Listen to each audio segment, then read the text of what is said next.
John Brown punishes sinners, you know? It's crazy because like they just straight up show the Claymore and everything. He's just chopping dudes, you know? But get David and his band on stream. They're unfathomably based. When is the Hog reunion start? It already started. I just I was tuning in and out, but like there's a lot of crying and there's a lot of music.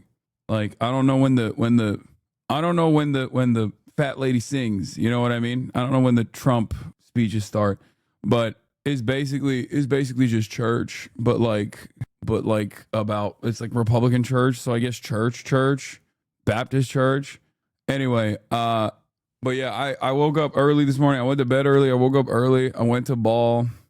Guy had a long day at the park. That's why she's passed the fuck out, as you can tell. But yeah, I was balling. First game, okay, 5-on-5, full court. First game, I come off the rebound. I just like land weird, and my neck goes, and now it hurts. So yes. Add insult to the injury, add another injury on the docket. It's not the end of the world. It's not like that big of a deal, but it's just annoying that I constantly find something that I have to tweak. I'm old. I hate being 34. It sucks. It sucks. Just got a little kink in my neck, but it is what it is. Got those two. There's two formations growing on the side of my face. Don't know what the hell that's about. Just everything is ass, bro. Everything is ass. Right calf still busted. Hate being 34. I'm gonna tell you, it's not gonna get any better until I start doing steroids. But yeah, it is what it is. It is what it is. Maybe Jesus should come back. What's this? Oh, there are still people left alive. Okay, this is gonna sound really weird, but what year is this? It's 2073. The time machine worked. It's been 50 years. Are you alone, or are there other survivors? Survivors? Yes. Our climate was on the brink of collapse. Did humanity not get driven underground? I was sent here to salvage what I can and hopefully find a clue to avoid the inevitable annihilation that our scientists warned us about. Oh, right, that. Yeah, no, everything's good. In fact, better than good. Humanity's thriving. The global average temperature is 70 degrees. Everybody on Earth has access to food, fresh water, housing, education. We've all but eradicated disease, and you have to go back 3 generations to find anyone who remembers war. How is that even possible? Okay, you're not gonna believe me, but turns out Jesus was real. And he came back. And he created this paradise on Earth? No. No. He just took all the Christians with him. Yeah, the rapture happened and we got left behind, and without the Christians holding us back, we actually progressed as a society. We'll all be damned. Technically, yes. Are you shadow banned on Twitch? No, man. Why does everybody always ask? Like, no, I don't think I am. Do you see the government trying to get the FBI to designate trans terrorism as? Yes, of course. I covered it already. I got banned for some CK live streams for asking if it was the Jimmy Kimmel Memorial. Okay. All right. Where do we have the major live link or the live stream link? Because I'm gonna blast off and I'm gonna get into it because obviously this it's live already. All right, I got it. Thank you, Themasius. Thank you everybody for the link. Let's blast it. Let's blast off. Okay. Charlie Kirk Memorial is live. Watching Trump express grief later. Tom Homan got 50 racks and the Trump DOJ dropped the bribe investigation. Sunday, fun day later. Get in now. Okay. Do we have a blast off meme or what? Chatters. Service starts at noon. I ask for one day, you not jester today and watch the NFL today. You not jester and watch the NFL today. Okay. Explain the Charlie Kirk Memorial in Fortnite terms. Yeah, you know how like when MLK passed, Fortnite did an MLK thing? Well, not when MLK passed, but no, I'm not going to use that footage. But it's kind of like that, but not racist, because MLK obviously was racist because he he cared about black people, which is racism. Whereas Charlie Kirk is the real anti-racist MLK because he wants to eradicate the real racism in American society, which is anti-white racism. You feel me? Guys, stop sending me this link. I'm not going to use this as a blast off me, man. That's insane. Y'all just want me to get killed, I think. Some of you in this community want me to literally get assassinated, okay? Like, that looks, not great if I post that. We don't want you to get killed, but the kissing bug does. Did the kissing bug get you before the right? What is the kissing bug? I don't even know what this is, but this is freaky, but I like it. All right, we'll use this one. This freaky ass one. Okay. You will fun react to this. You are legally certified foe and a fake socialist if you don't. Okay. Yeah, don't worry. I'm getting a lot of those. My For You page has changed dramatically as of late. I used to get mostly just like fun memes and whatnot, but as of late, I don't know what happened. My TikTok For You page algorithm dramatically changed as of late. And it's always like either liberals being like Hassan is a fake socialist and a real enemy to progress, or it's like straight up Nick Fuentes adjacent motherfuckers everywhere. It's really frustrating. What is happening? Why is my internet not working? Is my internet broken?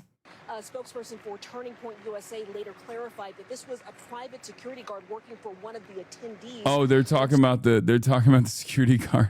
Is it Adblock? Is that what it is? Is Adblock cooking me right now? Yo, we stay prayed up. You already know. I'm Christian now, so obviously, as you guys know, I'm Christian. Are we dead ass right now? Please look at this artwork. I already posted this on my Instagram page. Let me explain something to you, okay? If you laugh at this, you are going to prison. I cannot explain to you how quickly you will go to jail. We are not laughing at this, okay? We are not laughing at this at all. We're actually saying that's the best artwork I've ever seen in my life. It made me cry real tears. I crowed. You cried. We cried. We crowed. Okay? It made me crowed. Also, there's additional updates about Charlie Kirk's assassination, which is insane. And I feel like it's probably one of the worst things that they could have actually revealed. For all the gun guys, I assume that even people who didn't suspect some wrongdoing in this investigation, all the gun guys are now going to be like, that's the dumbest thing I've ever heard in my entire life. This has the workings of a false flag. That's right. Charlie Kirk's Turning Point USA bestie came out and said one of the most insane things I've ever heard. Okay. So they claim that the sniper rifle used was a hunting rifle. It was like an old school hunting rifle that uses like what is it called? 30 on 6. I don't know these things. I don't know the terminology. It's like 30-6, but I don't know how to say it. Okay, but it's a big bullet. 30-06. Okay, 30-06. It's a big bullet. I know that it's a big bullet. I knew that at least. Okay, I know that.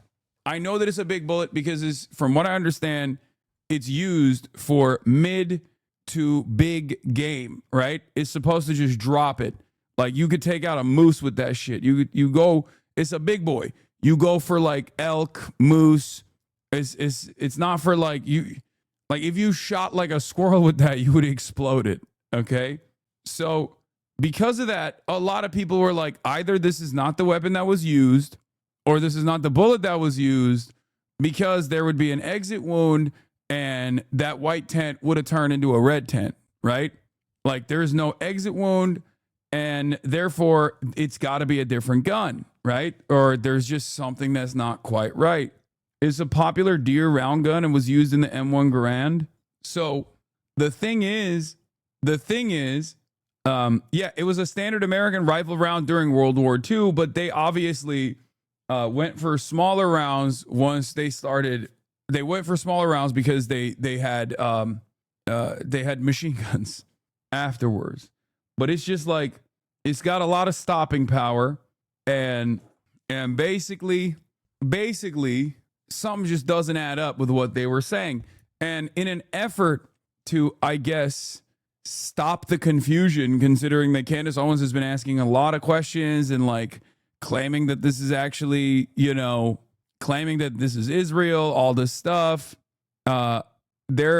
People were trying to quiet down the discontent. Okay.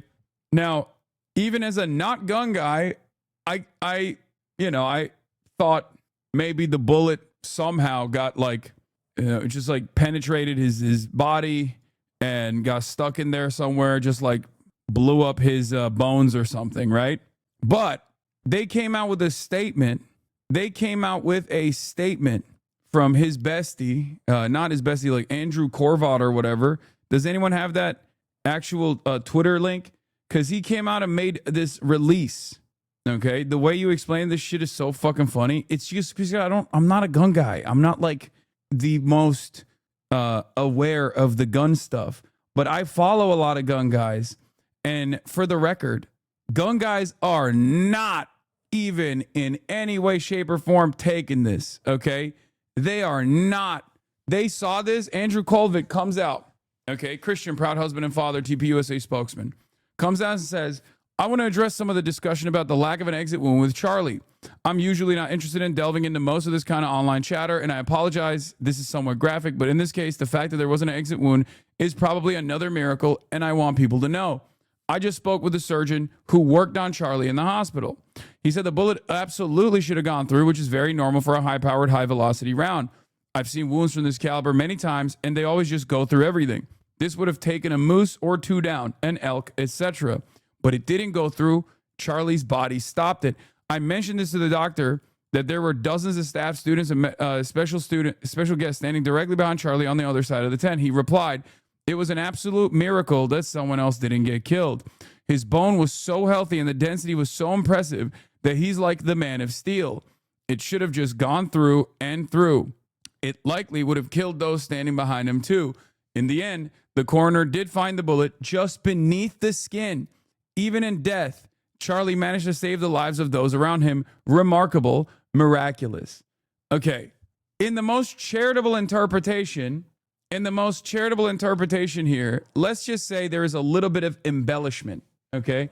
Because the least charitable interpretation is all of this is a lie and it wasn't a 30-06 and it was a totally separate guy and now you're looking at like a second shooter theory or whatever, right? That's the least charitable interpretation. The most charitable interpretation of this assessment is that he's just like greatly exaggerating. And I don't know. I just don't. I don't know what could have actually happened. But I will say, if it's a 30-06, it does. I guess the most charitable interpretation is that his body did stop the bullet somehow. Okay, and it didn't have an exit wound, because it like snapped on his spine or something. But the fact that he also claims that it just barely scratched the surface, like it just only hit his neck and they found it right underneath his skin, like just beneath his skin, that does not make sense. That just simply did not happen. And I'm not the only one who's not buying it. It seems Alex Jones is not buying it either. TPUSA is now reporting that Charlie Kirk was shot by a magic bullet. TPUSA spokesman Andrew Colvin is now officially claiming that a high caliber rifle designed for moose hunting did not shoot all the way through Charlie Kirk's neck. Then it only gets worse. He then goes on to claim that no bullet was found inside of Charlie's neck. TPUSA in the statement below goes on to say that I don't know why he says no bullet was found in his neck.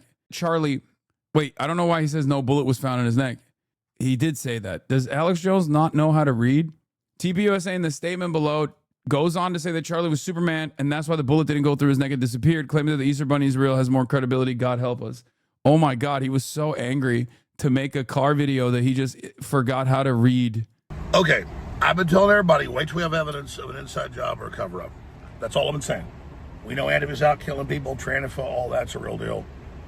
But now, I can't believe this. The spokesperson for TPUSA just posted 2 hours ago. Bro, whether he's driving 40 miles down the freeway or in a parking lot, you know he's going to keep swapping hands. I know that this is not relevant to the conversation, but I do think that he has a style guide in the way that he does these car videos, and he loves swapping hands. That they talked to the coroner, and that Charlie Kirk was shot with a 30-06 in the left side of his neck, the carotid artery, and that he's a man of steel, and that the bones in his neck that are like chicken bones stopped a bullet that travels 2,500 feet a second out of the barrel at 200 yards, depending on the grain of the cartridge and the rest of it. Probably hit him at 1,900 feet per second.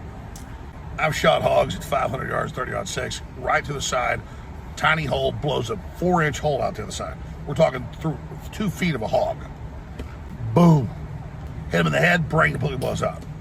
They just said he got shot with a 30-06 and that it didn't go through, and it gets better. I'll post this on top of his tweet. That they didn't find a bullet. He says he talked to the coroner. This is a spokesperson. They did, though. Like, the tweet does say they found the bullet. They just found the bullet under the skin. Leave it up to Alex Jones to look at a situation where it's like perfectly ready for a conspiracy to fuck it up somehow still. My man is missed a step, dude. He is no longer the man he used to be. This is not the same Alex Jones that in the morning of 9/11 was like, Israel did this. I know Israel did this. I know it in my heart. For TPUSA. So I don't jump on things till I have evidence. Like, once again, also not true. Literally 9/11, the day it was happening, Alex Jones went on television and said, it was Israel. I know it was Israel. So the idea that he doesn't actually jump on loose threads is crazy. Bro, he did not say that. Come on. Wait, what? Dog, it's one of his most famous moments. What are you talking about? That's peak Alex Jones. What? Are you kidding me?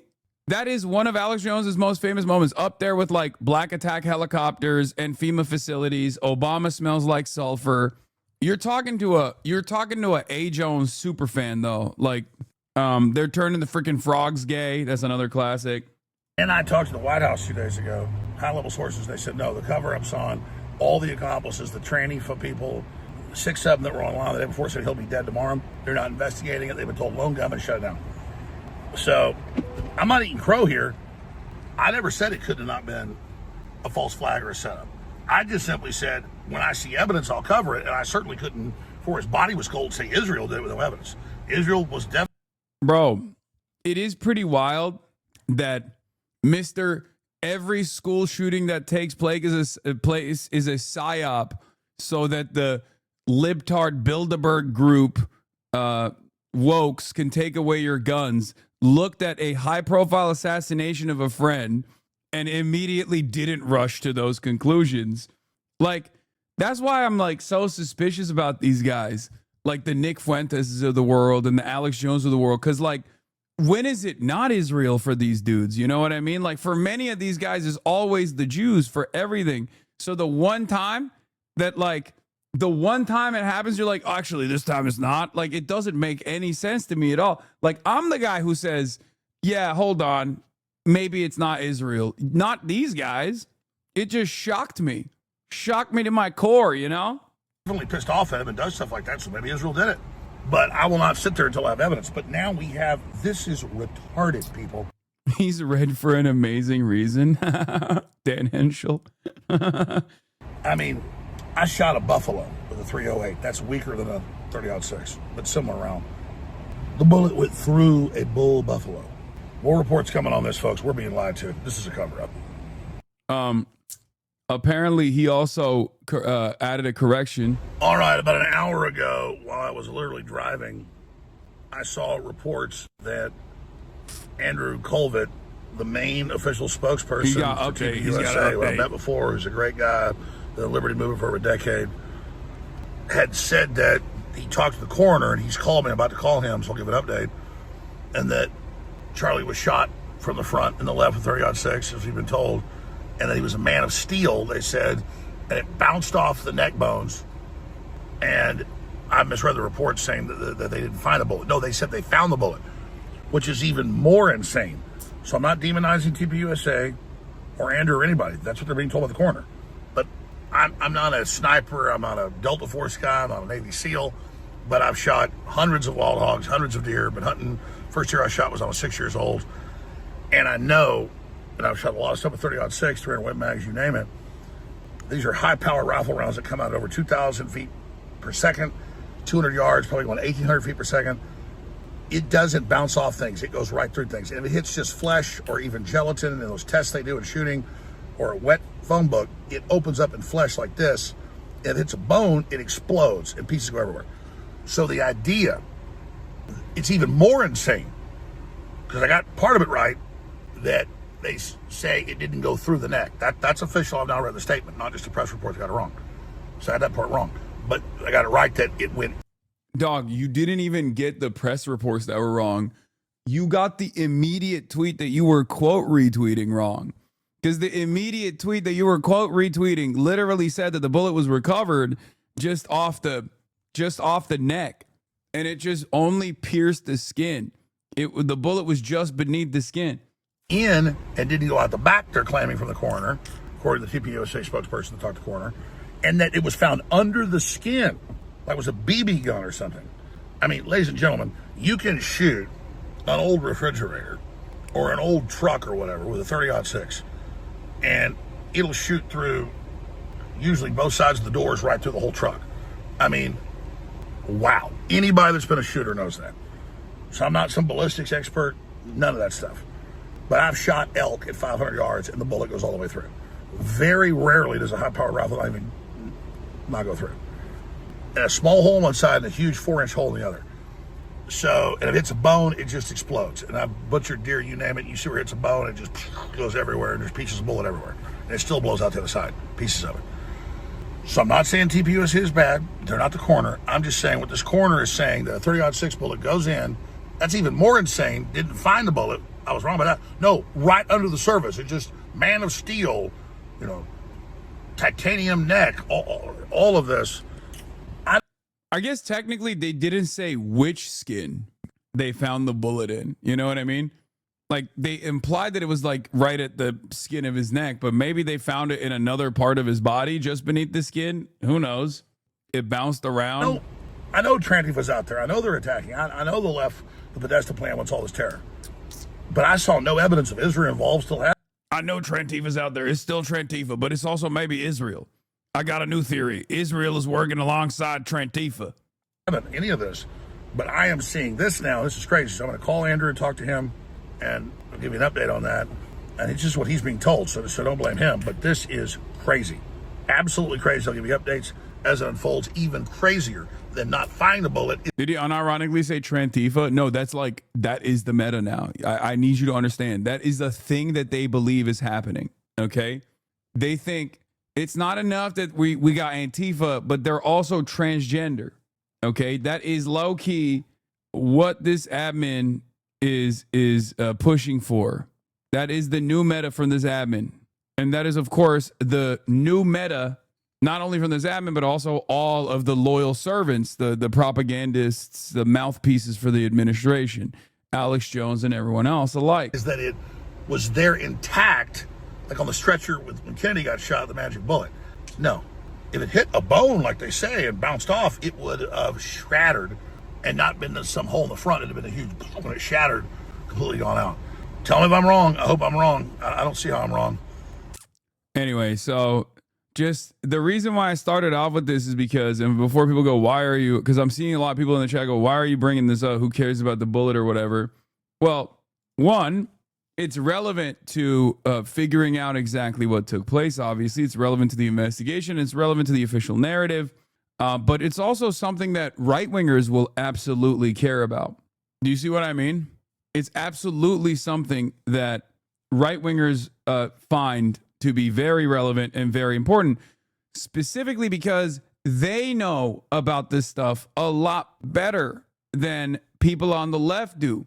Sure, people on the left like their guns too, liberals like their guns too, but like the right does have kind of a monopoly status on gun tuber shit, right? So you got a lot of people who are hearing this official narrative come out and going, it ain't for me.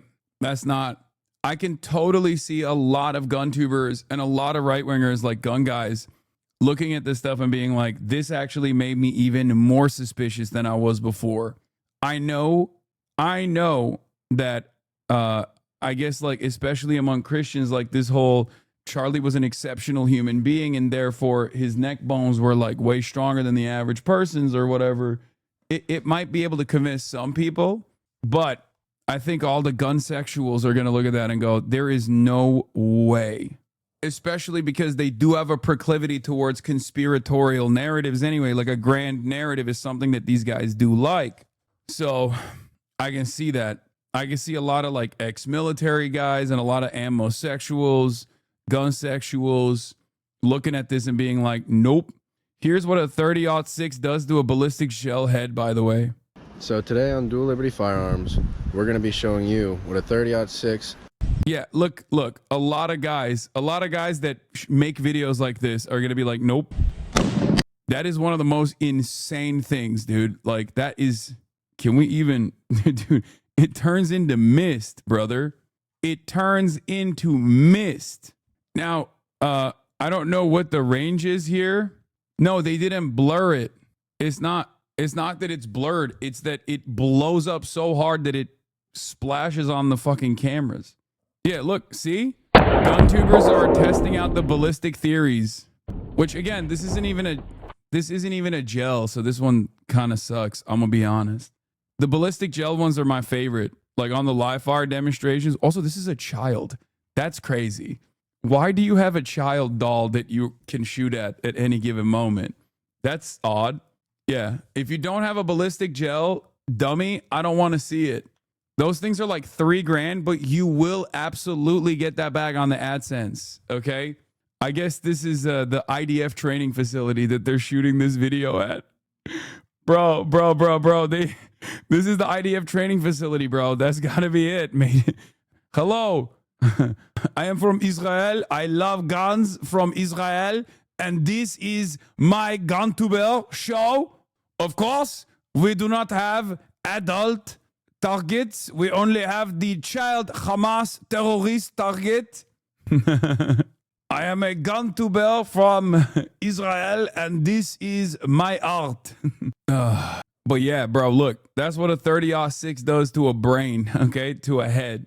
Why aren't they arresting this person? He's definitely too sick to have guns.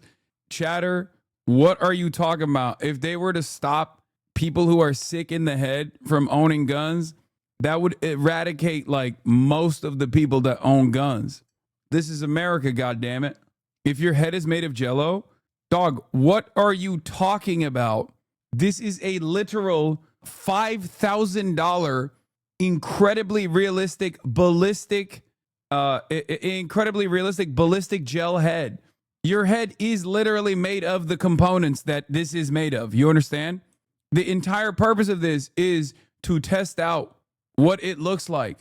This shit's like $5,000, brother. This is a 1-to-1 to a real human head. Okay? It is to replicate what would happen with you know, different types of bullets. Like, it's for this purpose. I know how expensive it is because I wanted to get one to do the whole like will it cut, will it kill thing after I blacksmithed my I did the blacksmith thing. That's why I know how expensive it is. It's expensive as fuck.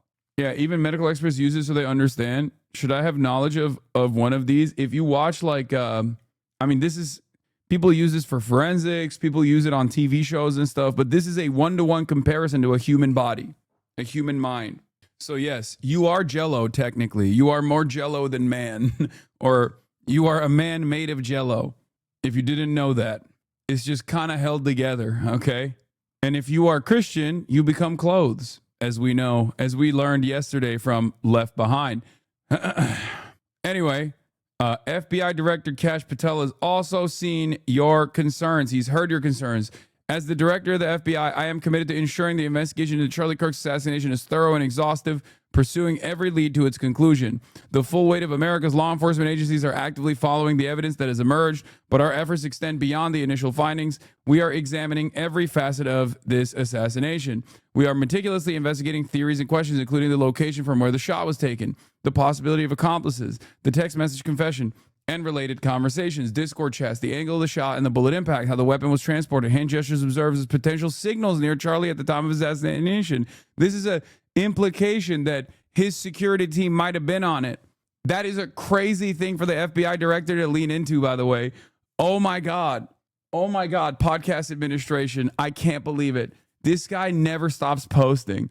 He doesn't realize that when you are not a fucking podcaster, but instead the director of the Federal Bureau of Investigation, you have additional obligations. When you actually come out and state that you were actually there at the scene of the crime immediately and that you were actually there gathering intelligence and whatever, like Kash Patel did on Fox News, he doesn't realize that that actually taints the investigation, and a competent defense attorney could basically strike some of that evidence that they compiled from the court case.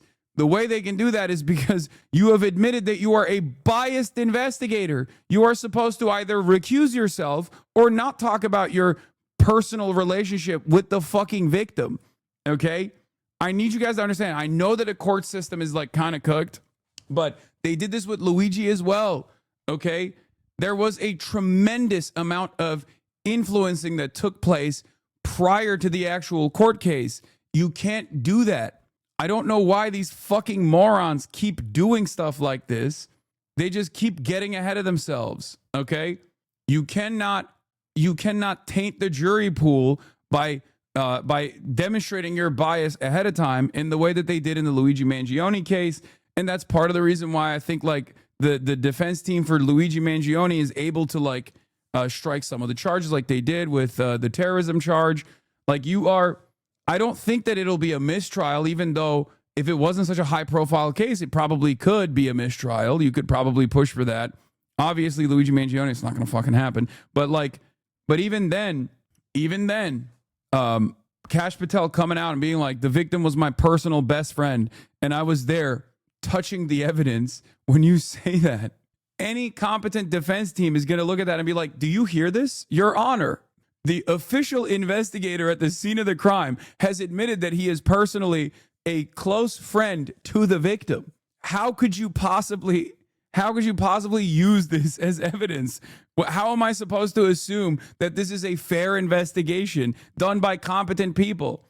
And he hasn't stopped. He has not stopped. He has to be the main guy involved in this because I feel like he senses that his job is on the line now.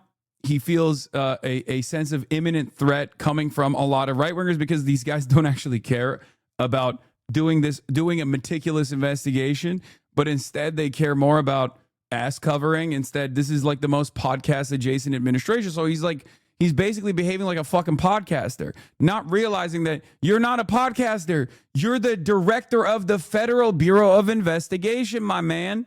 So he's still doing this shit. He's like, oh, we're looking at all of the angles, hand gestures observed as potential signals near Charlie at the time of the assassination and visitors of the alleged shooter's residence in the hours and days leading up to September 10th, 2025. Some details are known today, while others are still being pursued to ensure every possibility is considered. Our primary focus is to complete the investigation and deliver justice and protect the integrity of the investigation and subsequent prosecution. We cannot release every piece of information we have to the public right now. We will ensure every question is addressed at the appropriate moment. Regarding specific details such as questions about the plane that allegedly turned off its transponder after departing from an airport near the assassination site, we can share updates when the answers are confirmed. After interviews with the pilot and consultation with the FAA, we determined that the transponder was not turned off. Incomplete flight data in rural areas caused the apparent gap. I called this, by the way. I do believe this part. The entire FBI mourns the loss of Charlie Kirk. We will not rest until justice is served, and our investigation into this assassination will continue until every question is answered. I have a lot of plane autists that I went to when I heard the private jet thing, and they told me, including Austin, and numerous other plane autists that I went to, that said the ADB thing is like there is dead zones all around rural parts of the country, and that the flight radar is always incomplete regardless. So I will say, if you actually cared about Charlie Kirk, if you truly were like saddened by Charlie Kirk's untimely demise, you would do everything in your power to shut the fuck up and do a competent investigation. But instead, everyone is chirping. Instead, everyone is just like constantly talking. They can't stop. This is the only thing they know how to do. And it turns out the best possible thing you could have expected in this moment was having a bunch of right-wingers who are also closely associated with Charlie Kirk come out and be first to market and start hammering conspiracy narratives that actually ruined the messaging discipline that was supposed to come from the administration. This was supposed to be the Trantifa assassination, but Candace Owens and Tucker Carlson and numerous other right-wingers had different plans. They immediately ran with the Israel did this 100p. It was definitely Israel narratives, and it totally cooked, totally botched the singular message that the admin wanted to put out there. Especially in this new information environment where people clearly care more about misinformation than they care about like critical thinking, critical examination, trying to uncover what the truth is. We have arrived at this shit show where conservatives overall are very malleable. Okay? What's the memorial looking like right now is here. This is what's happening. But like this stuff is probably really boring, and I'm not going to tune in until we get to like the real juice. It's not a thing that has being. The assassin must give up his humanity to destroy something that has being. Yeah, it's just like it's a confirmation bias above all.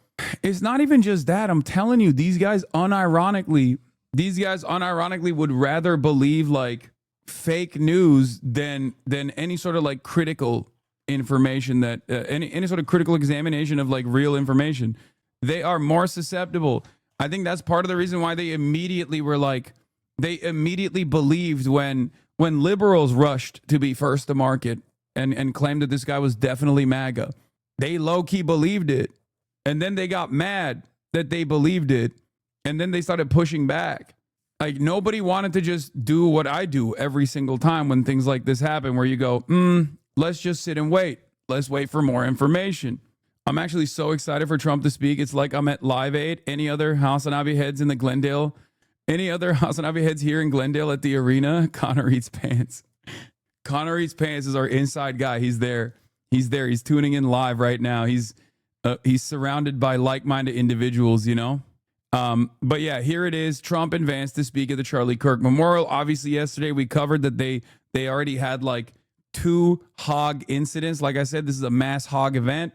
Okay, this is the hog hodge, if you will. Hogs have come from all around the country and are at Glendale, Arizona for this event.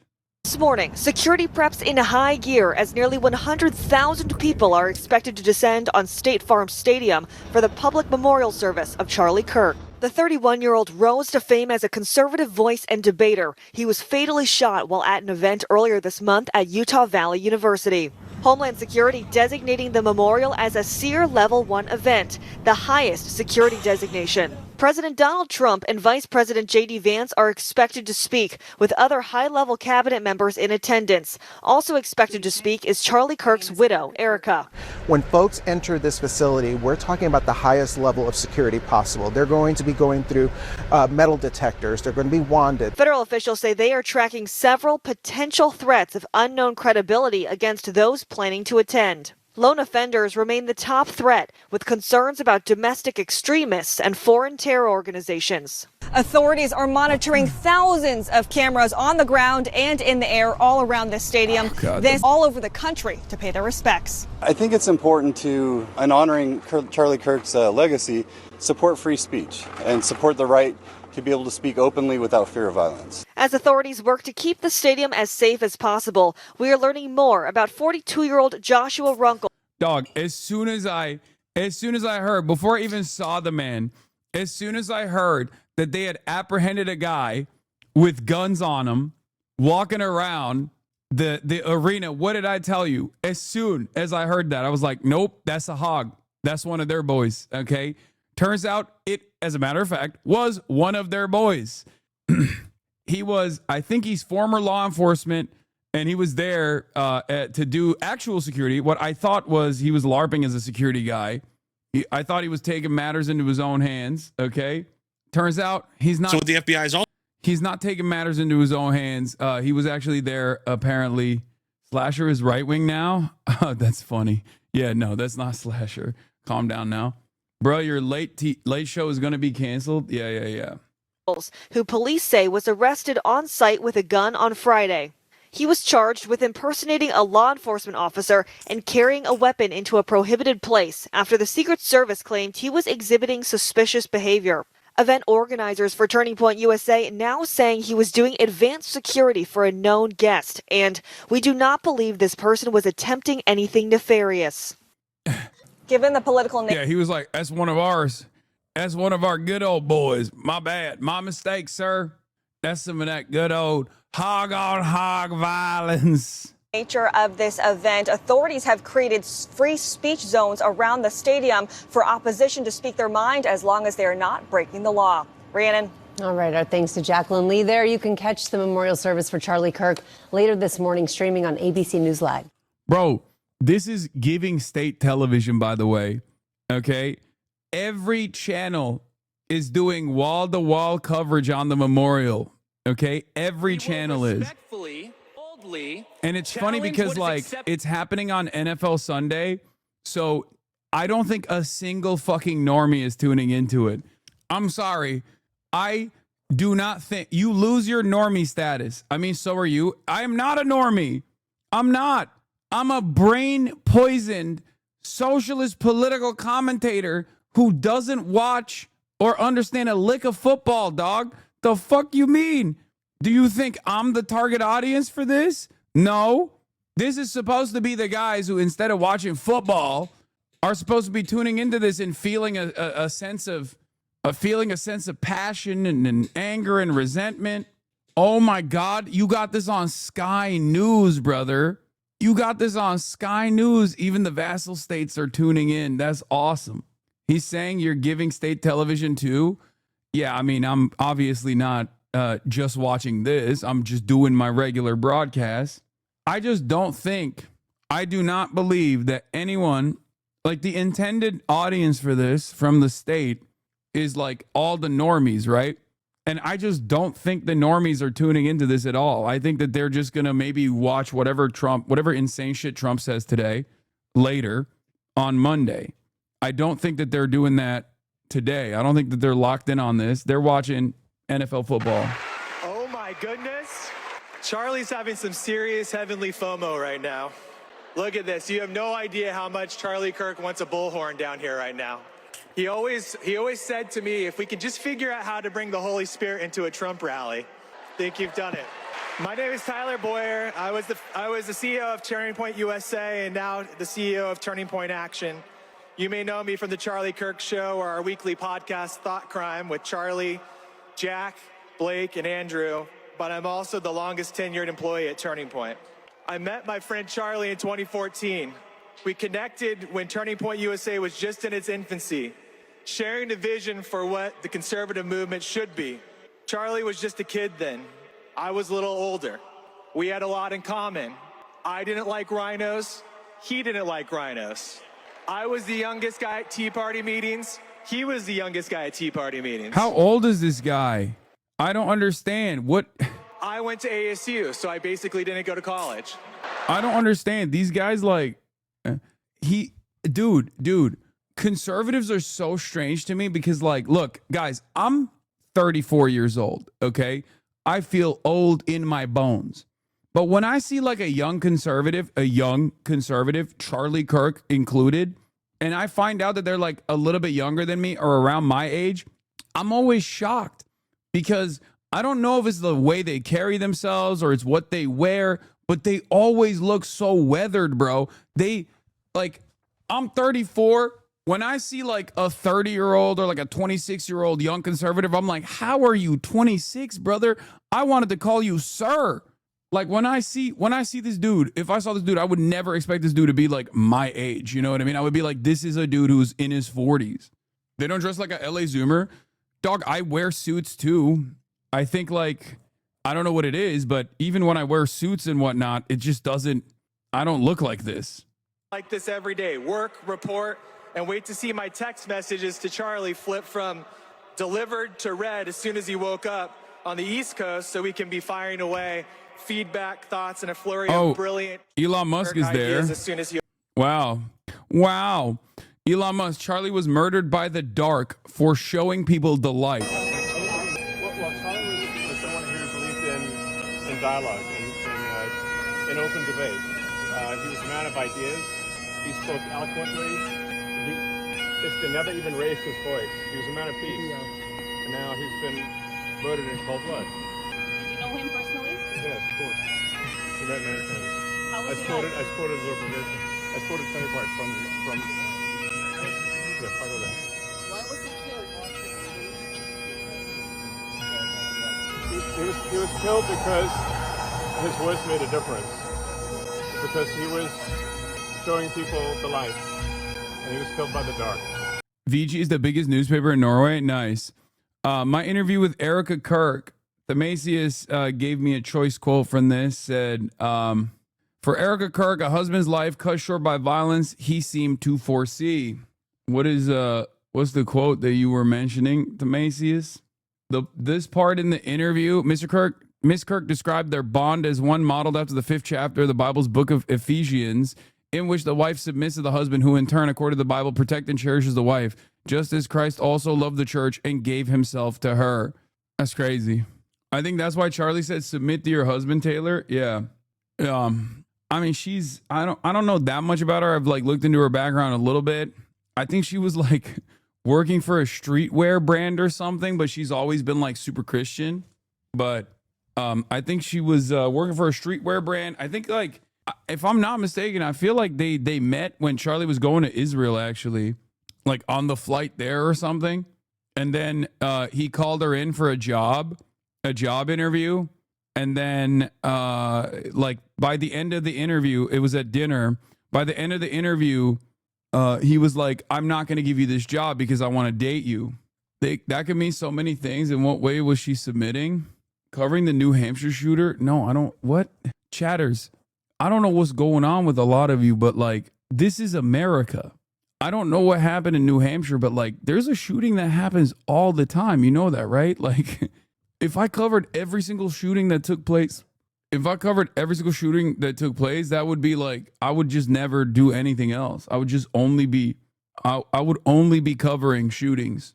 We got more guns than we have people in this country. We got more guns in circulation than we have people in this country. You know, it's a crazy country.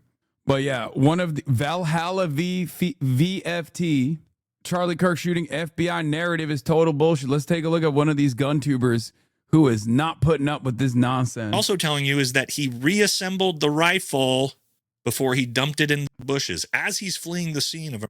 How'd he reassemble the rifle if he accidentally left his screwdriver up on the roof? Yeah, that's right, baby. Oh, hell yeah. Oh, we got a real live hog up in the air, boys. Hell yeah. Valhalla Firearms Trading. Welcome back to the channel, everybody. I know it's been a few days. I've been out of town, but it's actually given me an opportunity to let the FBI complete its full official story regarding the Charlie Kirk situation. And man, it's an interesting story to say the least. That's what we're going to do in this video. No tinfoil hat, no conspiracy. We are just going to go from start to finish with the official story put out by the FBI and see if any of it actually makes sense together. So don't forget to like, comment, subscribe, help the channel, follow us on Patreon, grab some merch. Let's jump into this thing. A gift subscription to the Parker Broadcasting Service. That's right. We here at the Parker Broadcasting Service honor our fallen soldiers. That's right. This is a real Patriot headquarters. Let's go. Now, there's a philosophical theory called Occam's razor that when you're presented with multiple different possible scenarios that could explain... That's right. This guy's a real warrior poet. ...something, typically the one that's least complicated and requires the least assumptions is the one that's most often true. Is the official FBI's narrative the one that's the least complicated and requires the least amount of assumptions? I'd say no. I'd say it's the one that requires the most amount of assumptions. Let's jump into it. All right, we're going to start at the start of the timeline, work our way through it, and just as we go, talk about some things that just don't quite make sense. All right, first, the shooter. Where did he come from? So at first we heard that he actually went to this school. Then, as far as we know now, he actually went to a different school about 3 hours away in Utah. So yes, this kid drove up for the event, apparently somehow pre-scouted the entire area, knew exactly where he needed to be and park to be able to get onto this roof, get in the exact perfect position he needed to take this shot. Okay, that's fine. We can assume that's not that outrageous of a theory. Then, according to the FBI, we got to get into, as he gets to the event, his clothing situation. A lot of supposed clothes changes in a weird timeline that doesn't make sense. I'll let the FBI talk about it. So when he's first spotted on campus, he has different clothing on. Watch the whole video before commenting, please. I love that, like, these guys are so awesome because this basically reveals what their timeline looks like. Okay? To me, this is a big revelation because, like, this is an official video. Why not just, like, source it as an official video? Nope. He went to TikTok and most likely saw, like, one of those conspiracy talk versions of the Spencer Cox and FBI narratives and ripped it off that.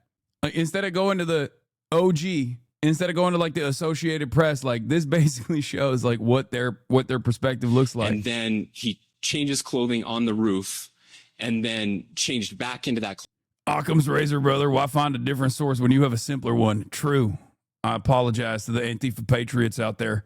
You're right. Clothing at some point, so that when he was apprehended, when he was arrested, the clothing matched the clothing he had on before the shooting here at UB. All right, so we're off to a great start, right? So the suspect arrives in some clothing. He changes that clothing, puts it in, I'm assuming, this tiny little backpack where he's also got a broken down 30-06. We'll get into that in a second. Climbs to the roof, changes his clothing, takes the shot, and we're going to get to the roof timeline of events here in a minute.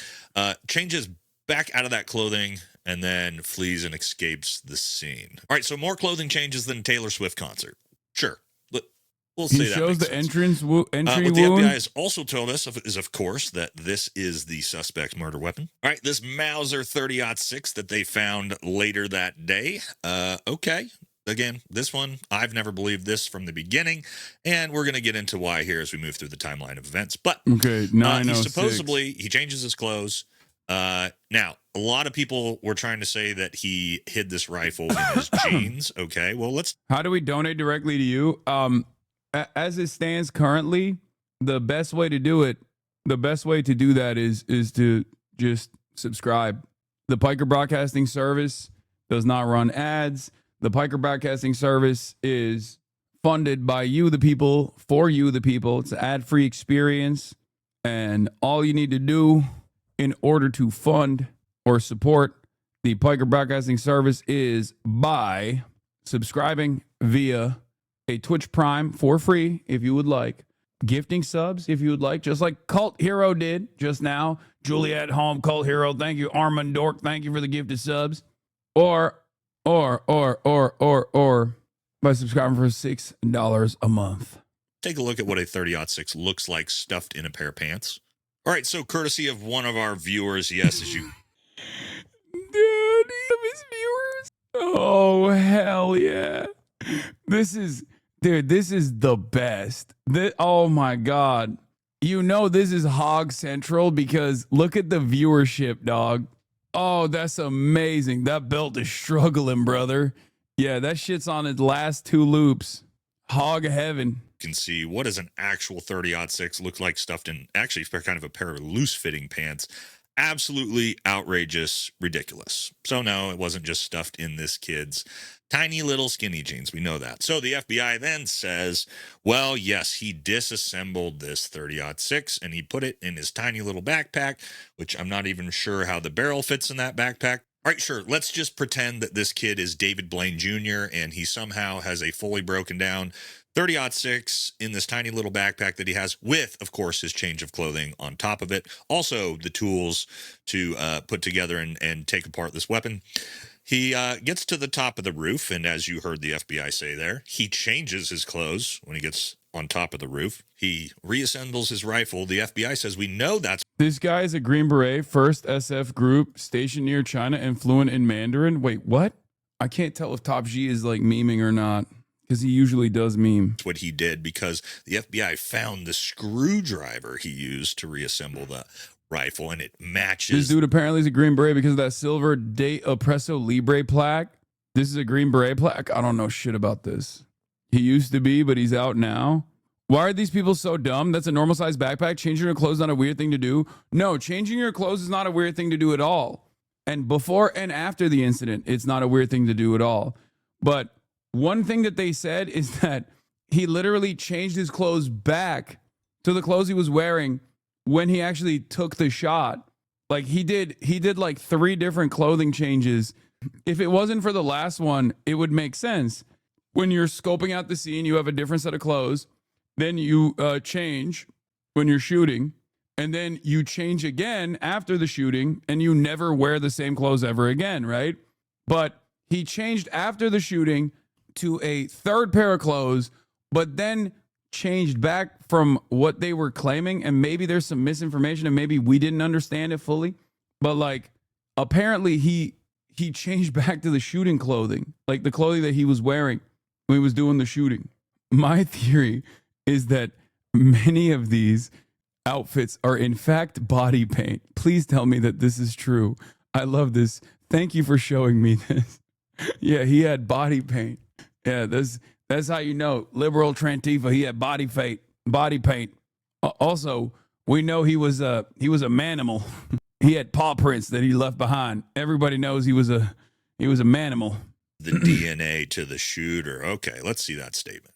All right, so yes, here we go from the FBI Director Kash Patel himself, a real winner in this entire situation, tells us the DNA found on a towel wrapped in the woods with the 30-06 matches that of the shooter. Also, that the DNA linked to Tyler Robinson with a screwdriver recovered from the rooftop, that's going to be important here in just a second, was also recovered. All right, so quick recap, because we got to stay in our timeline here because it's all over the fucking place. So the kid shows up, he changes his clothes, he's got his broken down 30-06 in his backpack and this Magic Houdini backpack that's fitting all this crazy shit in it. He gets to the top of the roof, he changes his clothes, he reconstructs the rifle with this screwdriver that the FBI found, okay? Then, of course, we see him take the shot, and in the chaos, we see that first video of him immediately sprinting across the roof right after that shot. We then see him flee out the back. All right, and I want you guys to pay attention to this. So if you see my cursor right here on the left. Excuse me. The reason why we're watching this is because we have to learn about what happened, okay? And this guy knows what happened. He's going to tell us. Calm down now, okay? You need a real patriot to hold your hand sometimes and guide you to the truth. This is where the FBI says he took the shot from, okay? We then see him immediately sprint along the front of this from that front viewed camera and sprint around this right off the back, as we've seen. There he goes. He zooms in. A lot of people are trying to say he's got a rifle with him. We're going to see here in a second. That's just silly. He jumps down, throws his backpack, picks his backpack up, which looks like his hat. He actually does, because right here, you see this? Whoop. Hat comes back on the head. He has nothing in his left arm, only the backpack in his right arm. Okay, you can see here, if this kid had a giant 30-06 somehow, people are going to see it. But what he has is a backpack. Because again, there's pedestrians, there's cars, there's everybody. Like, that part I don't fully agree with, because like that I do think he's just holding the gun. Like it looks like he could absolutely be holding the gun with a towel wrapped around it in front of him. Nobody's freaking out. This kid's walking around with a giant rifle right after a gunshot, right? What the FBI said is a deconstructed rifle in his backpack. All right, let's play a hypothetical. And again, this is literally the FBI's story. So this kid was able to take the shot, change his clothes, break down with the screwdriver he used and left on the roof to put it back in his backpack, all in about 6 seconds as he sprints across in one sort of continuous frame there to leave the scene. Okay, fine, FBI. Sure, let's say that's all somehow true. Well, what's the problem that we just ran into now? Well, that screwdriver he used to disassemble and reassemble the weapon, FBI, you found it on the roof. He left it on the roof. So when he flees... Okay, I don't know about a second shooter theory, but maybe there is a second screwdriver theory. Out into the bushes where you found his 30-06 in the woods. Let's take a look at that 30-06. That weapon is... I mean, it also doesn't make sense if he literally deconstructed it to transport it with ease and then reconstructed it and then mysteriously left it in the woods completely constructed. So I don't think that he deconstructed it after the shot. I think he just like carried it fully, wrapped around the towel, and we can't really tell from the footage. That's what I think. Completely assembled. So what the FBI is also telling you is that he reassembled the rifle before he dumped it in the bushes as he's fleeing the scene of a murder. How'd he reassemble the rifle if he accidentally left his screwdriver up on the roof? Whoopsies. Also, Kash Patel, how come you announced that the DNA matches a towel found in the woods and the screwdriver, but you didn't say that the DNA matches the rifle? That seems like what you would want to match. I don't know. Kind of odd. Let's talk about the shot itself, because again, I've said from the very beginning I didn't believe this was a 30-06 based off of the official narrative. Is that Okay, wait. This is where he's going to show the exit wound, I think. Not yet, but around like 950. Charlie Kirk was shot from about 150 to 200 yards with a 30-06 round. Hold and we've on. all seen the footage, I'm sure, by now. None of that ever made sense to me, and I'm going to show you why. So we racked our brains back and forth about, did Charlie have body armor? Did he not have it on? We've run through the timeline of events and pretty much 100% confirmed at this point, no, Charlie did not have body armor. Yeah, you can tell he doesn't have body armor on because you can see his titties. The Levada showed in the preview. No, calm down. That's fine. It also doesn't show like all of the gore anyway, regardless. So what does that mean? The official FBI story means that he took a direct impact to soft tissue in the neck near the carotid from a 30-06 round from 150 meters. Okay, let's look at a little demonstration. All right, guys, this is going to be an actual ballistics demonstration. He's of what also a showing 30-06 the round same ballistic does demonstration to I a showed you mock guys gel earlier human. as well. So you know we're in good company here, okay? You know I'm a real hog because he's using the same ballistics dummy demonstration that I also used. Human skull, okay? And these are literally designed to see what ballistics actually do to the human body. This is a 30-06 round. Let's take a watch. It explodes, dude. Okay. I can't show you because he's about to show the. So we are supposed to believe that a I can't show you because he's about to show the Charlie Kirk shot, so I can't show you it. 30-06 round from about 150 meters to soft human flesh, and it's not like Charlie Kirk was some linebacker with, not that it would matter, some giant neck or anything. You Had guys are that so fairly annoying. small wound as you still frame the pictures. Oh. So here's the actual still frame. He's literally showing the still Again, frame the of FBI Charlie's wants you to neck. believe that wound right there is an entrance wound from a 30-06 round, which we just saw demonstrated, and there was no exit wound. Okay. You know, people say, well, bullets do funny things. Yeah, that would be real funny, right? You guys realize the entire back of that tent, that white tent, would have just been painted with Charlie's blood. Just absolutely everywhere, had that been a 30-06 round. Again, FBI story, not mine. So as we move through the timeline of events, yes, the kid escapes, and in the chaos, we have some very odd things happen. We have that old man immediately cause a huge distraction, saying that he's the shooter. Very odd. The FBI then, of course, immediately announces at 4:21 p.m., we got him. Nah, it's not bro. That's not bro science, dude. Are you kidding me? That part is not bro science. The notion that like there would be an exit wound, even with that distance, it kind of doesn't make sense with that doesn't make sense with the ballistics. But then again, who knows? I mean, maybe the human body is strange. Maybe it is a miracle. Kash Patel says, we got him, boys. About an hour and a half later, says we don't got him. Actually got a good meme for this. Got the guy.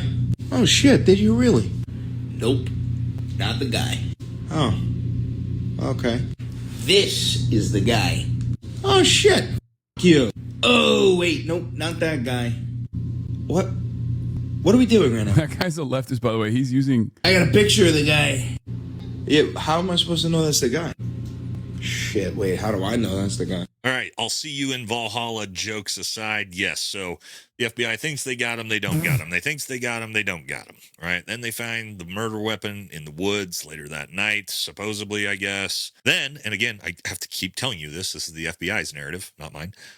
This kid goes through all this work, planning and preparation, pulls this thing off, gets away, gets in his car, drives all the way back home, and immediately confesses to his pastor father, who the FBI told us.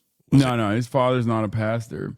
No, his father suspected him. We know the official narrative. He's actually wrong about some of this stuff. The official narrative is that his father suspected him. His mother and father suspected him of being the shooter, and because like the photos that they saw, and they hadn't seen him, and then they saw a photo of the gun as well, and it looked like the grandpappy's gun, and so he asked him about it, and then the father went to a friend, like a pastor, who was also like a law enforcement guy, and that person was like, you should go tell the cops. A retired sheriff, turns out, was never in law enforcement. Apparently owns a construction business. I don't know. Immediately confesses and is turned in by his father, who is now going to receive a $1 million reward from Bill Ackman for turning in his son. Okay, so we got the shooter in custody, and of course now we need motives, we need reasons, because again, he carries this entire thing out. Oh, here we go. He confesses, Trantifa. admits it to his father, supposedly admits it on Discord, even though Discord is saying that that username and those messages don't actually exist, even though the FBI is saying. No, that's not true. So Discord's official statement was that he did not plan out the shooting on Discord. Discord never said that he was never on Discord, or Discord never said that he had never talked about the shooting on Discord after the fact. They simply said that there was no planning on Discord before the fact. Yeah. And they revealed all the Discord information of the alleged shooter anyway. That and after confessing to all these people, turning himself into his father, he gets apprehended by the FBI, who is still saying as of right now that he's refusing to cooperate or admit to the crime. So anyway, the rest of this stuff is just like ridiculous text messages, blah, blah, blah. It doesn't matter. I just cared about the ballistics angle, and he basically just said the same exact shit that I had said, which is that the wound that we all saw, especially with a lack of exit wound, is inconsistent with the ammunition used for this assassination being a 30-06. It's a far more powerful and would be far uglier, basically. It'd be far gorier if it was a 30-06 is what they're saying. Here's one of my haters speaking at the event, Benny Johnson. Standing up and saying that is For those of you who don't know, Benny Johnson was fired from BuzzFeed for plagiarism. He was fired again from another place for plagiarism as well.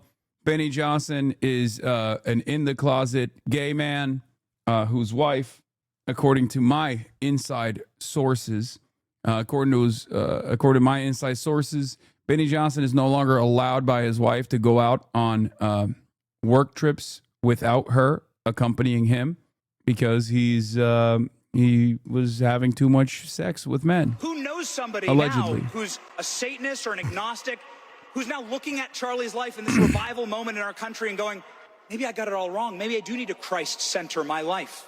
This is what Charlie always wanted. This is how he wanted to be remembered.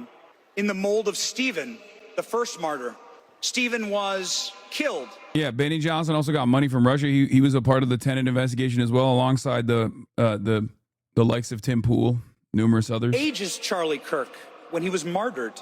At that time, Christianity was just a few very scared Christians in Jerusalem. And after Stephen's martyrdom, Christianity spread throughout the known world. The power of martyrdom. This is how God and Christ always advances his kingdom, and he's doing it right now with Charlie Kirk. It is a wonderful thing to see. We were all witness to a miracle. Charlie's life was a miracle. We could all see it. Those who worked up close and those who watched from far away. Wait, what? Wasn't the Tim Pool thing bullshit? Is that what you just said? No. Where did you get that? No, Tim Pool and Benny Johnson and numerous other right-wing conservatives, both in the United States of America and in Canada, 100% got paid by the Russian government to cut anti-Ukrainian propaganda through a company called Tenet Media. That is not like a fake thing at all. their defense for it was that they simply didn't know. But the prices that they got, the money that they got is just so ridiculous for just like a regular ad sponsorship with no obligations. Instituted by our Lord and Savior. And what does he describe? The Apostle Paul describes how God establishes the rulers of the nations. In the audience right now, there are rulers of our land.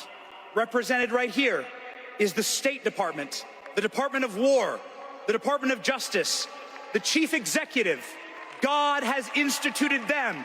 God has given them power over our nation and our land. God saved our president, President Trump, from an assassin's bullet. Dog, that's also such a crazy narrative, because like, doesn't that mean that like God didn't save Charlie, and also God hated Corey Contemporary then, who was right behind Donald Trump, and he got killed instead? Isn't that wild to say? And what does the Apostle Paul in Romans say about a godly leadership? He says that rulers wield the sword for the protection of good men and for the terror of evil men. May we pray that our rulers here, rightfully instituted and given power by our God, wield the sword for the terror of evil men in our nation, in Charlie's memory. I want to live in a country where the evil are terrified and where the good and the faithful and the moral people of our nation can live in peace, debate in peace, disagree in peace, and start families in peace. And so we want to thank the administration for being here and carrying out that godly mission of wielding the sword against evil. In conclusion, I'd be remiss if I didn't say this to all of the young men in the audience, and I can see so many young men out there. Charlie really reached young men and women, but this is the advice that Charlie gave me. Center your life on Christ, fall in love, get married, have 1 million kids, and live out your American dream. And by doing that, we can create millions and millions and millions of Charlie Kirks, and we can save our land. That will be our turning point. God bless you.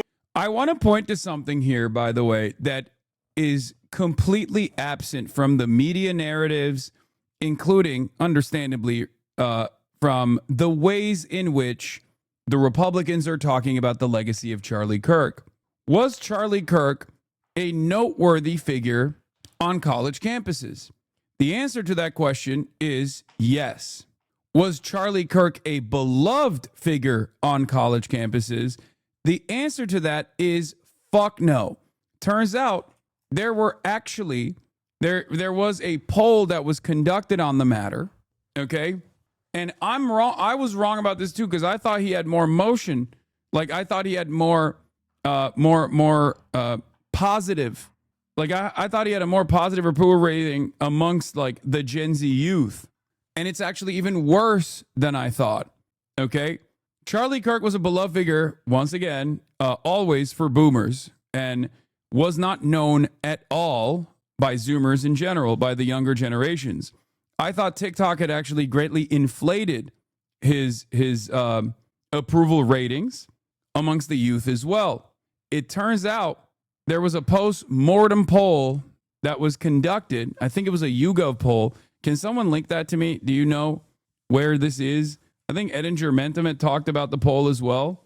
But what's interesting to me about this is that it turns out Gen Z did recognize Charlie Kirk. However, Gen Z did not like Charlie Kirk at all. So, bit of a my bad on this for sure. I didn't think that I thought he was like a, polarizing figure or whatever, but it turns out he was just not liked at all by the youth. Hold on one second. Now, of course, they're still presenting him as this like whisperer, but it turns out he was still very much, no, it wasn't the Washington Free Beacon one. It still turns out he was very much like Olivia Giuliana for the Republican Party. Old people thought that young people liked him, and therefore, old people thought that young people liked him, but it turns out young people didn't like him that much, and it was just mostly old people that liked him. I'm going to try to find the poll real quick and show it to you. And it's like not even remotely mentioned in any of the ways in which people are reflecting on his legacy. It's the Harvard Kennedy poll. Is that the one? I thought it was YouGov. No, I don't think it's the Harvard. I don't think it's the Harvard one. There's another one that came out. The Harvard one is what is this? Page 13. Oh, the Economist YouGov poll. Thank you. That's the one. Here it is. Favorability of Charlie Kirk. Do you have a favorable or unfavorable opinion of Charlie Kirk? Okay, amongst all adult citizens. When you look at the 18 to 29, 18 to 30, the very favorable rating for Charlie Kirk was at 16%. Somewhat favorable was at 8%. Neither favorable or unfavorable was 24%. But very unfavorable was at 35%. So we had double the amount of very unfavorable amongst the 18 to 30 polled. It turns out that he actually he was not reflected positively upon the younger audiences at all. And it was actually the older populations that had a very favorable approval of Charlie Kirk from 45 onward, and especially the highest at 65 plus. Charlie Kirk was always very favorable among older people because older people thought that he was actually reaching the youth and convincing them and changing their minds. And that's precisely the way that he has been covered in the media as well. But it turns out that's not the case at all. In spite of the astroturfing that you're seeing, in spite of the media push that you're seeing, people knew who he was, but he was not all that different from Harry Sasson or an Olivia Giuliana style figure, but further right.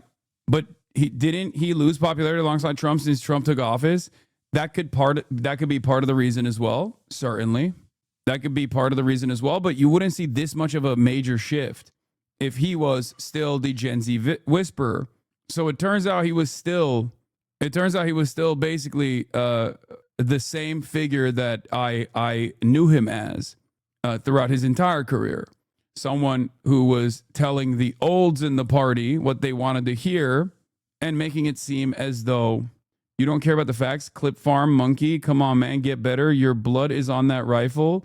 Don't be sheep, kids. Go get a new source. Dog, I'm literally looking at a poll that directly contradicts the mainstream narrative. I like that you cried about you don't care about the facts and then tried to tie me back to this assassination. Like a fucking lunatic. Wake up, sheeple. Yeah, here it is. New poll for Puck News. A new poll of college students from Generation Lab finds that Charlie Kirk was almost universally famous on campuses, but he was not popular, with 70% of students saying they disagree with Kirk's views. Okay? That's the other poll that I wanted to look at. Yeah, I was glancing at a YouGov poll, and what stood out to me is that Kirk was most popular among boomers and mostly unpopular among young people. But the way that people are deifying him, they are creating a false narrative that he was actually super, super popular and his ideas were super popular, and he was actually doing the most to continue presenting the incredibly popular Trump narrative to a younger audience and convincing them. I wasn't so certain on that narrative regardless. As I told you, there were systemic factors at play, and I presented approval ratings amongst Gen Z for Donald Trump in general and how much they swung back in the opposite direction. So clearly that wasn't the case anyway. Having said that, however, I didn't know that he was actually this unpopular amongst college campus, amongst the youth. But this also kind of shows me why TikTok has been so aggro, like a lot more aggro than even someone like myself in basically saying, making jokes about Charlie Kirk. Like, they were very familiar with Charlie Kirk, a lot more familiar than the rest of the normies are, a lot more familiar than like older populations are. Older populations just knew Charlie Kirk as like a guy, a conservative who went and duked on SJWs on college campuses. But it turns out the youth knew about him a lot better, knew his positions a lot better, and actually did not like his positions at all. That's part of the reason why perhaps the only people that you hear talking about how like you've awakened a demon in us and, oh, now you're going to really get it. Milo Yiannopoulos is coming back from retirement. They're all like fucking 40 plus. It's all like Gen Xers and older millennials who were already right wing What the fuck do you mean? Everywhere he goes, people organize a protest against him. They literally have to beg colleges to let him in. We used to make fun of them when they showed up. Compare his shit with the encampments and you will know just how unpopular these guys were. No, for sure. But a figure like this, if they were correct, if the current narrative was correct, this wouldn't, the polls were reflected. Like, they wouldn't say 70% of students saying they disagree with Kirk's views. That's a crazy number. Okay. It would at least be like 50-50 or something. Okay. Do you understand what I mean? Like, if Charlie Kirk was at the very least like a polarizing figure, then his approval ratings would be a lot higher for college age students. And this poll specifically polled college students. I want to see if I can find this poll. Does anyone know where this is? And we can take a look at it. He didn't go to college to debate people who agree with him. No, I know. I know that. And it does seem like instead of this endeavor, instead of like yielding this positive result, yeah, Generation Lab Q1, have you heard of Charlie Kirk? 94% of those polled said yes. But obviously this is after his death as well. So clearly, this is going to be boosted for sure. How often have you watched or listened to Charlie Kirk's content in the past year? 36% say never. 33% say once or twice. This is all TikTok. 21% say a few times a month. 7% say a few times per week. So now you're getting into fan territory. Daily or almost daily, 2%. To what extent do you agree with Charlie Kirk's views? 10% say strongly agree. 20% say somewhat agree. 17% say somewhat disagree. 53% say strongly disagree. This is just college students being polled on this. 4% say definitely justified, the murder of Charlie Kirk. 11% say probably justified. 22% say probably not justified, and 63% say definitely not justified, which is understandable. Okay. Do you think it is ever okay to physically harm someone because of their political beliefs? 1% say yes, it is okay in many cases. Jesus Christ, who the fuck says that? 13% say yes, it is okay in some cases, and 86% say no, it is never okay. Again, understandable. Okay, so that all of that makes sense. Remember, these are our college students being polled on this. And ironically enough, a big part of my debates with Charlie Kirk actually featured the ways in which mainstream media covered college campus madness at the time versus what polls showed.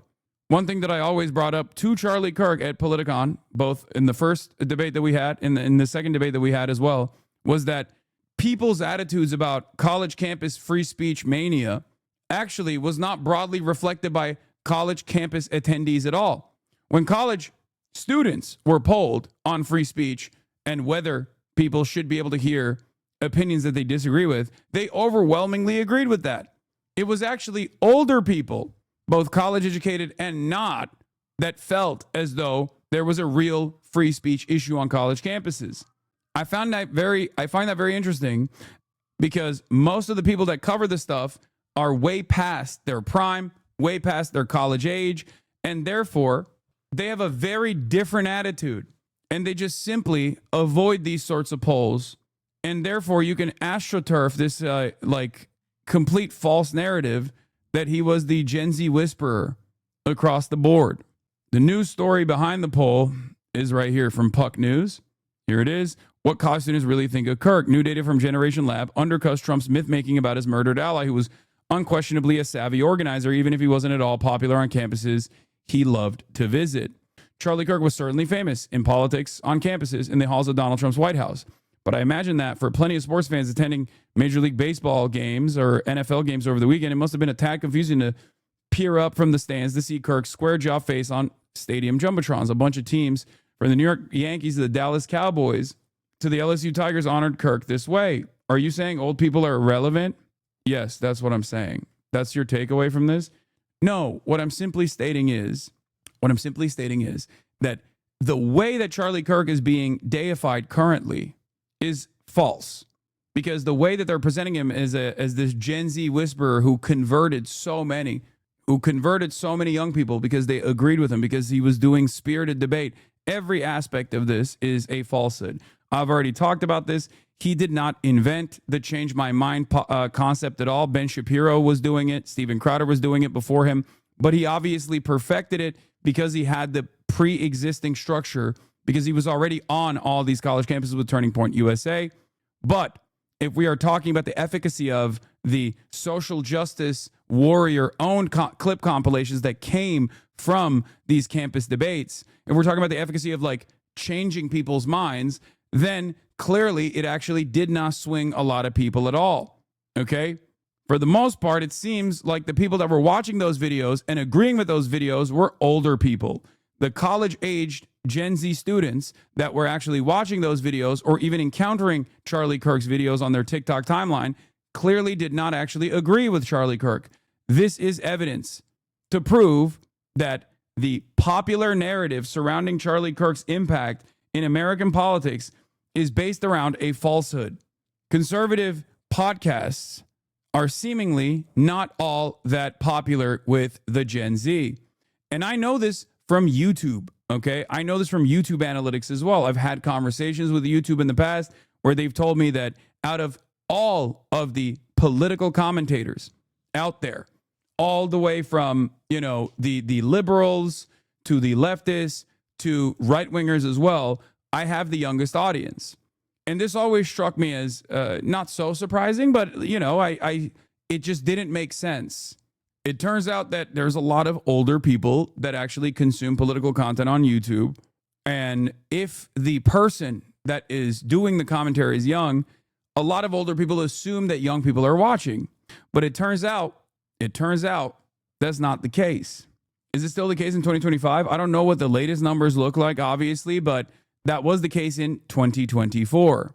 Several conservative podcasts, including those hosted by Charlie Kirk, Joe Rogan, Ben Shapiro, and Dave Portnoy, have built significant audience among Gen Z Americans, particularly those who voted for President Donald Trump in last year's election, according to a new survey. The Axios Generation Lab polls findings suggest that partisan media consumption trends are firmly established among young adults, with many aligning their podcast choices with their political preferences. The Axios Generation Lab poll, conducted from February 21st to 28 among a representative sample of 972 18 to 34-year-olds nationwide, found that in the past month, 34% of Trump voters in this group had listened to Barstool Sports podcast, making Trump-supported Portnoy's show the most popular among young people who voted for the president. That figure dropped to just 9% among those who voted for former Vice President Kamala Harris. Other conservative-leaning podcasts also showed a strong skew towards Trump voters. Roughly 27% said they listened to the Joe Rogan Experience monthly, 19% of the Charlie Kirk Show, and 18% of the Ben Shapiro Show. Among Harris supporters, only 3% said they listened to the Kirk or Shapiro, and just 6% tuned into Joe Rogan's show monthly. The poll's margin of error, plus or minus, is 3.1 percentage points. Kirk's rapid rise in conservative media, he now holds the number one spot among conservative podcasts, according to Salem Media, underscores the resonance with young, right-leaning Americans. While some podcasts like The Daily, TED Talks Daily, Call Her Daddy drew more balanced audiences, Axios noted that entertainment and leisure preferences were also split along party lines. Harris supporters, for example, were more likely to attend concerts, while Trump supporters leaned into sports. Not necessarily. The people who support TPUSA think that without Kirk's efforts, the positive reaction to conservatism among young youth would be something like 20%. With Kirk's, having a 30% positive response would be an improvement. So I already tackled this argument before that Kirk's impact was negligible on this issue, and it was more of a response to systemic factors. Okay? I am of the mindset that it is very difficult for one singular media figure or a number of different media figures to actually greatly change the minds of many people, as opposed to systemic factors at play. Okay? Systemic factors such as discontent with the administration, attributing liberalism and the Democratic Party to the lockdowns that they experienced during COVID, even though it happened under Trump as well. Okay, Biden's age, the fact that they feel as though they're not going to be able to ever buy a house or retire at a reasonable age. These are all the many reasons why a lot of young people did not fuck with the party, the Democratic Party. And because they were so young to remember, because they were too young to remember fully what the Trump administration looked like, what the first Trump term looked like, they were more susceptible to the narrative, as people were in 2016 when Trump was a relatively new figure in the political scene, that he would potentially represent a radical change in a positive direction. If you look at broader trend lines amongst the Gen Z, Donald Trump did make inferences. Donald Trump did make big gains in Gen Z votes. This is true. Having said that, however, Gen Z swung wildly against Donald Trump in the last 6 or 7 or 8 months. If Charlie Kirk was this smooth operator that was able to maintain brand loyalty to the Republican Party single-handedly, then that swing would not have taken place. I brought this up on numerous occasions. What I'm saying now with this information is that he was even actually less successful in changing the minds of the youth than even I previously thought. That was my point. Okay? This is one of the latest YouGov economist polls that came out, polling 1,567 U.S. adult citizens. Okay? And the 18 to 29 numbers reflect a devastating reality. Would you say things in this country today are generally headed in the right direction, off on the wrong track, or not sure? Right direction for 18 to 29 is at 19%. Off on the wrong track is 71%. For 30 to 44, it's also still relatively high. It's pretty high for every age group. Okay? This YouGov poll also looks at Charlie Kirk too, because this is in the aftermath of the Charlie Kirk assassination. Concerns about left-wing extremism, very concerned at 18 to 29 is at 36%. Somewhat concerned is at 20%. Not very concerned is at 13%. Not at all concerned is at 11%. Not sure is at 20% for 18 to 29. But when you get to the older populations, very concerned is at 44% and very concerned is at 46%. Now, that's still pretty high, even for the youth, for the record, which means that the notion of left-wing extremism being a major problem, the narrative that the administration has presented, a false narrative for the record, that the administration has presented, that the mainstream media has actually refused to offer clarity on, to refuse to offer any sort of counter messaging on, has set. Having said that, amongst the youth, when you look at how concerned they are with right-wing extremism, amongst the youth, it goes up a little bit higher, 39%. Okay? 36% for 30 to 44 as opposed to 34%, marginally higher. And then for for people over the age of 45 all the way to 65 plus, it's either for 45 to 64 Gen X, it actually goes down, generation led, everybody. And for 65 plus, it remains the same. Okay? Overall, who do you think is more responsible for political violence in the U.S. is committed by people on the left or right? Mostly on the left, 18 to 29 says 28%. Mostly by the right, they say 32%. By both equally, 27%. Not sure, 13%. 65 plus says mostly on the left. More people, when you go up to 45 plus, think it's political violence is happening mostly on the left as opposed to happening mostly on the right. Insane. This is the opposite of reality, for the record. Just think about that. This means that a large chunk of 45-year-olds and people older than the age of 45 believe in this false narrative.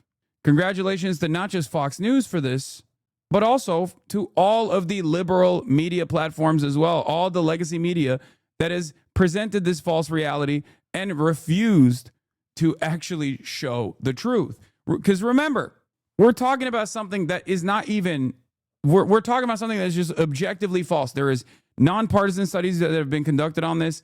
There are studies that have been conducted by the Department of Justice on this, which is now deleted, obviously, that show that this is just a falsehood. Now we get to the familiarity with Charlie Kirk.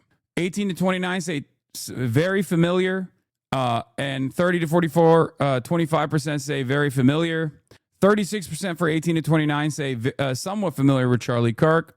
Okay. So that's 63% either very familiar or somewhat familiar with Charlie Kirk. Had heard of him, but don't know anything, but didn't know anything, 19%. Never heard of him, 18%. But when you look at the favorability of Charlie Kirk, 16% had a very favorable opinion between the ages of 18 to 29. 8% had a somewhat favorable opinion of him. Okay. And that is, once again, September 12th to September 15th. So this is after he was the top news story. So 16% had a favorable, very favorable opinion of him. 8% had a somewhat favorable opinion of Charlie Kirk.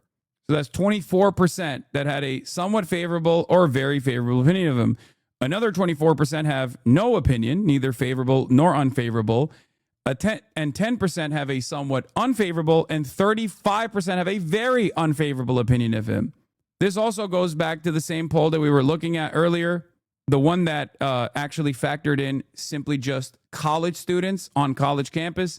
This is the entirety of the 18 to 30-year-old population, which includes, of course, non-college students as well as college students.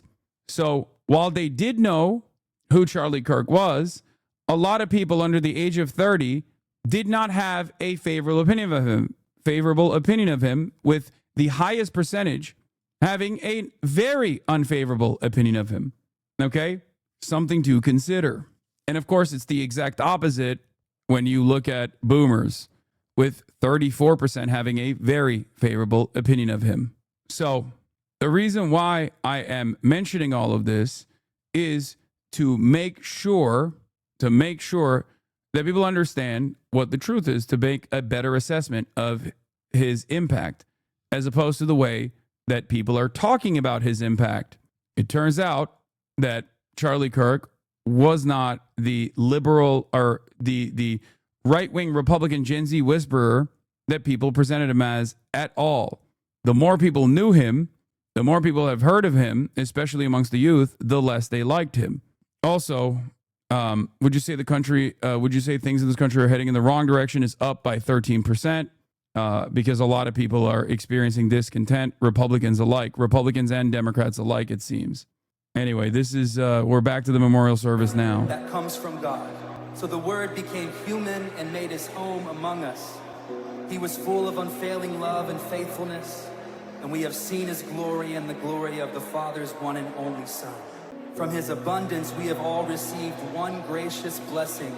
Anyway, for the record, the part of the reason why I looked at that was also to show you why there was very clearly a differing opinion. This past week, why very clearly there was a differing opinion on the way that mainstream media was covering this versus how TikTok was looking at it. Okay? Because mainstream media did not actually reflect on Charlie Kirk's output whatsoever. But the people who are very familiar with Charlie Kirk's output, young people that saw him on their TikTok timeline, they didn't fuck with it. They didn't fuck with what he had to say. Do you see what I mean? It's weird how religious this is. Yeah. And I also don't think that this hyping up, this deification that's taking place is going to be viewed positively anyway. I don't think so at all. I think this is either a mistake, because they're trying to very clearly create enough anxiety and enough anger surrounding Charlie Kirk's death to punish ideological opposition to the administration. And they're going to, in my opinion, fail. And they're still going to try and do it. They're still going to try and enact this vengeance quest. Okay. Which is going to beef up discontent. People are going to get even more mad about this.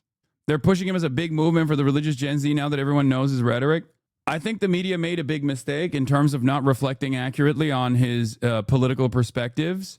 So he probably got a big boost from like Gen X and boomers as well, because they were like, he was a guy who wanted to speak truth to power. He was a guy who simply wanted to, find the truth through spirited debate and discourse. And that's the type of shit that's like catnip for boomers. They love that stuff.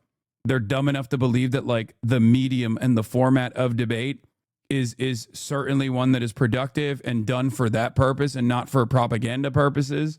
But I think a lot of people, especially even the Gen Z that watch debates, recognize that it's just frustrating and it's purely for entertainment. And it's a way to like learn the talking points basically of your side. Not everyone that encounters these sorts of debates are going to immediately be swept away by the opposition's talking points. That's just what I'm seeing here. Anyway, exclusive. Trump sounds off on Kimmel Dead network CNN, no credibility. Let's take a look. The biggest newsmaker was again President Donald Trump. I accompanied the president for a whirlwind trip to the United Kingdom, reporting on his very busy state visit. Friday night, after we both returned to Washington, I joined the president in the diplomatic reception room at the White House. President Trump, welcome to the first edition of the Sunday Briefing. You are our first guest. You will be a very tough act to follow. Thank you. Before you were the president, though, you were a TV producer. I've never hosted a TV show before. So what do I do? Should I lead with a joke? Do we do the questions? I think in your case, I can say honestly, just be yourself. You've done a great job. Your father's very proud of you. He's been a friend of mine for a long time. And you're definitely his son. I look at you, there's no question about that. But just be yourself. Keep doing the job you're doing. You're doing great. Thank you, President Trump. Let's get right into it. Politics. Today there is a report that AOC wants to run for president in 2028. This new Sunday show, it's kind of a next-gen Sunday show. We're trying something new. Do you have anything nice to say about AOC? Well, look, she's the wrong philosophy for the country in terms of keeping America great. We're making it great. We're taking in so many different elements of success. Are you allowed to stream deep throating? Dog, if I wasn't allowed to stream deep throating, I would never be able to show you anything that Fox News does with Donald Trump. There's just nothing. There's nothing I could, there's no coverage that I could show you of Donald Trump because he doesn't do interviews where he's not getting deep throated. Including tremendous trillions of dollars. And our country's being great. Again, we have a closed border now. Nobody is coming in illegally. They're coming in legally, not illegally. So many things have happened. Her philosophy is so bad. She's got a little spunk. She's got a little something that's good. Joe Crowley, she ran against him. And I said, you know, Joe, you're going to lose this thing unless you go out and campaign. I watched her campaigning a little bit. I happened to turn on television. I saw her campaign. It was almost like by accident. And I said, you're going to have to run a little bit. And, oh, well, no, she's a young girl, he said. She's a young girl. She'll be. I've taken on many of them, and he ended up losing pretty easily, actually. She's got a little something, but her philosophy is bad for the country. I don't think that philosophy can come close to winning. And the reason that I ask is because there's this New York Times excerpt of Kamala Harris's book. She says, she writes, that in private, you were very nice to her. And she says that on the phone you called her a tough, smart customer. Did that happen? Not that I know of, but I was nice to her. I met her a couple of times, and I was always nice to her. And I'd be nice to AOC, too. I thought Kamala would have done a better job than she did in terms of running, because we really won by a lot. And I thought she would have done better. We have, in counties, did you hear, 2,700 to 525. That's nationwide. And I said, that's a little surprising because, you know, the Democrats have certain advantages when it comes to voting, but not this time. But I was very nice I would be nice. I don't think I've ever met AOC, but I would be nice to her also. I'm basically a nice person. People just don't know that. Over in Europe, you were with business leaders. Yeah. Bro, it's like squeezing a stone to get water out of it. Getting this man to say anything nice about someone who isn't like a Broadway musical director is already difficult in and of itself. Getting him to say something nice about a prominent Democrat is virtually impossible. Yeah, if they were to be like, hey, say something nice about Andrew Lloyd Webber, he will tell you all day, every day about how fantastic Andrew Lloyd Webber, he was amazing, he was fantastic. They really done a disservice to his work. Get him to talk about the penis of golfers, like famous golfers, like Arnold Palmer. He's got a huge one, a fat dong, biggest you've ever seen. The world would feel like an earthquake when he took his pants off. Elon filmed alone by a hog at the memorial. Yeah, he's too busy tweeting about race riots that must happen in the UK right now, probably, or tweeting about yours truly. We have to make sure that this guy is deplatformed, is a very not good. Yeah, concerning. Yeah, very, very not good. Not good at all. Yes. Everything that you do, there is a business aspect to it. Yeah. What is a worse business to be in right now? The captain of a cartel drug boat in the Caribbean. They're in trouble. Or a late night network TV talk show host. Oh, they're both in trouble, although Greg Gutfeld's doing great. You know, so I think I'd take that one by a long shot. We have the water drugs, I call them the water drugs, pretty much stopped. In fact, I think water fishing, I think almost anything we have to get into a boat right now in that area would not be doing too well. We have to stop the drugs from coming into our country and killing our people. So we've lose, in my opinion, 300. Bro, he is desperately trying to start a war with Venezuela. By the way, this is just a straightforward threat that, like, they're gonna kill fishermen. It might even be a recognition that they have killed fishermen. 1,000 plus a year to fentanyl and drugs coming into the country. So when you feel badly for somebody that gets blown away, you have to remember they're killing thousands of people. Each one of those people is responsible for killing at least hundreds of people. And we have to stop it. We have no choice. There's so much noise about this late night TV drama. Now we know there's various reports. Disney's CEO, Bob Iger, reviewed Jimmy Kimmel's monologue, and he thought that it was over the line. He's the one who benched him. Now that that's out there, your critics are saying, well, the White House and the FCC are intimidating critics of President Trump. Is that what's happening here? No, I don't think so at all. We have a... Dog, you literally revealed... Dude, this is so funny. He flexed on it. He flexed on it. He demanded it. He got it. He got excited that he got it. Demanded more of it to other enemies of Trump. It's so unimaginably stupid that we're just having this back and forth. Brendan Carr straight up threatened to pull broadcasting licenses at Trump's direction. Trump enjoyed it and said it was awesome. It is ridiculous. A group of people that do watch over this, as you know.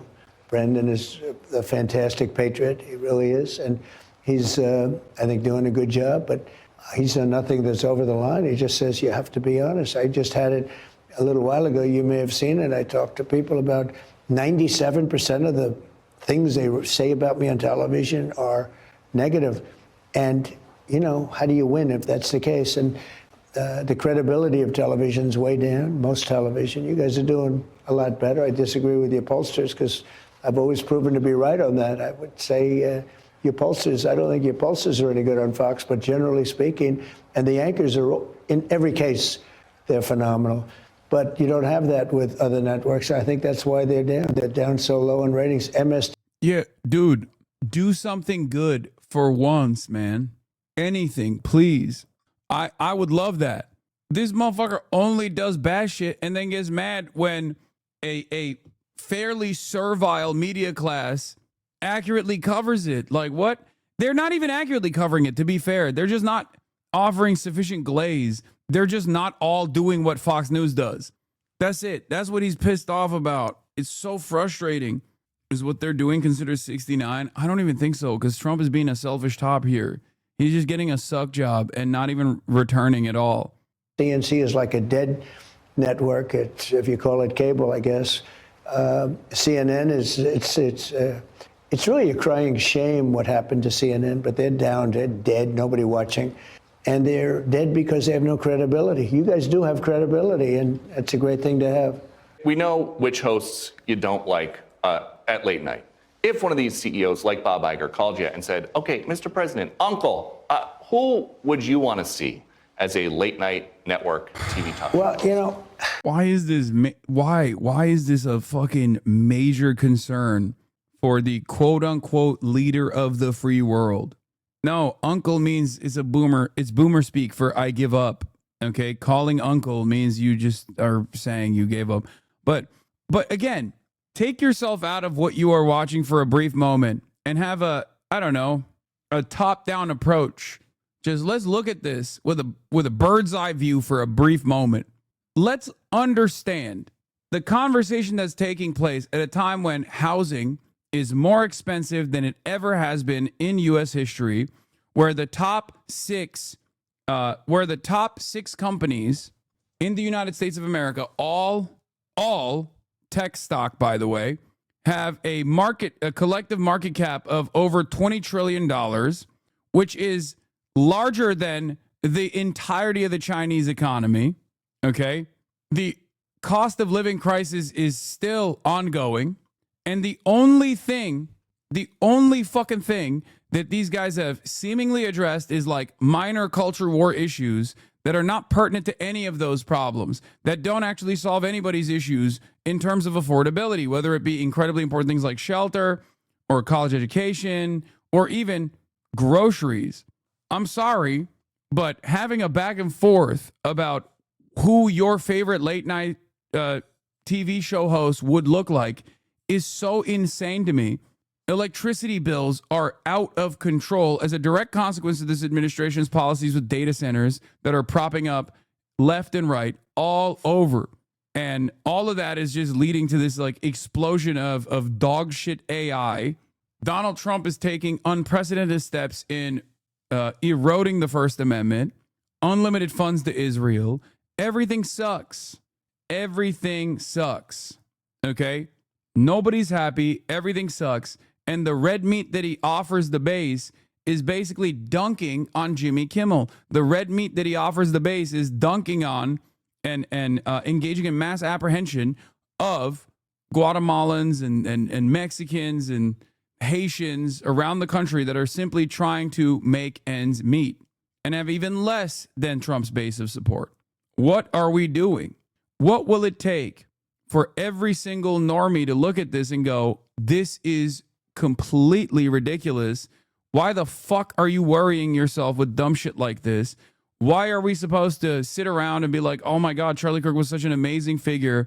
I can't believe how violent the left is. Like, this is a moment for people to wake up and realize that their neighbors, regardless of their political ideology, are not their enemies, okay? On the one hand, this dipshit in charge keeps repeatedly saying, oh, it's the country is so divisive because the left is so divisive. Meanwhile, that reflection is a way to beef up the tensions. That statement in and of itself is divisive. The president is saying that specifically so you think, if you are a Republican, if you're a Trump voter and you're in here, which not many of you are, obviously, but he's saying that so you don't pay attention to all of the real problems that you're experiencing. Part of the reason why the cost of goods is going up, cost of groceries is going up, is because of his also insane tariffs regime too, which many Republicans actually did not enjoy, which is why he went back and forth on whether he was going to do tariffs at all. Not that it matters, because even that volatility caused a lot of issues. So yeah, I guess if you're in the top 10% of wealth right now that own 90% of the entirety of the stock market, as the stock market is like propped up by the confidence that it always has to be a bull market, therefore your net worth will grow. If you're a part of that group, an increasingly smaller number of people in this country, then things are looking relatively fine. But even though there is still a lot of political instability, and you recognize it, and that probably frustrates you, right? And you are still impacted by the affordability crisis, and obviously it's less meaningful the wealthier you get. But the president is not even remotely invested in fixing any of these issues. What will it take for you to realize that this is no longer a left-right fight, and it never really was?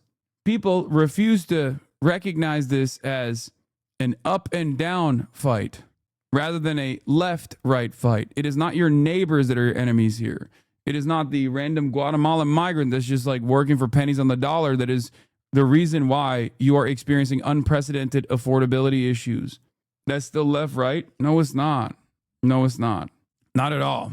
There are liberal billionaires. There are Republican billionaires. There are conservative billionaires. Capital owners come from every different background, color, and creed. They exhibit class solidarity first and foremost. Easily understood by the layman, what I'm talking about is profit over people, okay? If you put profits over the interests of the citizens, then you are of the capital owner class, or you are at least a loyal soldier for the capital owner class. Now, this doesn't mean that there aren't people out there who get way too invested in the partisan narratives, or way too invested in the narratives that undocumented migrants are responsible for all of this violence in this country, or the affordability crisis in this country. There certainly are. People do eat it. People do believe it. But it is upon all of us to try to pull them back to reality to the best of our ability. I'd love to tell you that, to be honest, but all I do is I make enemies. They'll say, why didn't you pick me? There are people that have great talent that aren't being utilized right. And I'm pretty good at that. I think I'm good at talent. And you have people that are really very good. Now, if I name 5, and I could do that quickly, but I'm going to have 6 or 7 that are going to be really angry that I didn't name them. And so it would be a really dumb question to ask. If I answered that question, I can only get myself in trouble. I will say this. You have some people that are terrific on Fox and elsewhere that really would do well. When I look at Jimmy Kimmel, he had no talent. He was a crazy. I don't know if you remember, I did a truth before he gave out the Best Picture Award in the Academy Awards. He hosted it. He did a terrible job. I said, what a terrible job he did. He's the worst host in Academy history. And this was during the show, and he saw it. And just before the climax of the whole show, like Best Picture or Best Actor, whatever it was, he read my truth, saying about how bad he was. And then I dispute this. It was the craziest thing I've ever seen. His wife was begging him not to do it. His agent was begging him not to do it. There's something wrong with the guy. When I look at Fallon, he's the most insecure-looking person I've ever seen on television. And the other one, Colbert, who just got... Bro, getting mad at Jimmy Fallon is so crazy, from the right especially. Like, he is exactly what you want. Like, what do you want then? You just want Greg Buttfeld, I guess. It's like, Jimmy Fallon is basically the most apolitical vessel you could have as a late-night talk show host. And the rest of these guys are also not exactly card-carrying anti-fascist, radical Trantifa members either, okay? But like, Jimmy Fallon is basically the most milquetoast out of all of them. Every single one of them are vanilla from Jimmy Kimmel onward, but Jimmy Fallon is like the most vanilla, the most milquetoast. Like, what the fuck? I just don't understand like what the expectation is here. That like every late night talk show host is supposed to be like a card-carrying Fox News host or something. Canceled, as you know. Just terrible. And it's 100, think of this, it's 100% bad about Trump. They don't say anything good. Even conservatives, somebody said I think in 2 years, 2 or 3 of them, maybe all 3 of them, they never even spoke to a Republican or conservative. It's one of the reasons they do so badly, because they don't realize what's happening. But when you look at these shows, and when you look at how untalented they are, I could get people off the street to do a better job than Colbert. He's terrible. He's terrible. And it's not because he says bad things. I don't watch it. Purposely, I don't watch it, but I don't find it enjoyable. I don't find him good. I don't find any of the 3. I could get people off the street. Right now, you and I could walk outside of the beautiful White House, walk down the street. I could look at some people, and they would do better in ratings, and they would have more talent than any of those 3 guys. That'd be a good bit for our new show. Well, we could do it. Let's do it sometime. I mean, actually, we can do it now because Washington, D.C. is safe. See, that was a good way of getting into that. But no, it's funny. Washington, oh boy, it was so bad. And now it's so good. People are going to restaurants again. The restaurants, new ones are opening. Washington, D.C. is now a really safe city. And a year ago, it was a disaster. Shit. All right, we interrupt the Trump broadcast to go live to Stephen Miller. J. Trump. Joseph Goebbels himself speaking at the Charlie to Kirk millions Memorial. Of Americans all across this land who are gathered in sadness and sorrow to mourn Charlie Kirk, but also to dedicate ourselves to finishing his mission and achieving victory in his name. The day that Charlie died, the angels wept, but those tears have been turned into fire in our hearts. And that fire burns with a righteous fury that our enemies cannot comprehend or understand. When I see Erica and her strength and her courage. I am reminded of a famous expression. The storm whispers to the warrior that you cannot withstand my strength, and the warrior whispers back, I am the storm. Erica is the storm. We are the storm. And our enemies cannot comprehend our strength, our determination, our resolve, our passion. Our lineage and our legacy hails back to Athens, to Rome, to Philadelphia, to Monticello.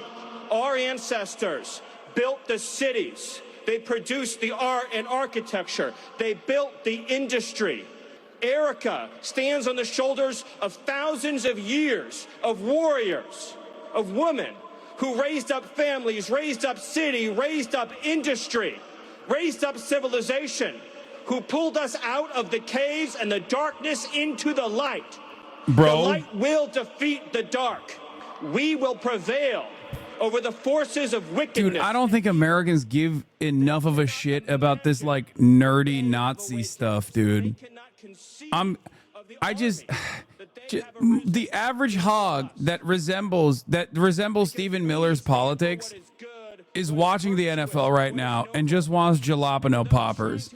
They are never going to be convinced that they are this like mythological race that is higher than everybody else. I don't think so.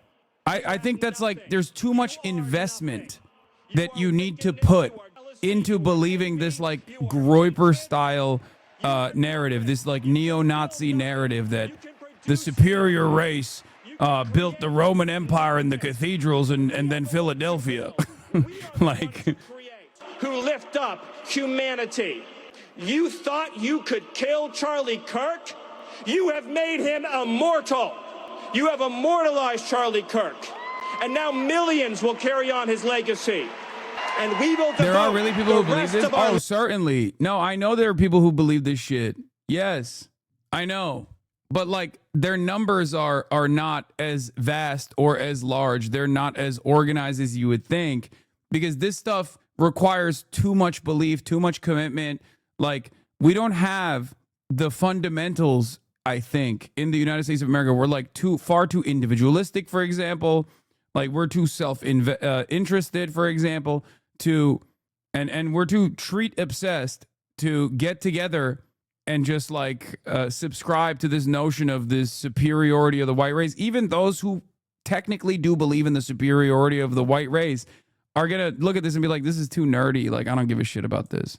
You leave behind nothing. To our enemies, you have nothing to give. You have nothing to offer. You have people in the chat are being like, nah, dude, you don't understand. Like, there's average conservative white dude believes this shit. Like, they think they're the Ubermensch. Okay, I didn't say they don't, but this is way too fucking nerdy is what I mean. This is way too nerdy for the average conservative guy. The average conservative guy's not tuning into this. They're watching football right now. We will defend life. We will defend virtue. You cannot terrify us. You cannot frighten us. You cannot threaten us. Because we are on the side of goodness. We are on the side of God. And to my friend Charlie, to my brother Charlie, I know you are looking at us right now. I know you're watching Erica right now. I know you're watching your children right now. And I promise you, my friend, I promise you, my brother, we will prove worthy of your sacrifice. We will prove worthy of your time on earth. We will make you proud. We will finish the job. We will defeat the forces of darkness and evil. And we will stand every day for what is true, what is beautiful, what is good. And we will achieve victory for our children, for our families, for our civilization, and for every patriot who stands with us. God bless you. God bless Turning Point. God bless Erica. God bless the Kirk family. God bless our heroes. And God bless the United States of America. Thank you. Please welcome to the stage Susie Wiles. That was less. That was more restrained. That was more restrained than I thought it was gonna be. I thought he was gonna be like, we're gonna kill leftists and stuff. Like leftist bodies are gonna be dropping dead. Like we're gonna hang them in public square, stuff like that. Yeah, you're right about the football part. Yeah, I saw this. What's the record for most turnovers and still winning a game? Asking for a friend. You aren't watching the Charlie Kirk memorial? And nobody is tuning in until the big man starts speaking, okay? And even then, the number of people that tune in are going to be not as large, okay? It's just not happening. Like, who the fuck's like, oh, I can't wait to see Susie Wiles' take on fucking Charlie Kirk. Like our president says, it's a movement of common sense. There are 500,000 viewers on YouTube. It don't matter, brother. What are you talking about? You think that means anything?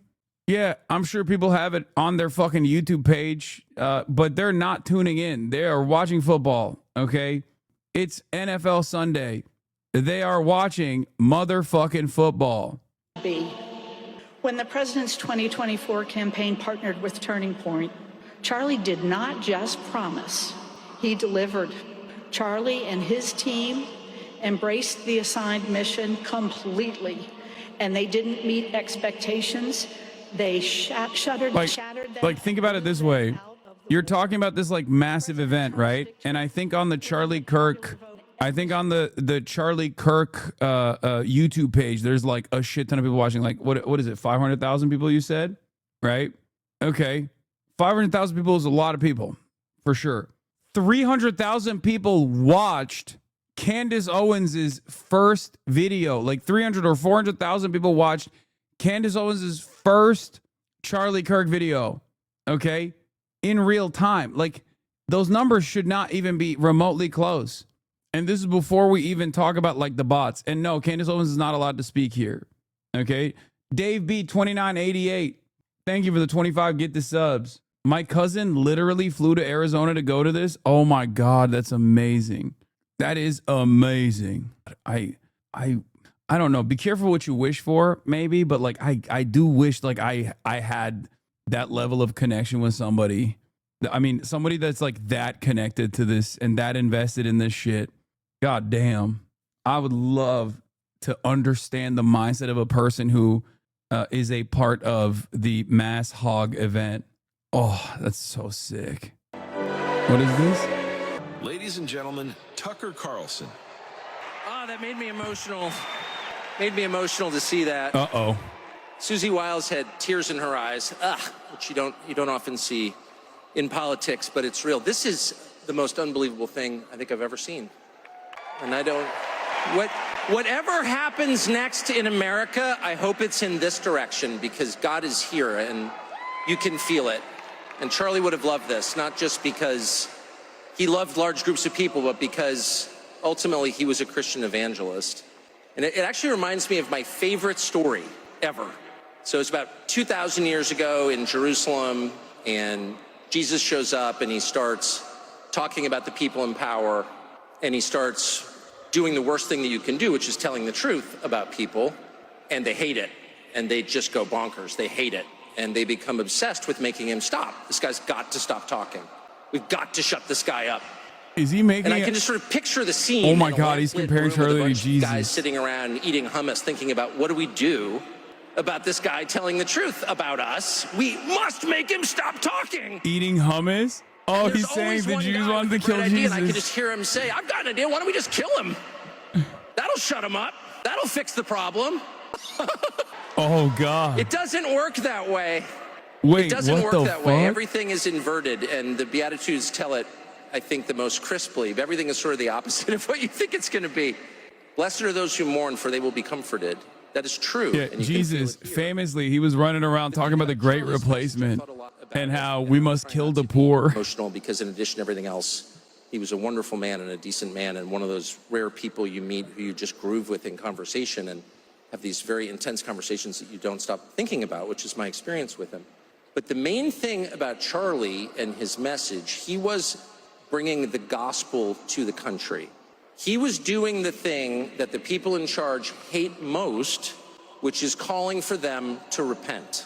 So how is Charlie's message different? And Charlie was a political person who was deeply interested in coalition building and in getting the right people in office, because he knew that vast improvements are possible politically. But he also knew that politics is not the final answer. It can't answer the deepest questions, actually. That the only real solution is Jesus. And the reason, it's really simple.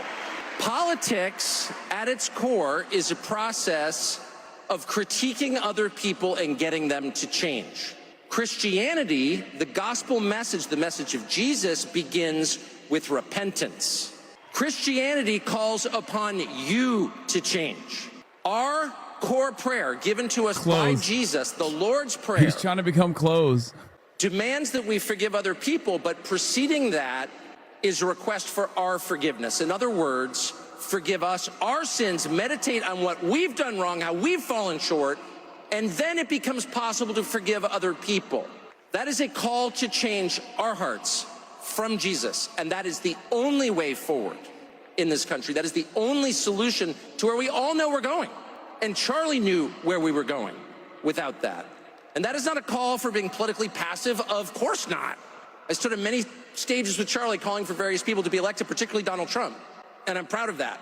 It's only an acknowledgement that what Charlie was really saying is that change begins, the only change that matters, when we repent of our sins. We, me, a recognition that the real problem is me and how fallen I am. And that was the reason that Charlie was fearless at all times, truly fearless to his last moment. He was unafraid, he was not defensive, and there was no hate in his heart. I know that because I've got a little hate compartment in my heart, and I would often express that to Charlie about various people, and he would always say, that's a sad person, that's a broken person, that's a person who needs help, that's a person who needs Jesus. He said that in private because he meant it. So I guess I would just say this gathering and God's presence, God's very obvious presence in this room, the presence of Jesus, is a reminder of what we've known for 2,000 years, which is any attempt to extinguish the light causes it to burn brighter every single time. So as we proceed into whatever comes next, and clearly something's coming next, remember this moment. Remember being in a room with the Holy Spirit humming like a tuning fork. This is the way. Right here. This is the way.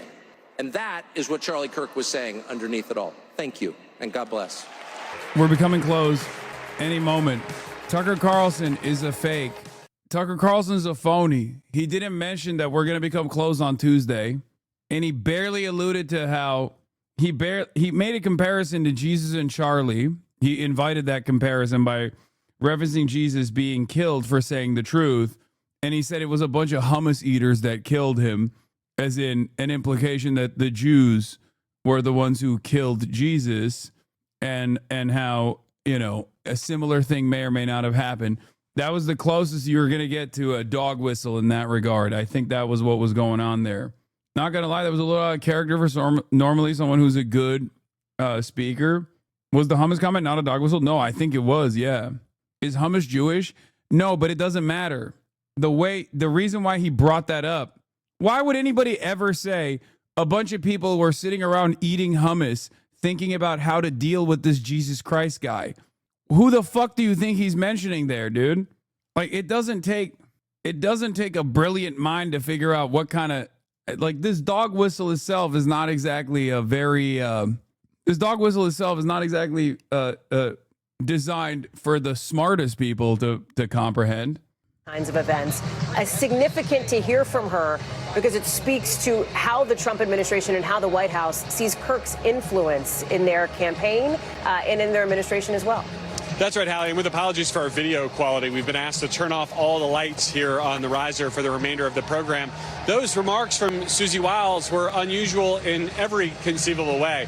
I've covered the Trump White House and Trump campaign for going on 3 years now, and she almost never speaks at events, never speaks in public. Even after the president won on election night, refused an opportunity to say a few words in public even then. She's the ultimate behind-the-scenes operator. I think both the fact that she chose to give remarks today and the evident emotion in her voice speaks to how important her relationship with Charlie Kirk Oh my was God, this to is her. NBC, brother. The Trump campaign at times. This is NBC.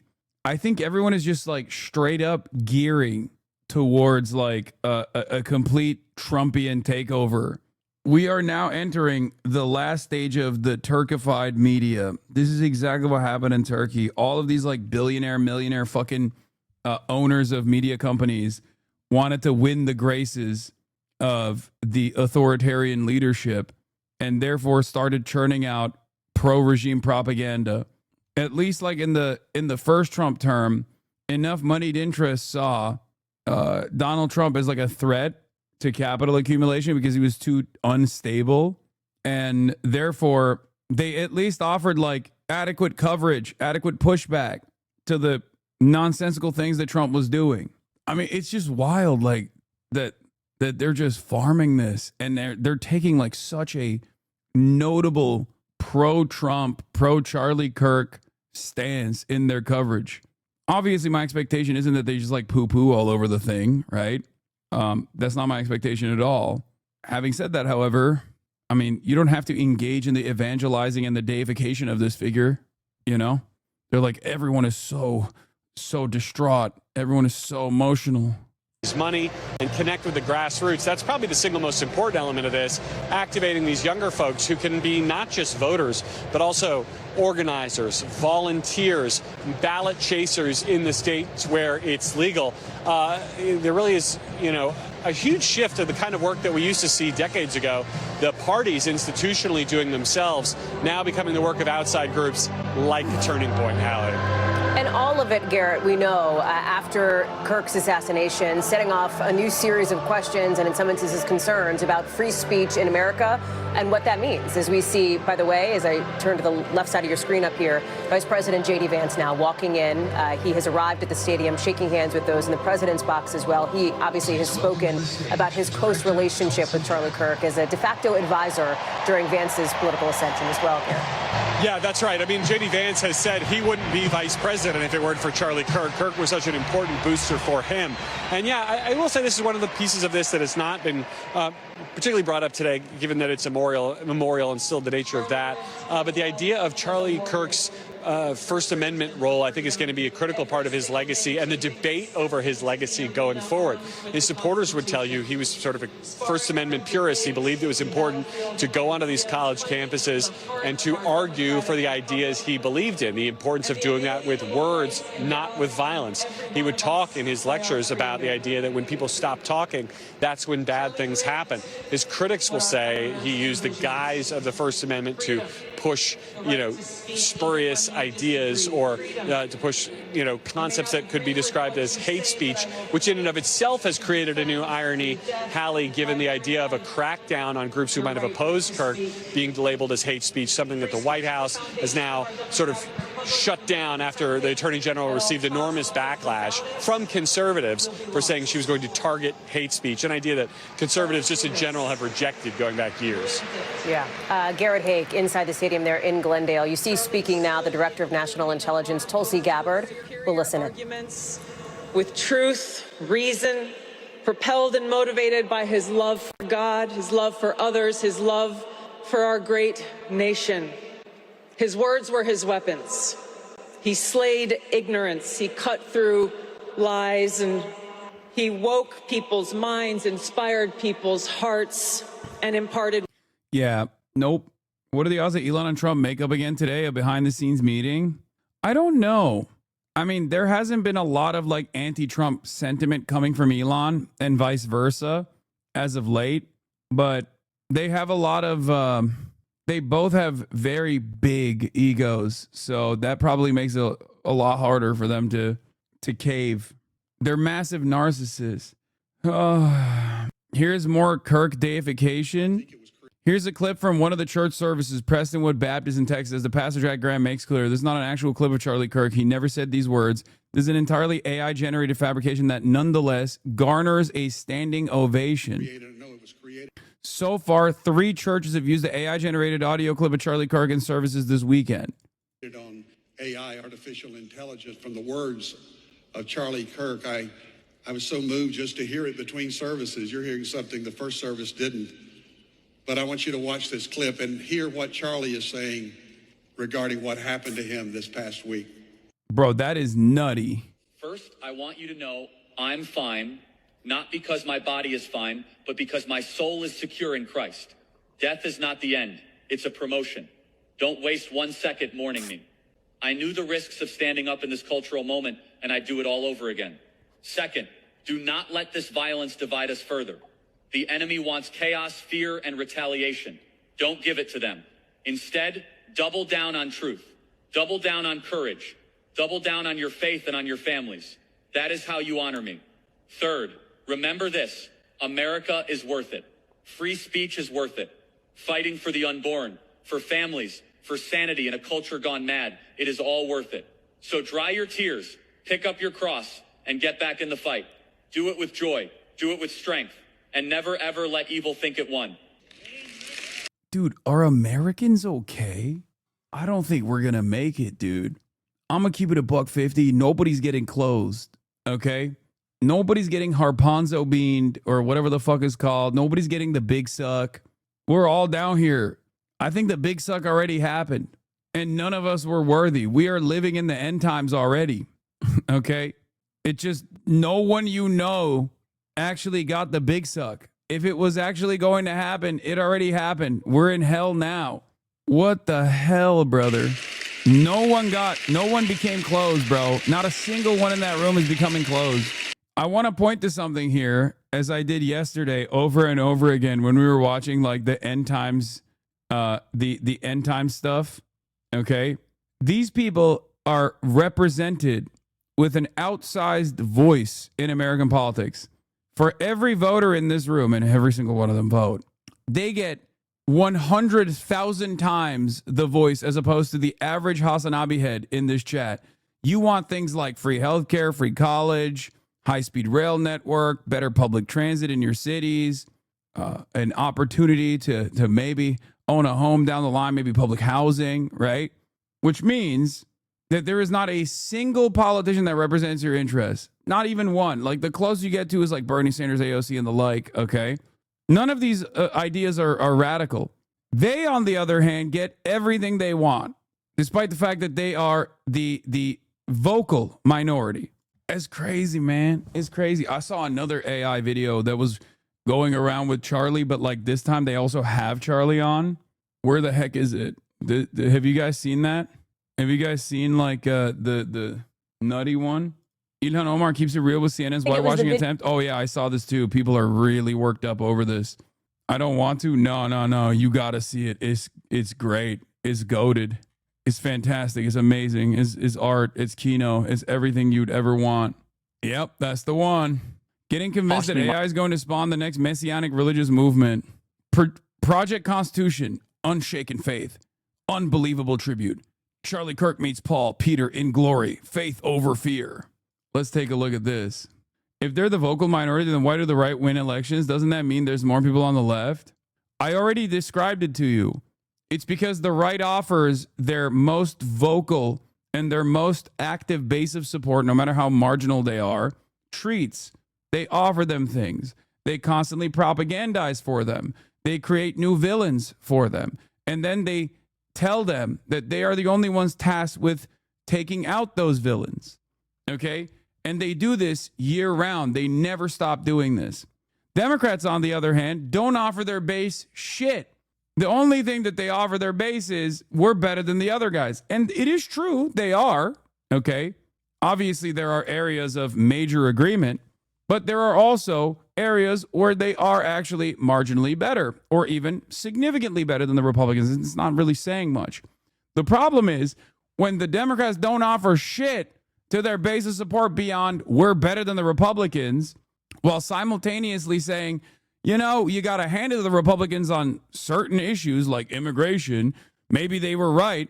Most people are just not going to vote for that. And the ones that may have been in the margins are certainly not going to go for the diet version, when the diet version is basically recognizing that the full strength soda version, the Republican Party, is actually earnest in their agenda. That's it. That's why, with the exception of 2020, the plurality has always been non-voters in this country. Obviously, there are different hurdles in front of voting, such as voting on a work day, the Electoral College, making people feel as though their voices don't matter, and numerous other factors. But this is a major component You have to offer something to your voters that they want to go out and vote for. Okay?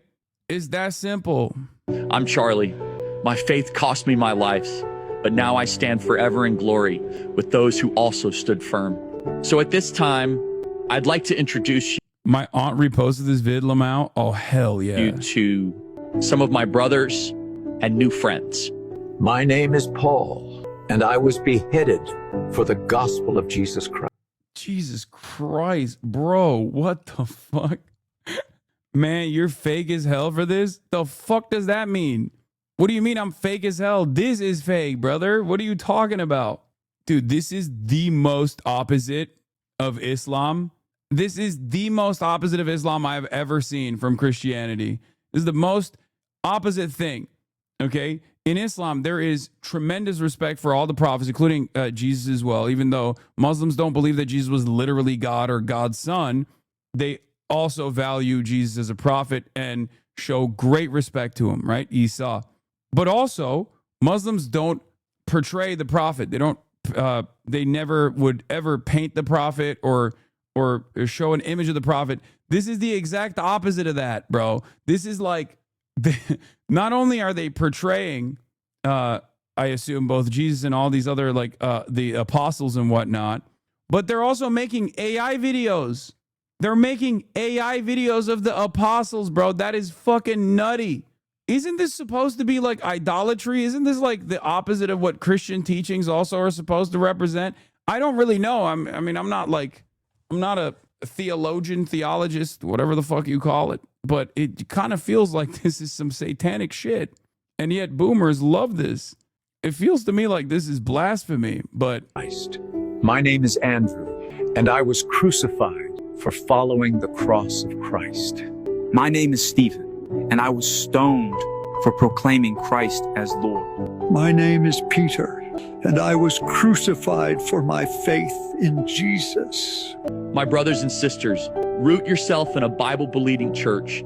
Pray for your enemies, for our battle is spiritual. It's time to awaken your faith.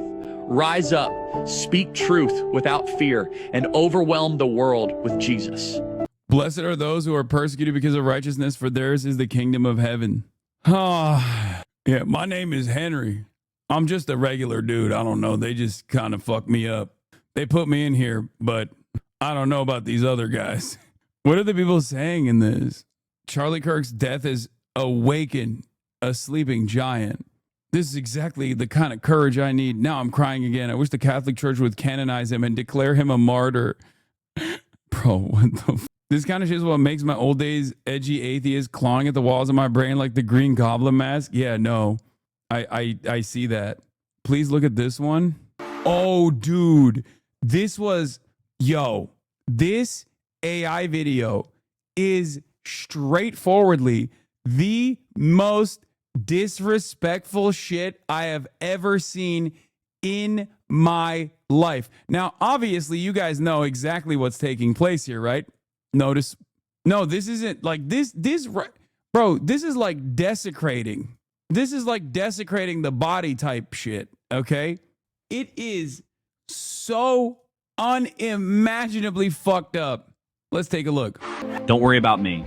I'm in a better place now. But America and Israel, from this day on, will never be the same. Brother, that is nutty, okay?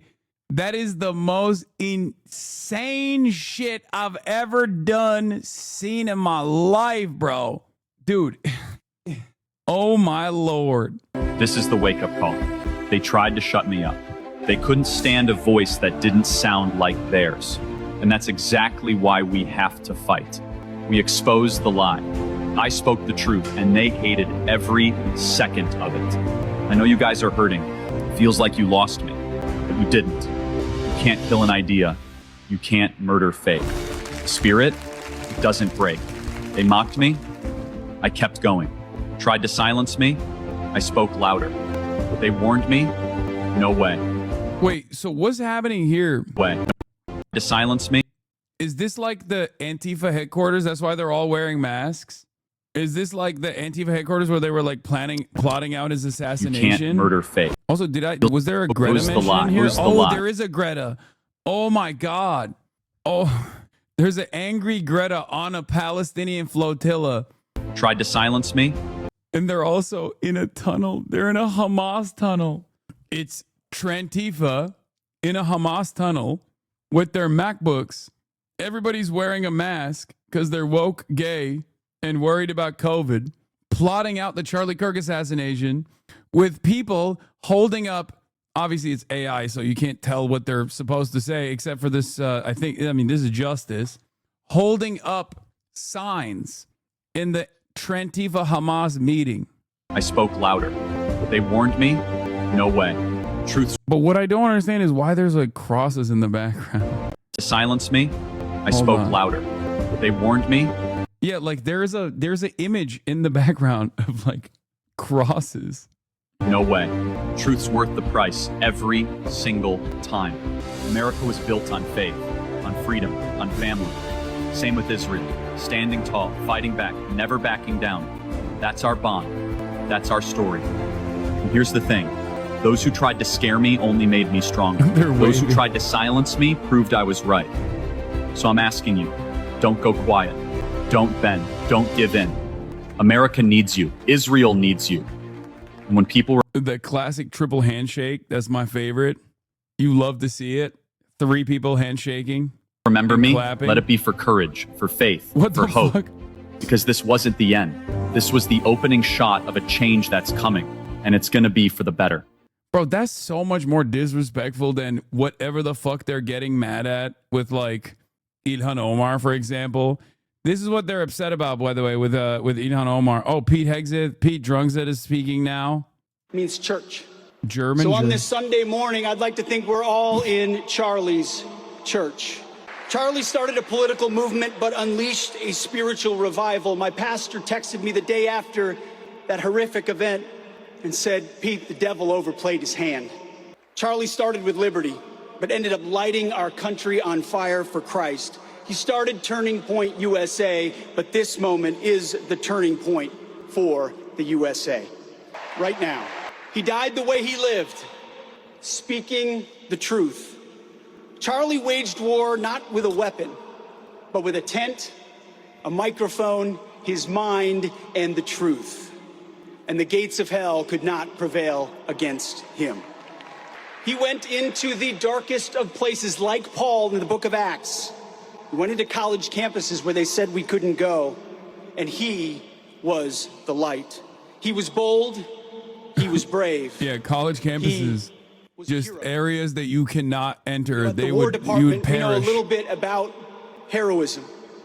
I've seen it personally on the battlefield from Americans wearing camouflage, and I'm surrounded by men and women today who had the chance to witness the same. The darkest place in American society, a college campus. Charlie Kirk wanted to go to West Point.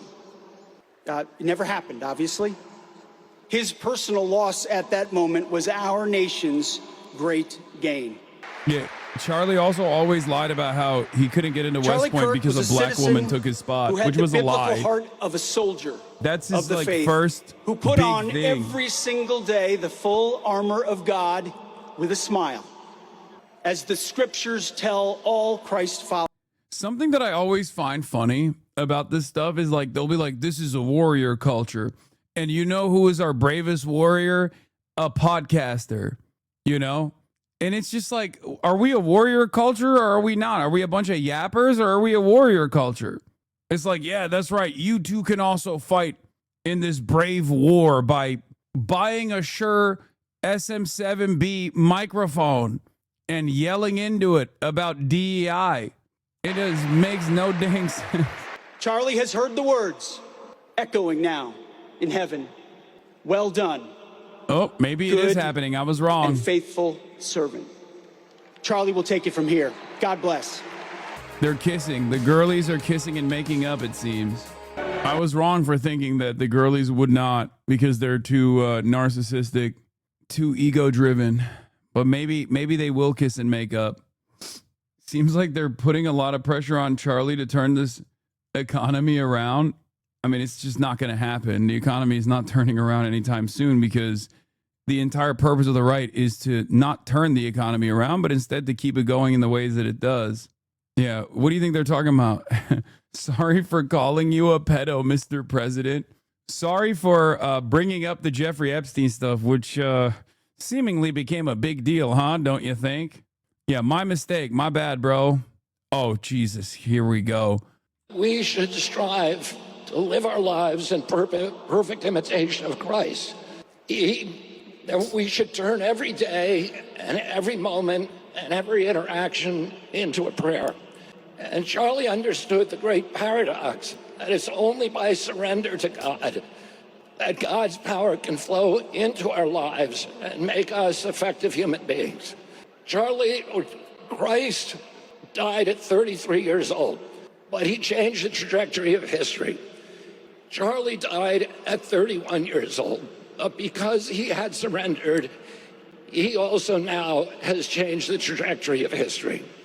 Charlie's other passion was free speech. He understood that the free flow of information was the soil, the water, the sunlight for democracy. He understood democracy's great advantage was that our policies were formed by ideas that had triumphed in a marketplace of debate and conversation. He thought that conversation was the only way to heal our country. And this was important, particularly important during a technological age when we are all hooked into. Do you think it's the worm speaking right now? We'll have our answer if he starts mouthing off about fucking vaccines and how it's the Antichrist, the mark of the beast. By our impulses for tribalism and for division. He felt that the only way to overcome that biological impulse was with a spiritual fire and with developing community. And the only way to develop community was through conversation. And so he always gave the biggest microphone to the people who were most passionately aligned against him, because he believed that we need to talk to each other and that we needed to be able to say what we mean without saying it mean. A few years ago, my brother David died, and I asked my mother, does the hole that they leave in you when they die, does it ever get any smaller? And she said to me, it never gets any smaller.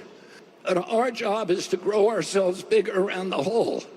And we do that by taking the best qualities, the best, most admirable character traits of the person that died and integrate them with restraint, with discipline, with practice into our own character. And in doing that, we make ourselves larger and the whole gets proportionally smaller. But we also give a kind of immortality to the person who left us because their work continues through us. A couple of days ago, my niece or my granddaughter left for college in Europe. Her mother noticed that she packed a Bible. When her mother asked her why she made that choice, she You know it's the worm because he fucked up the niece granddaughter thing. I don't believe that at all, bro. That's crazy. In one of my first conversations with Charlie in July of Yeah, one of the Kennedys is becoming more godlike. Get the fuck out of here. we challenged and interest the physical risk. And he asked me if I was scared of dying. And I said to him, there's a lot worse things than death. And one of those things is if we lost our constitutional rights in this country and that our children were raised as slaves. And I said to Charlie, I said, sometimes the best consolation we can hope for is that we get to die with our boots on. Well, Charlie died with his boots on. And he died to make sure that we didn't have to undergo those fates that are worse than death. Oh, let's remember Charlie. He was, for those of us who were friends with Charlie, we don't need any more evidence of the love of God, because the evidence, the friendship is the best evidence that God loves us all. Thank you and God bless you. I can't tell if he's like about to cry or if that's just how he sounds. It's got to be the worm though. It was definitely the worm talking. It was the worm doing all the talking. Dude, come on. They're going to heavily use religion in politics to try and win all the boomers and even more and attack their competition. Separation of the church and the state seems to be getting thin. Dude, what are you talking about? Brother, listen. Are there still, like, you know, diehard loyalists within the Christian fandom? Absolutely. Okay. The evangelical, the white evangelical Protestant Christian movement is firmly committed to Trump already. Are they winning over new people with this Christ narrative? Fuck no. I don't believe that in this day and age, in 2025, that Americans are going to wake up and become more religious. Okay? That's it. I just don't see that happening at all. I think Americans are, again, too selfish to believe in anything other than the treats that they're going to consume. They're too predisposed with their own shit. I am to shed a tear. I know this because I've even gotten the call from that guy a couple times. You know, Don. Oh, you're doing a Trump? You're getting a little aggressive on social media, Don. Relax. He has a worse Trump than me, which is crazy. But last week, when I received word that Charlie, who was like a little brother to me, had been assassinated, I was truly devastated. We all were. And we're here today to celebrate the way he lived his life and to remember the way he changed so many of ours. So I want to start where I know Charlie would want me to, with what was most important to him, and that was his relationship with Christ. To say Charlie knew more about the Bible than me is an understatement, folks. It's like saying Donald Trump knows more about being president than Hillary Clinton or Kamala Harris. No kidding! But when Charlie was asked in an interview how he'd want to be remembered, he said, "I want to be remembered for my courage, for my faith." And let me tell you guys, those were not empty words. Last week, Charlie joined a long line of courageous men and women who were martyred for what they believe. According to the book of Acts, the first martyr in the early Christian church was Stephen, who was stoned to death. And as Stephen was being killed, he said, "Behold, I see the heavens opened and the Son of Man standing at the right hand of God." Now, there are many times in the Bible where Jesus is seated at the right hand of God, but this is the only time he's seen standing. And while the Bible isn't explicit about this, I like to think Jesus was standing to welcome Stephen, the courageous martyr, into heaven. Do you think Steven Crowder low-key mad as fuck that everyone's acting like Charlie pioneered the debating college And kids today, shit? I'm the only one who that cares gives about me the great truth. I'm the only one who keeps giving Steven Crowder the proper credit for the change my mind shit. And it's like even before him, obviously Ben Shapiro was doing it too with the SJW slam dunk compilations. But you're right. You're right. If I'm Crowder, I'm pissed. Steven Crowder, the only reason why anybody knows who he is because of the change my mind shit that he was doing. He did that. He pioneered it. It's crazy that everyone now will forever immortalize Charlie Kirk with the change my mind bit that Steven Crowder basically sequenced out and made more popular than ever before. It's a fucking meme. And for me, it was inspiring. And now, in the face of unthinkable loss. Imagine if Charlie also cross-dressed too, and then they were like, Charlie pioneered cross-dressing and going to a Planet Fitness. Steven Crowder is done at that point. Like, those are the last two things he had, right? Cross-dressing and going to fucking gyms and yelling and doing the change my mind shit. Trump is actually starting to sink in Christian circles now, except white evangelicals, where he's at 72%. Of course they are. I'm sorry. It is the most nefarious force. I don't like to generalize any group by beliefs or anything, and I don't think evangelicals are even a monolithic force.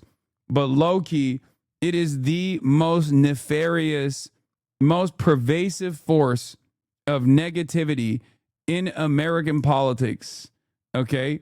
Motherfucker said, pause, please, on Don Jr. You really want to hear everything Don Jr. has to say? You want to hear him, like, try to fucking incorrectly read out scripture or some shit? Who gives a fuck what he has to say, dude? Get out of here. He's got no emotion. Here, there you go. Here's Don Jr. in his words. That sounded like a great reason to pack it up and head out. But it was one of the many times that I would agree with Charlie, who said, no way, we're going out there anyway. At one of the last events of the 2024 campaign at Arizona State, some lunatic called it a threat to try to keep us from going on the stage. Again, we went out there anyway, without fear. Charlie led the way. Okay, his message was clear then, and his message is clear now. Not the best thing to mention here, won't don't you back think? down. We won't be intimidated. The Bible says over 100 times in the pages of Scripture, do not be afraid. And the 100,000 people here today are a signal to the world. Our message of faith, family, and country will not be silenced.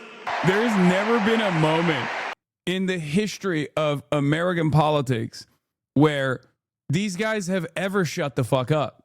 If you recall, if you're an old head, if you were here when I was covering Trump 1, I would always say, like, they kept repeating that they were actually the silent majority, but in fact, they were just the can't shut the fuck up minority.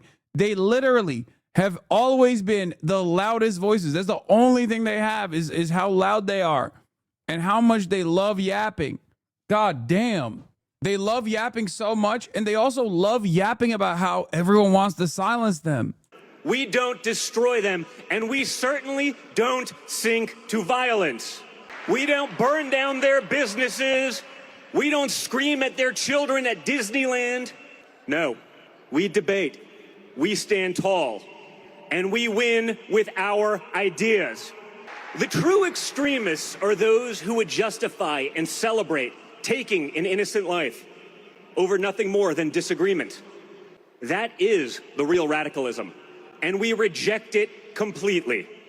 Charlie delighted in his belief that people could be persuaded. He believed the way to win hearts was with truth, with courage, and with conversation. He would always be the first to say, you are welcome here. And that's what I want to leave you with today. If we're truly going to honor Charlie properly, his loss cannot be the end of the story. His legacy must be that when they took his life, 1 million more Charlies stepped up to fill. I need you guys to understand something. This is the president's favorite podcaster, okay? This is the president's favorite YouTuber that we are memorializing. I never thought that I would see the day where American fascism would not only be so violent, but also, ironically enough, incredibly incompetent and silly, okay? You back down. Will you give up in fear? Good. If you're among the millions of people watching today. Has a royal jester ever received such praise? I don't think so, man. You're just jealous. It isn't you that's getting Charlie's a full stadium message, brother. Like Christ's, was an invitation. I think the events that triggered this is not something that I would ever be jealous of, don't you think? That's an insane statement to make. If you believe in faith, family, and freedom, then you are with us. No matter your past, no matter how you've voted, no matter where you come from, this movement is your home. If you're not already seated at this table, we have a seat prepared for you. If you believe in God and family and country, you are one of us. If you believe our government should put the interests of our citizens first, welcome. When have they done that? If you believe American workers deserve dignity and American families should be able to afford a good life on one salary, welcome. If you reject the propaganda of the fake news media, welcome. If you want to eradicate the criminal cartels and get drugs out of our communities, welcome. If you believe our best days are ahead and are willing to stand up to make America great again for your children and for generations to come, welcome. Charlie loved this country, its people, and the work of persuading others to believe in something greater than themselves. And if we live with that same courage, our legacy, like Charlie's, will live forever. Charlie, my brother, we love you, we miss you, and we will not let you down. And as the scripture promises, well done, good and faithful servant. Enter into the joy of your Lord. God bless, and thank you so much. Here's a video of Trump and Elon yucking it up. Ladies and gentlemen, please welcome Secretary Pete Hegseth. Sorry. I'm tweeting, hiding the Epstein. What is this, better one? Oh, they're handshaking too. And he gave him a little ass smack, dude. I'm so glad that they can let bygones be bygones. You know what I mean? He touched him in the butt and everything. I said, sorry for calling you a pedophile that is hiding the Epstein files, Mr. President. Elon asked Trump to send you to Guantanamo. Yeah, he's like, I have only one wish here, okay? I have only one wish. I'll let bygones be bygones if you just like put this one streamer on Twitch who had my baby mama on the broadcast one time years ago in fucking Guantanamo Bay. Oh, here it is. Here it is. Jedediah Vance. Thank you. Thank you all so much. You know. Oh, yeah, he is running. I mean, this is all like the guy who's benefiting the most from this Charlie Kirk assassination is JD Vance, because he's like, one, presented himself as like super close to Charlie and is using this, is farming this as best as possible. Our dear friend Charlie Kirk, and tonight, I fixed the tweet chat. Calm down. With Charlie and for Charlie louder than ever. The evil murderer who took Charlie from us expected us to have a funeral today, and instead, my friends, we have had a revival in celebration of Charlie Kirk and of his Lord Jesus Christ. We gather here in this stadium in the hot Arizona sun, shielded in a great shining city our fathers raised out of the desert. And from this desert, Charlie Kirk built a movement. He transformed the face of conservatism in our own time, and in doing so, he changed the course of American history. To rising generations across this country, Charlie exemplified kindness, courage, and a commitment to open debate. And he was a great debater, and we loved him for it. But Charlie loved debate not because he excelled at it, but because it was the vehicle for bringing the light of truth to dark places. And Charlie Kirk brought many truths in his life. Charlie brought the truth that young people deserved a stake in the future and that they deserved to have a voice. He brought the truth that marriage and family were the highest callings, far more important than any job or educational credential. He brought the truth that our nation would fade unless it brought order to its neighborhoods and prosperity to its people. He brought the truth that life was precious and we must fight to protect it at all stages and at all times. He's having a hard time speaking, right? What's going on here? But most of all, Charlie brought the truth that Jesus Christ was the King of Kings and that all truth flowed from this first and most important one. But Charlie, he did so much more than tell the truth, he lived it. Charlie understood that the best evangelization was not in what you said, but in how you lived your life. And in this city, he lived his life well. He raised a wonderful family. He had a beautiful wife, 2 beloved children, and a loving and godly home. In this, he showed us the importance of family. He lived 3 decades he had on this earth with a sense of Christian virtue that would make any man, any person proud. And in this, he showed the importance of following God. He was a kind-hearted man, a hard-working person, and any parent would be proud to have him as a son. In this, he showed the virtue of industriousness.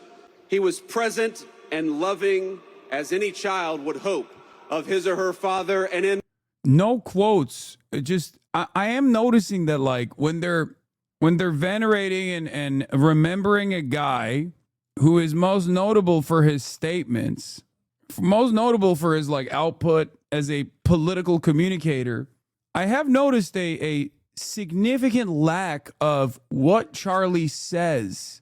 Interesting. I don't know. I don't know what this is. It's concerning. Perhaps a bit concerning. No quotes at all. Civilization. No clips. No citations. No clips at all. I mean, he had a lot of clips. That was all he did. He was a clip compy guy, you know? Run a clip compy. He was Athens and Jerusalem, the city of reason and the city of God in one person. But if he loved those places, they were not his home. America was his home, and he was willing to die for it. You know, Charlie, he loved this country with a contagious intensity. Anybody who talked to him knew it and felt it.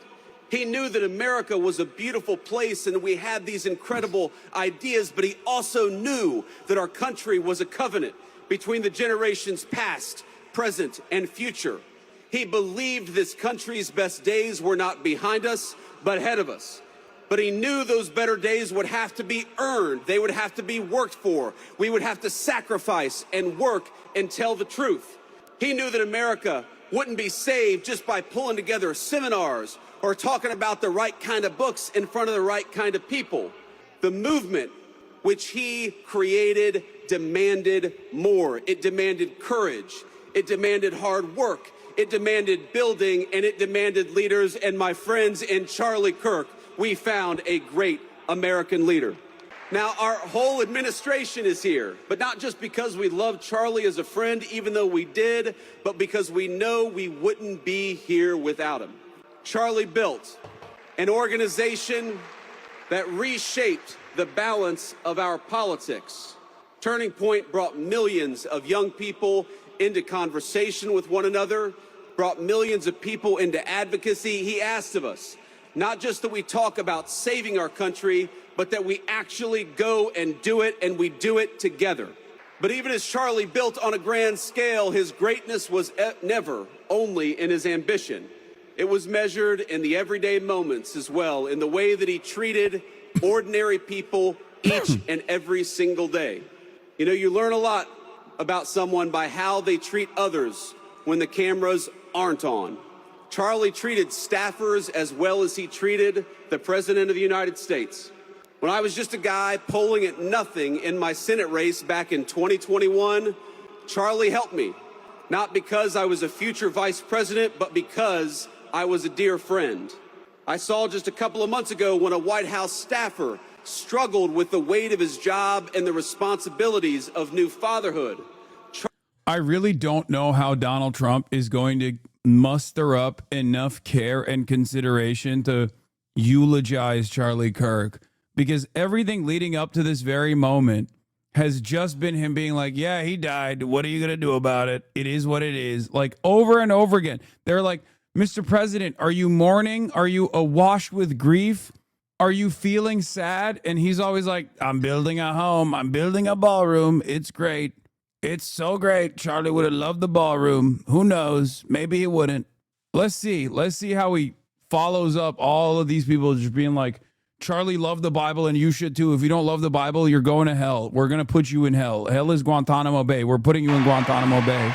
Because, like, remember, he doesn't like when someone outstages him. He's a massive fucking megalomaniac, a huge narcissist. He hates when he is not the center of attention. It sounds like petty libtard theories or whatever, but like it is actually true. He cannot get himself to properly grieve anyone. He never can communicate about death correctly. It's a through line throughout his entire career, and certainly been worse in the last couple of years. His brain has deteriorated. I can't wait to see what he's going to do here. I'm not kidding. He knew that we were all children of God. I'd be shocked. He knew deep down the truth of Scripture. And from that confidence, everything else flowed. That unshakable belief in the gospel led him to see differences in opinion, not as battlefields to conquer, but as way stations in the pursuit of truth. He knew it was right to love others. You guys want to know something nuts? Your neighbor, your interlocutor. You want to hear something fucking insane, dude? JD Vance is 7 years older than me. That's it. He's only 7 years older than me. How Like, how crazy is that? Think about that. Charlie was slain, doing what he loved, telling the truth, proclaiming his faith, building out a dream. And now he's gone, and our hearts feel so empty because he's been taken from us. Yes, he's He's been 57. taken I'm from 50. his He's parents 57. and from his sister. Dumbass. He has been taken from our darling Erica and their beautiful children. And Erica, I know I speak for this entire auditorium when I say that we love you and we will never stop standing by your side, just as Charlie did. He was taken from us by those who despise the virtues that actually made our civilization great to begin with. Dialogue, truth-seeking, family. This motherfucker wrote a and book faith. about how his mother traded him in for some crack and became famous. Yup, that's the thing that happened. Of humanity. But also, do you really not understand why she did that when you hear him speak? Let's be real. Come on now. And celebrate his death.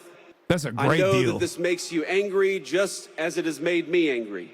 But it is easy in these moments to see only the worst of our fellow man. I found myself wishing that I could pick up the phone and talk to my friend and ask him for his advice and his counsel, to ask him how to respond to such hate and the souls from which that hate springs. Why are they But I can't behind call some my friend glass? They're behind because he was bulletproof murdered glass. for speaking the truth. Even though, I I don't know, can they're only guess supposed to be surrounded by at what he might like-minded say individuals. Who knows? And what he would encourage me to do. And here's what I think. I think he would encourage me to be honest that evil still walks among us.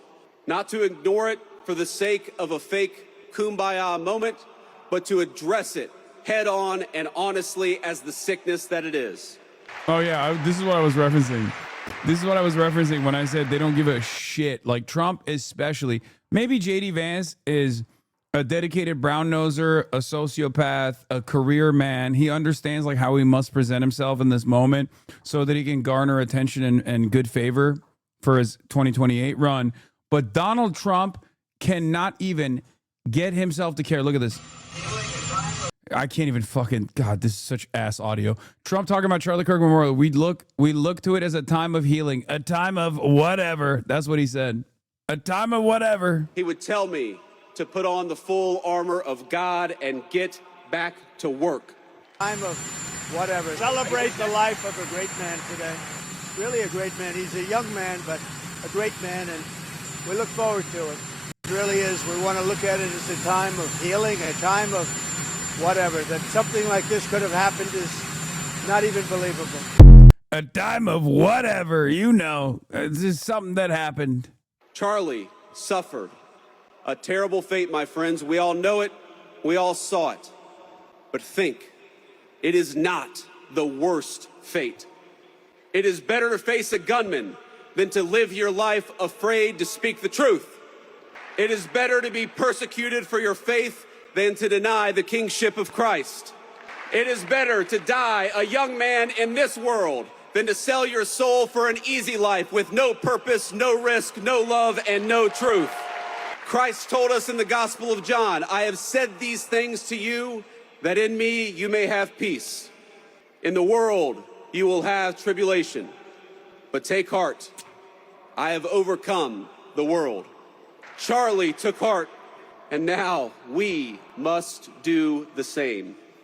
I've seen so many of you say, so many on social media talk about for Charlie. We must do this for Charlie. For Charlie, we will speak the truth every single day.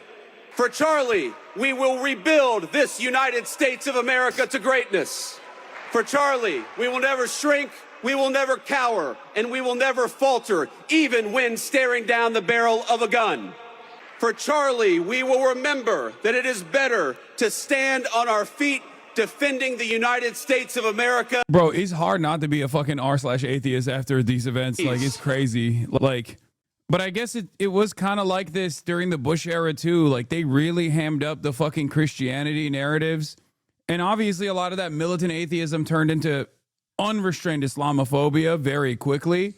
But initially, at the peak of militant anti-theism, Reddit atheism and whatnot, they were consistently shitting on George W. Bush for being this like incredible religious figure or whatever, even though he wasn't, right? But like a lot of the stuff that he was doing, like the stem cell research, I still remember the stem cell research stuff was a major point of contention for a lot of like the militant atheists in this country that were just so frustrated and were mad about the setback in science. Yeah, for those of you who don't know, George W. Bush made stem cell research illegal. Okay, I know it's from a bygone era. It sounds so crazy, but there was also a conversation about teaching evolution in the schools. That was another thing. That was another big like culture war issue. They were doing the same shit that they're doing right now. The Republicans always do this. This is culture war stuff. You're really inflaming tensions by hitting whatever kind of like cultural touch points the white evangelical Protestant movement gives a shit about. And at that point, there was a lot of discontent from militant atheism, specifically towards like Christian nationalism. And of course, unfortunately, there was a good deal of like anger and resentment towards Islam as well. And once Obama became president, a lot of those guys then obviously turned around and put the crosshairs on Islam. Voter registration offered at table here today, Charlie Kirk Memorial in Glendale, Arizona. That is crazy. Yeah, there were conversations about cloning too. There was another thing.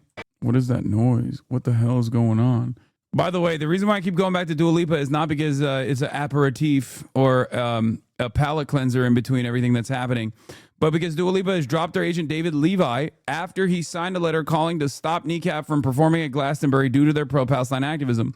She views him as being a supporter of Israel's war in Gaza and the terrible treatment of the Palestinians, and that was made very clear through the letter he signed and sent to Michael Eavis, the Daily Mail reports. Okay? My queen, my goat, my dua. We are all going to do a dua for Dua Lipa. We are all Albanian on this beautiful, glorious day. Okay? Dave's really mourning. Yeah, I already joked about this. Invite her to the podcast. I would die. It's never gonna happen though. What is this? Why are they showing random shit in the crowd? Also, speaking of Kneecap, there's an update on this as well. There's an update on the Kneecap stuff. Like Canada barred Kneecap from entering the country. That was also very cool. Very cool. On the one hand, Mark Scarney is offering a little bit of recognition, conditional recognition to Palestinian statehood, okay, as a way to just like try to silence the discontent from the masses. On the other hand, they're doing shit like that still. This does not make sense. Why are they on the one hand punishing the people who were right all along while simultaneously caving to their demands? Think. This doesn't make any sense. But I suspect you will see a lot more of this kind of like speaking out of both sides of their mouth liberalism, okay? You'll see a lot more liberals being like, well, we're pro-Palestine now. Come on. Yeah, sure, Israel's doing a genocide. But like, also, you were always wrong and annoying for addressing it early on and demanding that we address it. As a matter of fact, it might have even stopped us from addressing it earlier. We would have done it, but it's just if it wasn't for you fucking losers being so mean. So just remember that. Palestinian statehood recognition is a step in the right direction, but it means nothing if you deny the genocide. It means nothing if you continue doing arms transfers to Israel. Straight up. And yes, Kid Starver also came out and hit the state recognition shit. Obviously, Israel is very mad about this because any kind of pushback, no matter how marginal, no matter how symbolic, is absolutely unacceptable. Erica Kirk is on. Is this Erica Kirk? Yeah, the only thing we got is that it pissed off Bibi. That's it. Listen. Palantir is currently, by way of Pegasus, tracking your facial movements. Okay, so if you think that your facial movements are not being tracked in this very moment and being logged in a database to figure out exactly what level of concentration camp you're going to be sent to, make no mistake, that is what's happening. Do not say anything. Do not do anything. You are being watched. Okay? You are being fucking watched. Act accordingly. How the fuck can they track my face when they can't see my face? Dog, you're surrounded by cameras on your phone and all over the place, okay? God bless all of you for coming here from all over the world to honor and celebrate my Charlie. Just a few miles from here, 2 years ago at America Fest 2023, Y'all better be sufficiently Charlie crying right delivered now. a speech on stage for our TPUSA Faith event. Charlie loves speaking off the cuff. He's very good at that, without a script. So I personally didn't know what he was going to say. And what he chose to speak about that day was his submission to the will of God. He quoted one of his favorite Bible verses, Isaiah chapter 6, verse 8. Here I am, Lord. Do people do that? Like, do people actually Send quote me. scripture to one another while rizzing each other up? After Charlie finished, I met I him always backstage, thought it was like made up. and I spoke to him, and I'll never forget A this. lot of people are saying yes I in the said, chat. Charlie, baby, Concerning. please talk to me next time before you say that statement.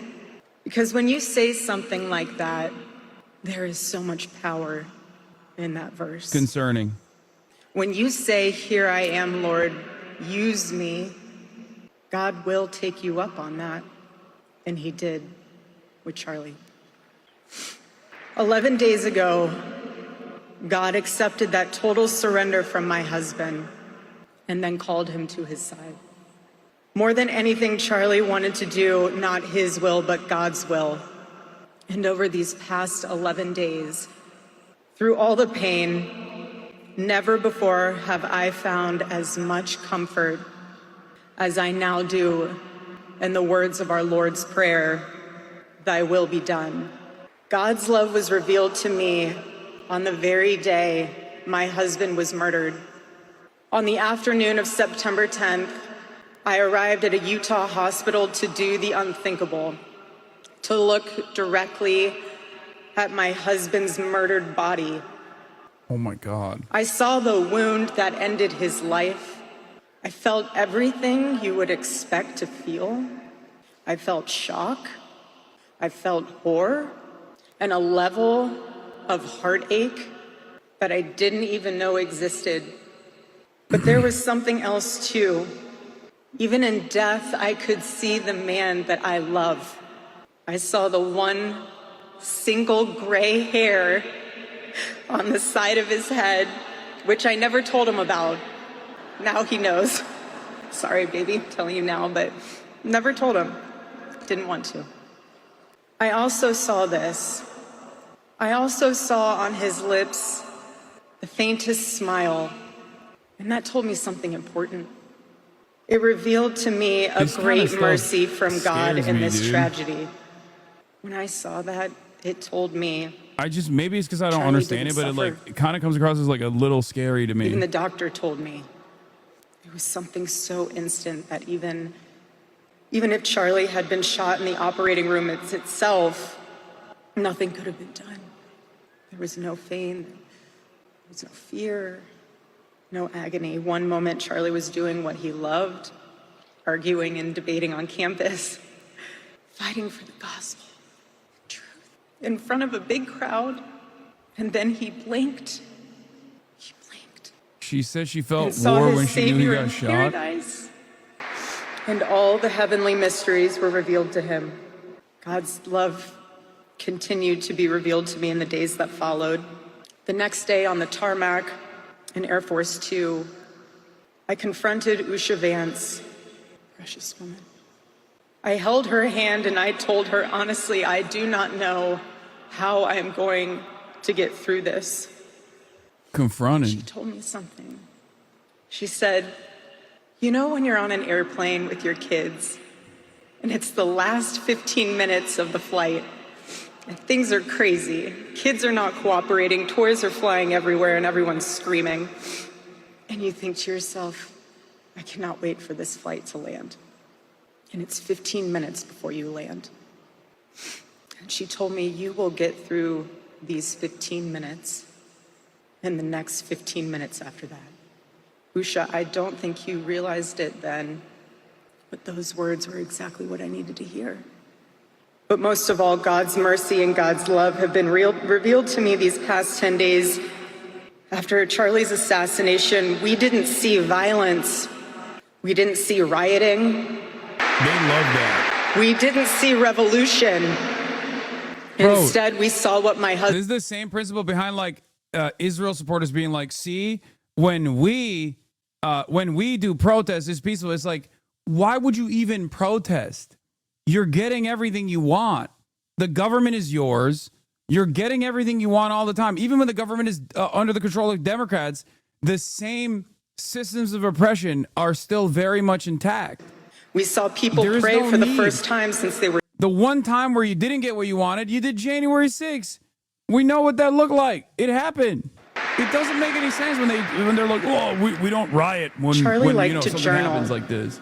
And I say this because he did it to remember important moments and sayings that affected him. And one of the things he wrote in his journal was this: every time you make a decision, it puts a mark on your soul. To those of you out there who just made that decision and took the first step toward a spiritual life, I say thank you and welcome. One day I hope you look back and realize it was the most important decision of your life. I don't think people are going to tune into Erica Kirk as aggressively as they did for Charlie, for the record. All of you who are already believers, it is your job to shepherd these people. Do not take that lightly. Water the seed of their faith. Protect it and help it grow. Every day as Charlie rode into the office, he would go through his contact list. And I know there's many of you who were impacted by this. He would go through his contact list and send Bible verses for the day. He knew that faith was a habit. The more you live it, the more it grows. But know this too, the seed has only just been planted. The enemy will tempt you the most in a time like this one. God will always be there for you, but you must choose to mark your soul again and again in the direction of Christ. Pray again. Read the Bible again. Go to church next Sunday and the Sunday after that, and break free from the temptations and shackles of this world. Being a follower of Christ is not easy. It's not supposed to be. Jesus said, if anyone would come after me, let him deny himself, take up his cross and follow me. He said he would be persecuted. He said we would be persecuted. And Charlie knew that and happily carried his cross all the way to the end. And I want all of you to know, while Charlie died far too early, he was also ready to die. There was nothing he was putting off. There was nothing that was too hard or too painful, or nothing that he just felt like he didn't want to do it. He left this world without regrets. He did 100% of what he could every day. But I want you to know something. Charlie died with incomplete work, but not with unfinished business. What does that mean? But I will miss him. I will miss him I so apologize much for asking this because our question. marriage and our family were beautiful. They still are. The greatest cause in Charlie's life was trying to revive the American family. When he spoke to young people, he was always eager to tell them about God's vision for marriage and how, if they could just dare to live it out, it would enrich every part of their life in the same way that it enriched ours. And someone once asked me how Charlie and how we kept our marriage so strong when he was busy traveling. And our little secret, it was love notes. Every Saturday, Charlie wrote one for me, and he never missed a Saturday. This is kind of sad. I mean, this is sad for And sure. in every single one of them, he'd tell me what his highlight was for the week, how grateful he was for me and our babies. And always at the end, he would always end it with asking the most beautiful question. He'd always end it by asking, please let me know how I can better serve you as a husband. Charlie perfectly understood God's role for a Christian husband, a man who leads so that they can serve. To all the men watching around It's the kind of world, wild that the entire thing, Except- that brief moment is the only time where they talk about Charlie Kirk as a human being. Like a real personal experience with be Charlie strong Kirk. That's and the courageous first for your time, families. Bro.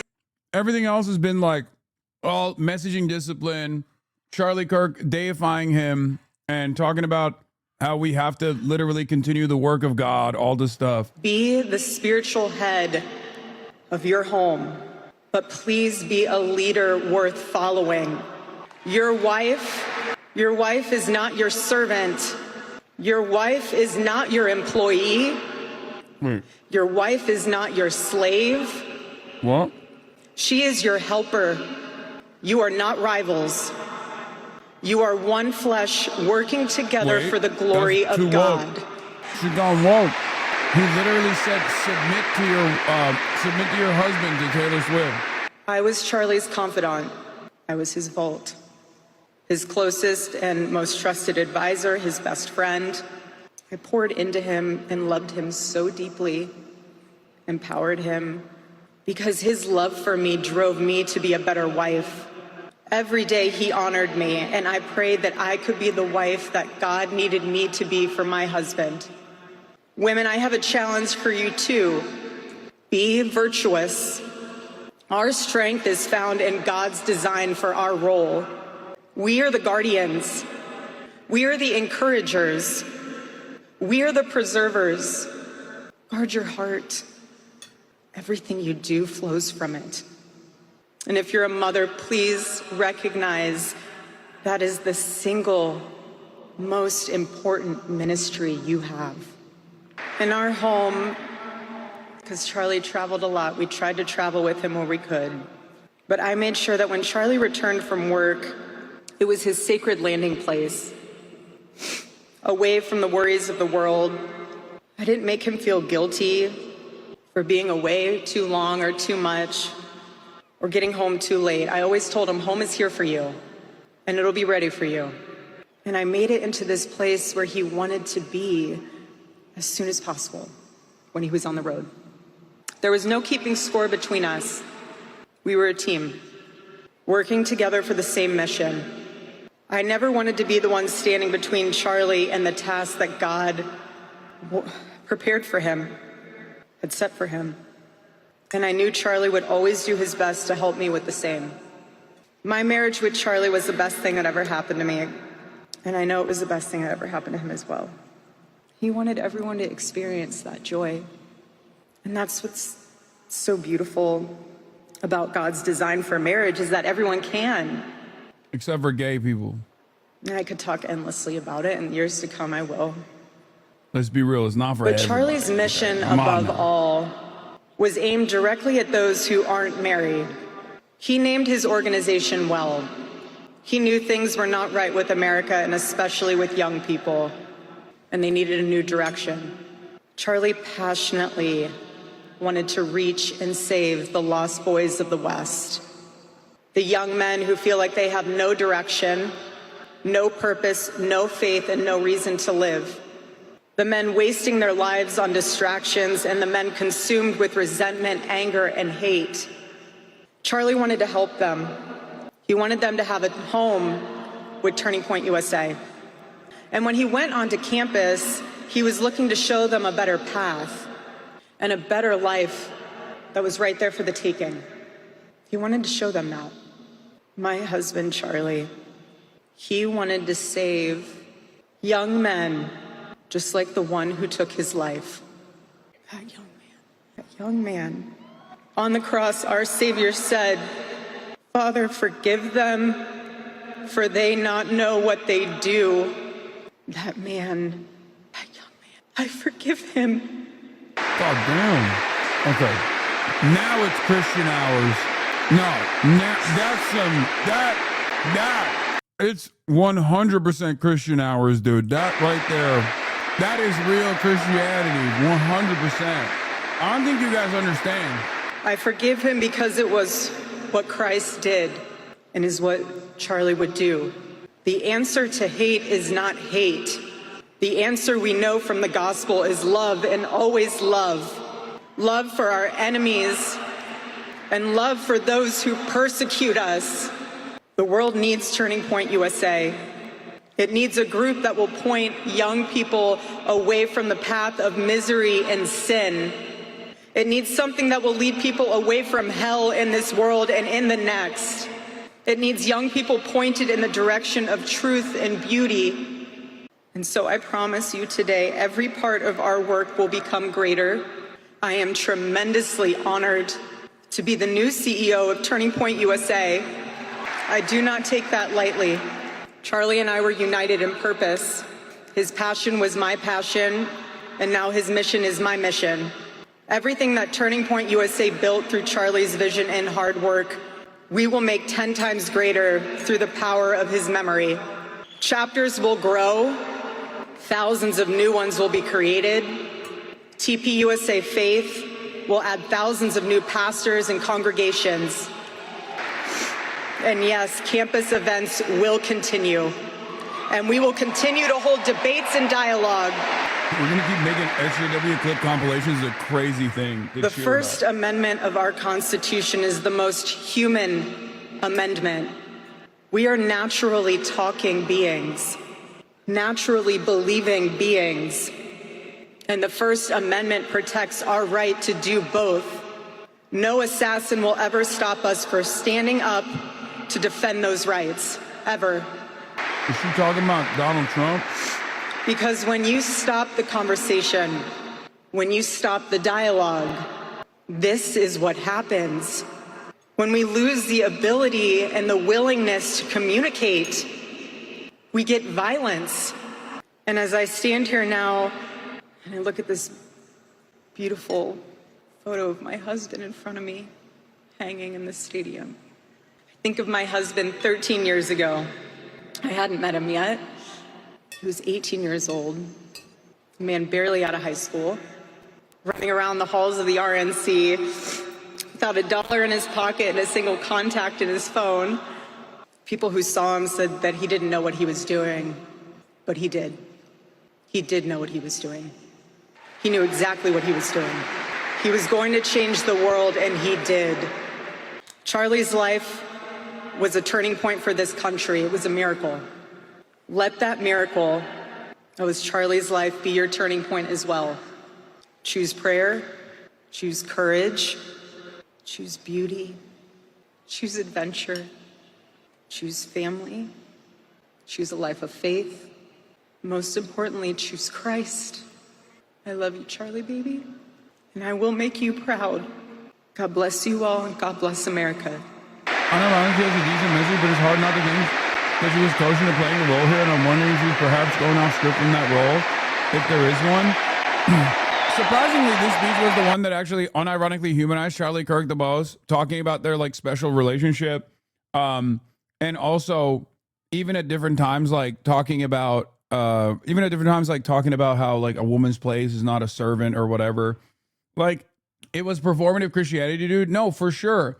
But what's so crazy to me, at least, is like the performative Christianity that you get from all of the other figures wasn't even like this kind of performative Christianity. I personally think this kind of message is way more impactful in terms of like making people feel something than whatever the fuck JD Vance was doing. Like, even down to the I forgive him. That's like peak. That's peak Christian shit right there. Peak. Oh, here we go. 45th and 47th President of the United States, Donald J. Trump. Yeah, you mean snitch on your coworkers isn't a good message? That's exactly what I'm saying. Exactly. Just my children and my wife. Thank my lucky stars to be living here today. Hell yeah. Love this song. And they can't take that away. I fucking love this song, man. An American, where at least I know I'm free. And I won't forget the men who died, who gave that right to me. And I gladly stand up next to you and defend her still today. 'Cause there ain't no doubt I love this land. God bless the USA. Oh, I cannot wait to hear what he had to say. For America, for Charlie Kirk. I could totally see Trump being kind of annoyed that Erica Kirk really fucking lit the room up. You know what I mean? Because he's a performer. He thinks about this. He thinks about all aspects of his life through the lens of a performance, right? You don't want to follow up a good comic. Like you know his ass feels upstaged. Because the reason why I brought up like the performative Christianity aspect, but like the way that Erica Kirk delivered that speech, is because it is going to be entirely different than the type of message that you would ever hear from Donald Trump. Humanization of Charlie Kirk, or like talking about forgiveness, talking about the importance of Christ in people's lives, like all that sort of stuff, especially with that message, is going to be the exact opposite of Mr. Double Dick Suck coming up there and talking about the fucking ballroom and Jimmy Kimmel and how he deserved to be fired. You know what I mean? Now he's like stuck in this predicament. Yeah, I totally can see him talking about how, I was shot too, but they didn't get me. Didn't get me. And not even sure if this many people would have showed up if they got me. That's how much we love Charlie, don't we, folks? I can see that. That's like, you know in his mind, he wants to make a fucking comparison between how he was shot at as well. God bless the USA. I want to thank you very much, Lee.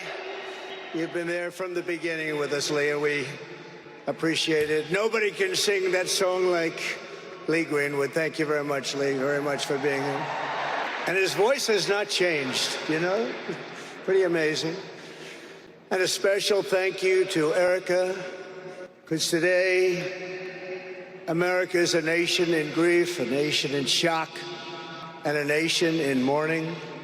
Less than 2 weeks ago, our country was robbed of one of the brightest lights of our times, a giant of his generation, and above all, a devoted husband, father, son, Christian, and patriot. Charles James Kirk was heinously murdered by a radicalized, cold-blooded monster for speaking the truth that was in his heart. He was violently killed because he spoke for freedom and justice, for God, country, for reason, and for common sense. He was assassinated because he lived bravely, he led boldly, and he argued brilliantly without apology. He did what was right for our nation. And so on that terrible day, September 10th, 2025, our greatest evangelist for American liberty became immortal. He's a martyr now for American freedom. I know I speak for everyone here today when I say that none of us will ever forget Charlie Kirk, and neither now will history. Because while Charlie has been reunited with his Creator in heaven, his voice on earth will echo through the generations, and his name will live forever in the eternal chronicle of America's greatest patriots. He will live forever. To Charlie's incredible and beautiful widow, Erica, we know the weight of this monumental loss is almost unbearable. But even in the midst of heartache and pain too great to even fathom, you have somehow found the strength and deep faith to be a comfort to millions and millions of people. And thank you very much, Erica. Thank you very much. Are we about to get another holiday? They might put it on Juneteenth just to do a double fuck you to black people. You know what I mean? Today, an entire nation wraps its loving arms around you and your beautiful children. We Charlie share hated Juneteenth. Your immense and overwhelming sorrow, and we vow that we will do everything we can to ensure that your children grow up in a land where their father is honored and revered as a great American hero. That's what he is. To Charlie's parents who lost their beloved son, and to the entire Kirk family, we know that no words can ever be enough to fill the void he leaves behind. That's a void that just can't be filled. But I hope the extraordinary outpouring of emotion over these past 11 days has comforted you with the knowledge that your son brought more good and love into this world in his 31 short years than most people, even very, very successful people, can bring in a lifetime. Charlie Kirk loved America with everything he had, and as we can see so clearly today, America loved Charlie Kirk. God, his heart is not in it at all, bro. It's so crazy. And he could always draw a big crowd. Look at this today. Look at what's gone on. This is a big crowd. Here today we have the Vice President of the United States, J.D. Vance. We have the Speaker of the U.S. House of Representatives, Mike Johnson. We have countless members of the United States Senate, and I'm sorry I'm not going to introduce you, but I'll be up here. They're all over the place. And likewise, the House of Representatives, they're all over this big stadium. This is not an arena, this is a stadium. Our great cabinet and this stadium packed with rafters of people, not to mention the one across the street that also has tens of thousands of people. And they're watching us on screen right now. And I'm sorry we couldn't get you in. If anybody would like to give up your seat, please walk across this way. But this is like what is going on? An old-time revival, isn't it? An old-time revival. Bro. For millions of Americans, especially young people, it is agonizing and unthinkable it to took him 2 say minutes to goodbye just to a start patriot rambling whose about heart crowd still has so sizes. much Oh to my give. God. It's so much. Raised in the suburbs of Chicago, Charlie was filled with a patriotic spirit from his youth, and he was an all-American in everything he did. And one of the last things he said to me is, please, sir, save Chicago. We're going to do that. We're going to save Chicago from horrible crime. Oh my God, in honor of Charlie Kirk, it's like we're invading Chicago with the military. Oh, there it is. In high school, time to tie it back he with was fucking the quarterback policies. of the football team and the captain of the basketball team. He was a good athlete. A lot of people don't know that about Charlie.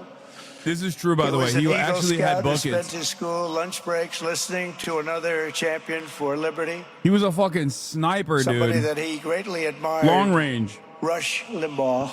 He was tall, too. But what was even more important to Charlie than politics and service was the choice he made in the 5th grade, which he called the most important decision of his life, to become a Christian and a follower of his Savior, Stop Jesus blazing him. Christ. I'm not. Have you guys never seen the clip compies? Inspired by faith and He was his my love height. of freedom, And he had a Charlie fucking did something 3-ball. remarkable when he was just 18 years old. On the advice of a mentor who told him to put off going to college because he was doing so well, he devoted his life to everything else is converting bad, young but people I'm just, to the conservative cause. How did he do? I'll Take a show you look. guys How did he after. do? Would you have beaten him in basketball? Yes, I would have beat his ass. Don't be crazy. In 2012, 2 days after graduating high school, and with just $1,800 in his pocket, the young man from Illinois, I absolutely would have cooked him. Are you out of your mind? I'm so much stronger than he is. That's organization whose crazy. grand ambitions were captured in its name, Turning Point USA. Great name. Did you ever play And I against have a them? feeling No, it's gonna be I bigger never played and better basketball than against ever them. before. Does that make sense? It's going to be You would not bigger beat and Kirk in better basketball, be honest? than ever Bro! before. Look at what's happening. Yes, I would. Yo, you guys are crazy. I have 100 12 years pounds on ago, him, bro. Charlie walked Are you onto his kidding me? first college campus, the very liberal University of Wisconsin. Oh at my God, Madison.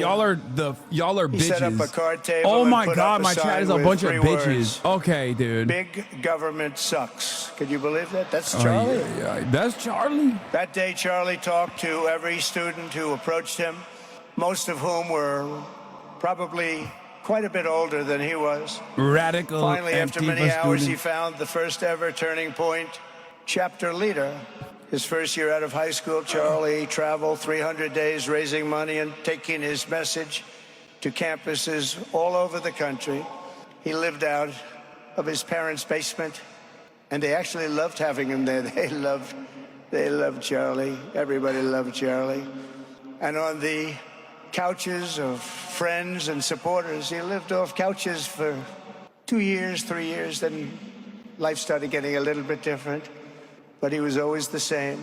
For 5 years, he refused to take a paycheck, but day after day, he worked from 5 a.m. in the morning till 11 p.m. in the evening, always.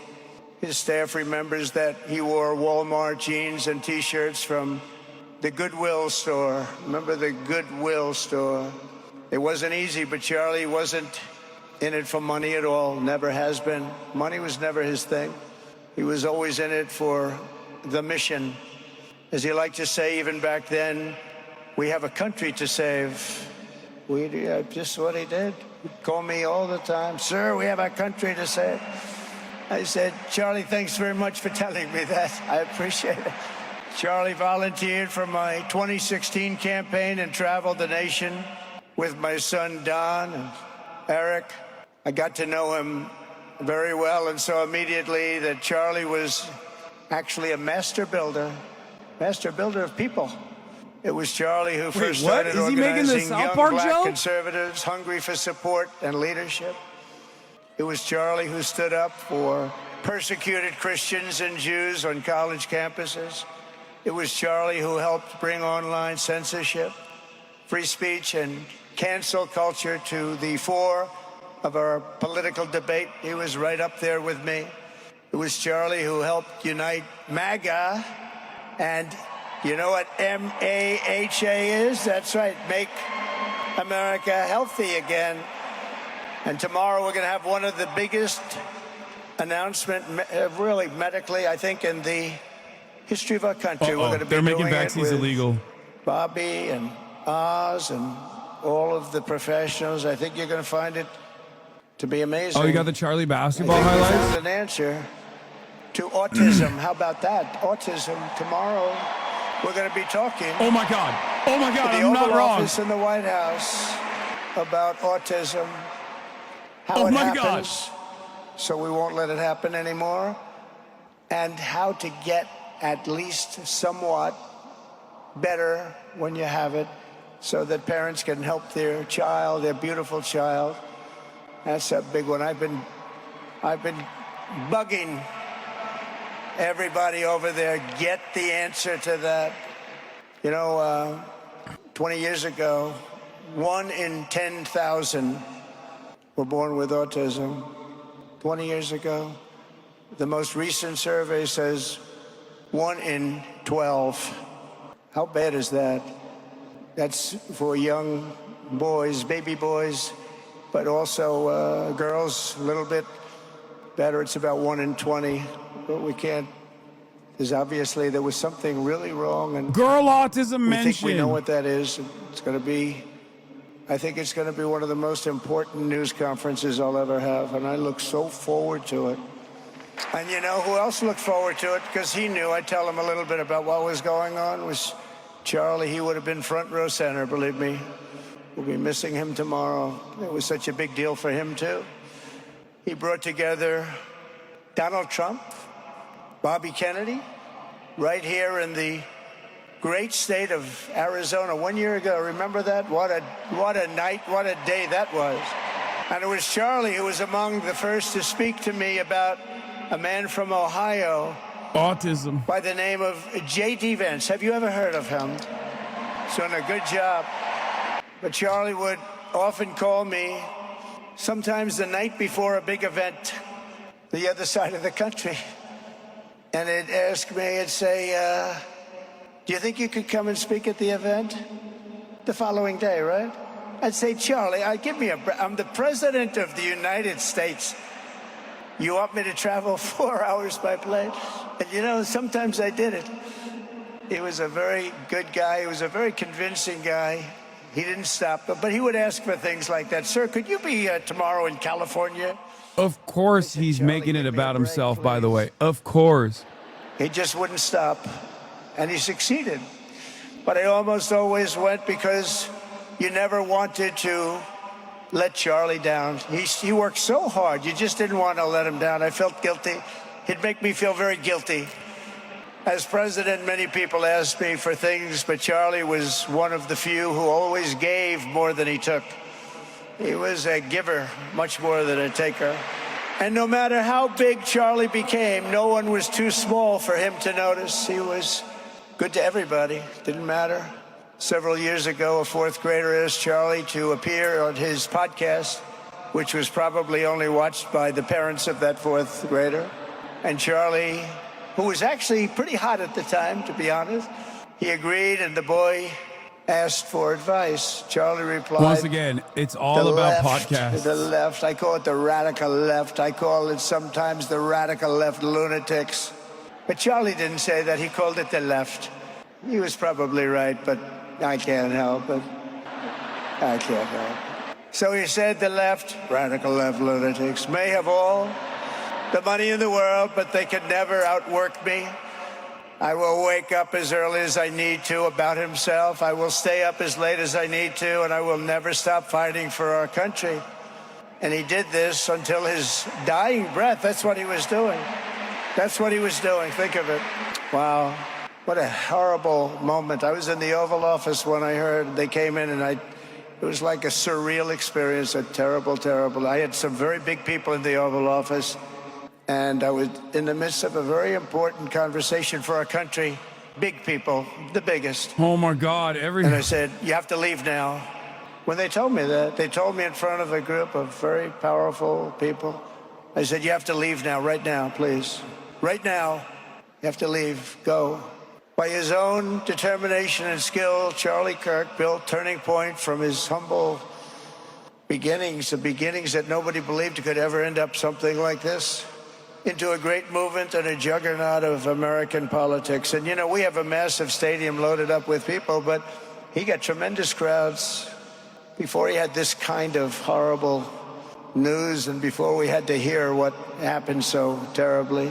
He delivered more than 250 speeches a year at over 200 colleges and universities, and that was at a time when it was not really vogue to go to colleges and universities if you were a conservative. It really took great courage. And we used to talk, and I said, you know, I think they're much more conservative than we know, and he agreed, but it just wasn't something that was happening because the radical left would... Bro, they make it seem like college campuses are like the Gaza Strip or something. 2,200 campuses and spoke at more than 1,000 churches. He launched a podcast and radio show that grew to an audience of 1 million Americans a day, one of the bigger shows on radio. And Charlie didn't just bring young people into the movement. All of a sudden, it started to grow by leaps and bounds. By 2024, we won more young people than any Republican candidate in the history of our country, including, for the first time, a majority of males under 30. Can you believe it? Remember when Republican presidential candidates would get 4%? No, we did unbelievably with young people. Wait, what? And he was a big, big factor. Unbelievable. But he made me work for it. Sir, you have to make a speech here. You have to make a speech there. But we did it, and we won. Republicans getting young men by 4% would imply that young men would be a more reliable voting bloc for the Democratic Party than black women. We know that that is not the case, okay? And Charlie helped us make it that. Even 9% of black women vote for the Republican Party. But through it all, the core of Charlie's message and his basic method never changed. It never really changed. He stayed the same person also. At every campus event, Charlie asked the people who disagreed with him to come forward, and instead of silencing them, he handed them a microphone and let them speak. And he'd convinced so many of them. It was a pretty amazing thing to watch, actually.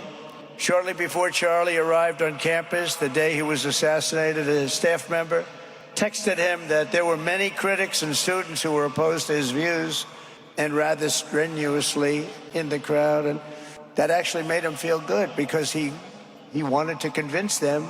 He understood. He really did. He understood what was right. And he was right about that. A lot of it was based on common sense, by the way. Charlie wrote back to the staff member saying, I'm not here to fight them. I want to know them and love them, and I want to reach them and try and lead them into a great way of life in our country.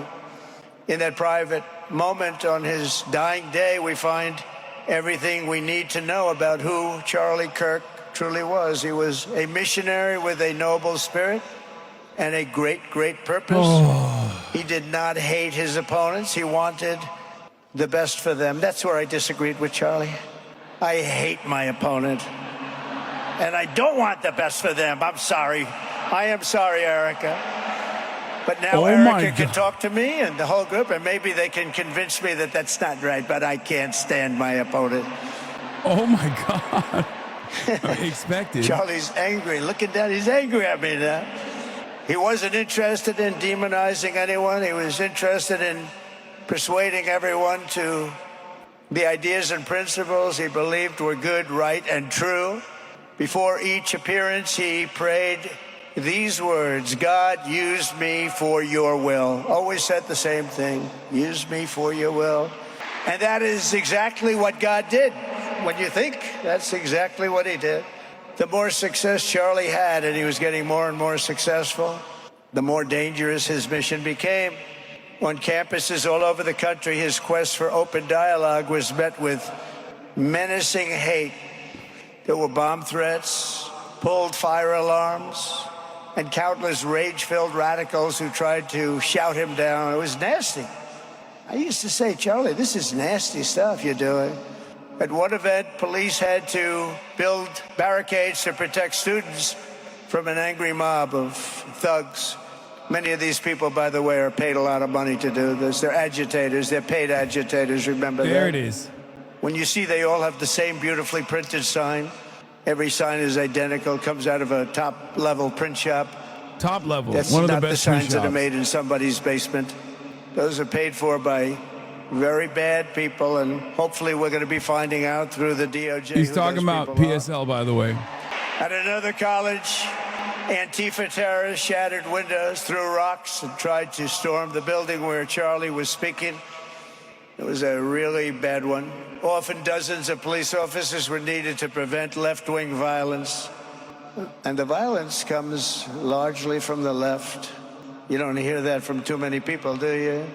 And virtually every day for years before he was murdered, Charlie received these horrible death threats. People don't know. I used to talk to him about it. He said, I got some threats. He always felt that when they actually made the threat, they were not the ones to worry about. The ones to worry about were the ones that don't make the threats. And I think you know what I mean. He knew the risk, but he and I shared a certain motto: never back down and never ever surrender. Just don't surrender, never back down. He believed in it so strongly. So strongly. And he's right. He's totally right. The radicals and their allies in the media, sometimes referred to, as my son said, the fake news media, tried to silence Charlie for a simple reason: because he was winning, and he was winning big. He was taking over college campuses, colleges that had, in theory, only very liberal, or as they like to say, progressive. I call them liberal. Oh, my God. But they like to call themselves, because such a beautiful word, progressive. They're the opposite of progressive, if you think about it. But they were really nasty, and he would go into these colleges. All of a sudden, within 2 years, 3 years, they turned into bastions of conservatism. It was really quite amazing to see. They lied about him because they did not want you to listen to him or to learn from him, because what he was talking about and even preaching made so much sense. Everywhere he went, he won the debates, he won the hearts, he won the minds, and yes, he won the elections for people. He helped us, he helped other people. We won the biggest election in the history of our country, I believe. Charlie Kirk was without a doubt among the most influential figures in the most important election in the history of our country. The election of, that beautiful day, November 5th, 2024. Do you remember that day? It was 9 months ago. What a day that was. I mean, we had a pretty good day in the first one. And I must tell you, on the second one, we had a phenomenal day. But a lot of bad things happened, and now that's not even questioned. They cheated like dogs, but we got them back, didn't we, huh? Got them back. Bro, what? But we owe Charlie a profound and eternal debt of gratitude now. Every now and then he just like sneaks in like a couple lines about Charlie and then immediately takes it back to, immediately goes back to a Trump that has rally. the chance to attain a level like never before. Tariffs are making us rich again, richer than anybody ever thought was possible. And the only one challenging them are people that hate our country or foreign countries that are paying a price, because they did the same thing to us for years. They took advantage of us, but we're making money. We're becoming richer and richer.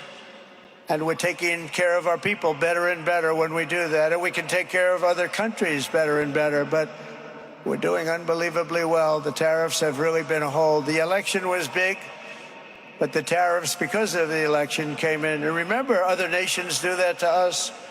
And Charlie understood that. He saw the money. He saw what was coming into our country, and we can use that for Medicare, Medicaid, Social Security, all of these things that we fight so hard for. What? That's exactly what's happening. The numbers are incredible. When Bro, we literally don't do that. And you're cutting Medicaid. You're cutting Medicaid by $800 billion. Pretty early in the night, Charlie was live on camera. In that moment, he was overcome with emotion. I've never seen him like this. He was so happy. For a long while, he said nothing. His eyes were filled with tears, and then he buried his face in his hands and he started crying. That wasn't the Charlie I knew, but in thinking about it, it actually was the Charlie I knew, because he had a tremendous heart. He just wanted what was good for our country, and he saw us going in such a horrible direction. Lovingly, Eric, and this was so beautiful, Erica put a MAGA hat on to cover his bowed head. I like that very much. MAGA, we love. Does everybody love MAGA? Make America Great Again. Oh my God. When Joe Biden used to get up, remember the speeches?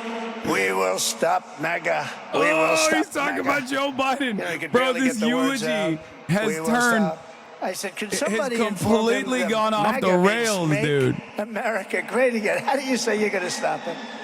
And Charlie understood that. When Charlie finally looked up and spoke, he smiled through the watery eyes and simply said, I am humbled by God's grace. That was his statement that night. I was watching him. I was very impressed, actually. It showed he had a big heart. Every single American should take a long, hard look at the twisted soul and dark spirit of anyone who would want to kill a young man as good as Charlie. To kill anybody, but to kill a man like this, he didn't deserve this.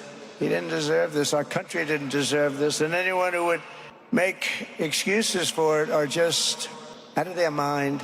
Charlie's murder was not just an attack on one man or one movement. It was an attack on our entire nation. That was a horrible attack on the United States of America. It was an assault on our most sacred liberties and God-given rights. The gun was pointed at him, but the bullet was aimed at all of us. That bullet was aimed at every one of us. Indeed, Charlie was killed for expressing the very ideas that virtually everyone in this arena and most other places throughout our country deeply believed in. But the assassin failed in his quest because Charlie's message has not been silenced. It now Do you feel like? Do you see the difference and in better tone? and stronger than ever before, and it's not even close. Once again, and it's rare that such. Once again, interesting. No message has been revealed, by the way. Just vague gesturing towards Christianity and revival. Just 2 What's his message? Why hasn't it been revealed? weeks ago now, that may not help his friends and loved ones, of which there are so many. It may not help Erica and those beautiful children who have to suffer so horribly through this moment, but they know it's true. He's bigger now than ever before, and he's eternal. He's eternal. And I just want to say we love him. And he's looking down at us right now, and he's saying, wow, that's a great crowd. Why are they calling the Man of Steel? He's saying that's a great They're crowd. lying about the 30-06 bullet And it's a great barely crowd of piercing patriots. his neck and stopping But that's without why an I exit will wound. soon award Charlie the nation's highest civilian honor, the Presidential Medal of Freedom. It's the highest civilian honor. And we will do the ceremony at our beautiful White House in a very safe Washington, D.C., a place that Charlie truly revered. Yeah, we stopped the crime in Washington. Took 12 days. Now you can go to restaurants. You can walk down the middle of the street with your wife. You can have your wife walk alone down the middle of the street. She's going to be in good shape. What a difference good management really makes. But I'm so proud of that Washington, D.C. You know, it was one of the worst in the nation, in the world. And now it's considered a very safe city. And it's also, I passed it yesterday, I went through it, and the lawns are good. It's like a different place. It's like the tents are gone, the threats are gone, the gangs aren't there. We got rid of, we took out 1,500 career criminals, 1,500. If you have 3 career criminals, that can make a big difference. But I'm so proud of Washington, D.C., and now we're going into Memphis, and we'll get that one straightened out fast. And then we're going into some others, but we're going to go to Chicago, and we're going to have Charlie very much in mind when we go into Chicago, and we'll get that one straightened out. You have an incompetent governor who he thinks it's okay when 11 people get murdered over the weekend. He thinks you don't have any crime when 11 people get murdered and 28 people get shot. For Charlie? He says he's got crime. No, they don't have it under control, but we'll have it under control very quickly. So we're going to be doing that. And Charlie loved what we were doing. He was so proud of what happened. I'm going to keep it $150. I don't know if they're going to be able to make amends like that, but maybe I'm wrong. I still think that they're so fucking narcissistic. Charlie's killing has been arrested and charged with capital murder. God willing, he will receive the full and ultimate punishment for his horrific crime. It's a terrible thing. Because you can't let that happen. You can't let that happen. Can't let it happen to a country. I think the juxtaposition between Erica Kirk's speech and Donald Trump's is pretty fucking significant. I'm going to keep pointing to that because Trump is so clearly all invested in himself. Even Erica was like still saying like, I'm going to continue Charlie's mission, things of that nature. Donald Trump can't even say that. He just keeps talking about himself. He just keeps talking about his enemies. And then he just will add on, Charlie loved it when I did this stuff over and over again. Influencers and others in our society who greeted his assassination with sick approval. What? Excuses or even jubilation. You've heard that. So have I. Couldn't believe it. He's coming Some of after the very same influencers. people who spent the last 8 years trying to sit in moral judgment of anyone who disagreed with them about politics suddenly started cheering for a murder. Incredible. You know the names. They're major losers, by the way. That will be proven out in a short period of time. Some of the very people who call you a hater for using the wrong pronoun were filled with glee at the killing of a father with 2 beautiful young children. And the same commentators who this week are screaming fascism over a canceled late-night TV show where the anchor had no talent and no ratings. Last week were implying that Charlie Kirk deserved what happened to him. No side in American politics has a monopoly on disturbed or misguided people. God. But there's one part of our political community which believes they have a monopoly on truth, goodness, and virtue, and concludes they have also a monopoly on power, thought, and speech. I love Donald Trump, Mr. President. I love you so much. That's not happening anymore. We've turned that corner very quickly. Tragically, atrocities of this kind and kind that we saw in Utah, of all places, are the eventual consequence of that kind of thinking. If speech is violence, then some are bound to conclude that violence is justified to stop speech. And we're not going to let that be justified. The tradition of reason and open debate. I don't know who he was talking about, but it certainly was not me. I was not. Of our democracy. In many ways, it's the basis of our entire society. It's the right and inheritance of every free American, the greatest legacy of the Enlightenment, and among the most treasured achievements of civilization. We will defend it at all costs, and we will carry forward the torch of liberty that Charlie Kirk held so proud and so high. He was so proud, and he did hold that torch high. We will never, ever let it fail. We will never let it fail, but we're going to raise it higher than ever before. It's going to be raised, and this is the beginning. Perhaps it should be no surprise that Charlie, who spent his life speaking with the critics of these traditions, ultimately became convinced that we needed not just a political realignment, but also a spiritual reawakening. We did. And we have to bring back religion to America, because without borders, law and order, and religion, you really don't have a country anymore. We want religion He's so brought right. back He's so right. to America. Islam. We want to I bring mean, God fuck, back Christianity. into our I'm beautiful Christian. USA like And we never want before. religion We back. want God He's so back. right. I love my president. Charlie would have been so pleased to hear his friends and colleagues today giving testimony and giving glory to God. Within minutes of the gunshot in Utah, millions of Americans, young and old, heard the news and dropped to their knees and started praying. Glory, glory, hallelujah. Even many who rarely prayed asked God for a miracle. Please, God, save Charlie. Praise the Lord. But although Charlie's time with us on earth has ended, those prayers for a miracle have already been answered. Look at what's happening. Look at what's happening. Amen. Amen. In the days since Charlie's death, we have seen how his legacy has touched so many millions around the world.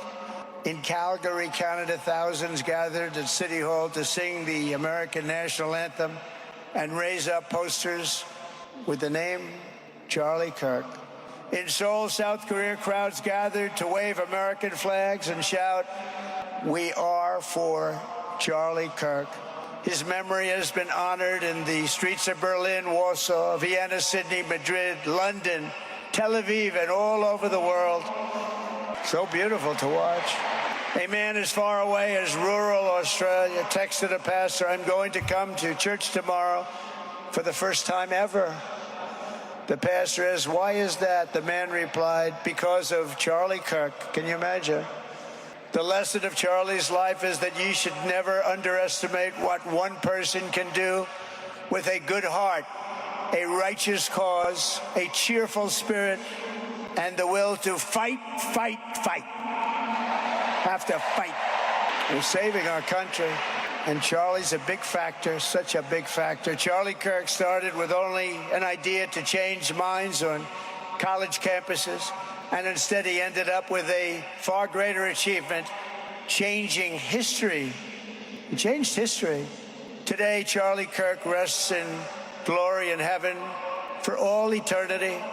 He has gone from speaking on campuses in Wisconsin to kneeling at the throne of God, where he is right now. Charlie would have wanted me to fight the Trent We Tifa. grieve for the friend and leader that we have lost. But we go forward strengthened by his faith and bolstered by his courage and inspired by his example to defend the country he lived for the freedoms he died for, and the values in which he so deeply believed. He believed in values that we should all believe in. Charlie created something very special. It's called Turning Point USA. And under the leadership and love of Erica, it will become bigger and better and stronger than ever before. So, Charlie, we all want to thank you. We want to say a very loud God bless you, Charlie. God bless you for what you've done is incredible. And God bless Erica and the children. God bless the United States of America. And could I ask Erica, please come out. Erica, please come out. Thank you. He's so bad at comforting people. And by that, I mean he's the best at comforting people. He is so good. My president, my awesome God. You are my Lord, my Savior, my Jesus Christ. Bro, I'm gonna keep it $150. When he said influencers, my asshole puckered a little bit. And then after saying like, oh, they were criticizing Charlie after his death. And then they turned around and keep saying, wait, what is that? Thank you very much, everybody. Thank you very much. And good luck. God be with you. Thank you. I love you symbol. He's so handsome and cool and definitely not a fascist. When he said the influencers thing and then also turned around and said like, and they're calling this country a fascist, you know who they are. He didn't mean, he was talking about other people, I think, because that's my takeaway from that. Yeah. President Trump leaving the stage there in Glendale, Stop Arizona, sucking Trump's cock, concluding the brother. memorial service for Charlie Kirk, who was, of course, assassinated less than 2 weeks ago in Utah.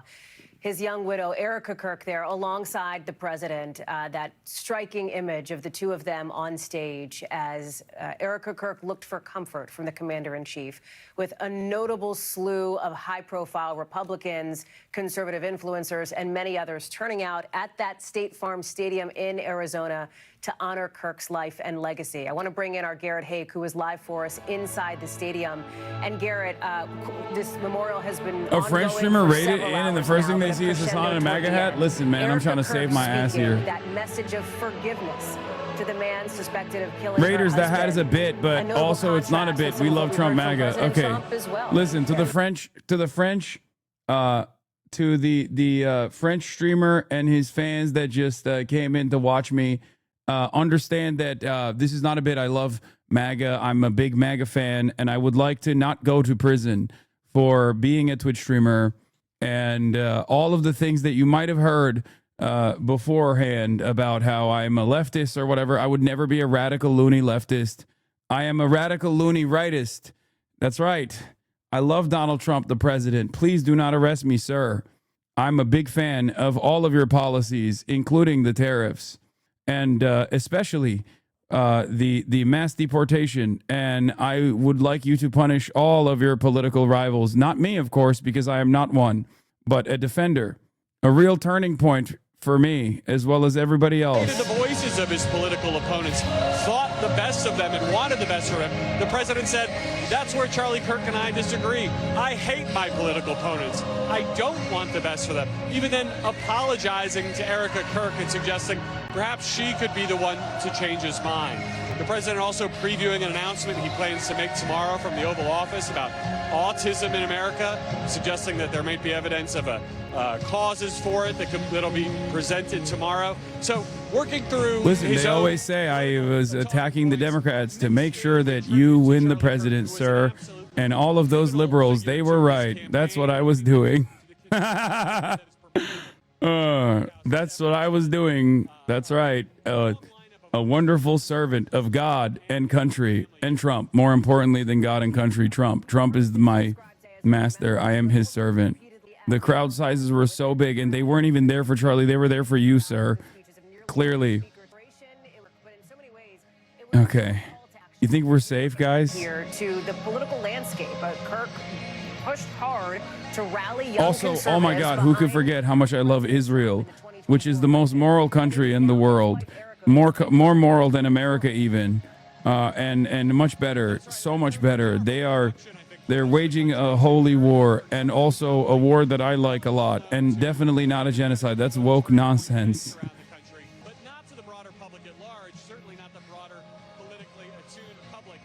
I think we should give them even more billions. Take them from the Democrat-run cities and give them to Israel, please. Goals of this event that you outlined, a memorial service for her husband, the father of their two children, and also political activation, a revival in the 19th century tent revival. All right, I think we're good. Meaning I think of I the got phrase, it out. right?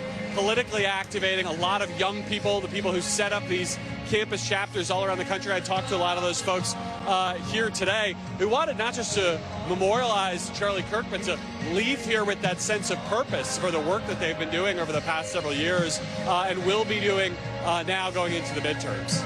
You know, I want to ask our control room here, Garrett, to pull up some of the images that we have seen and collected over the course of the last several hours.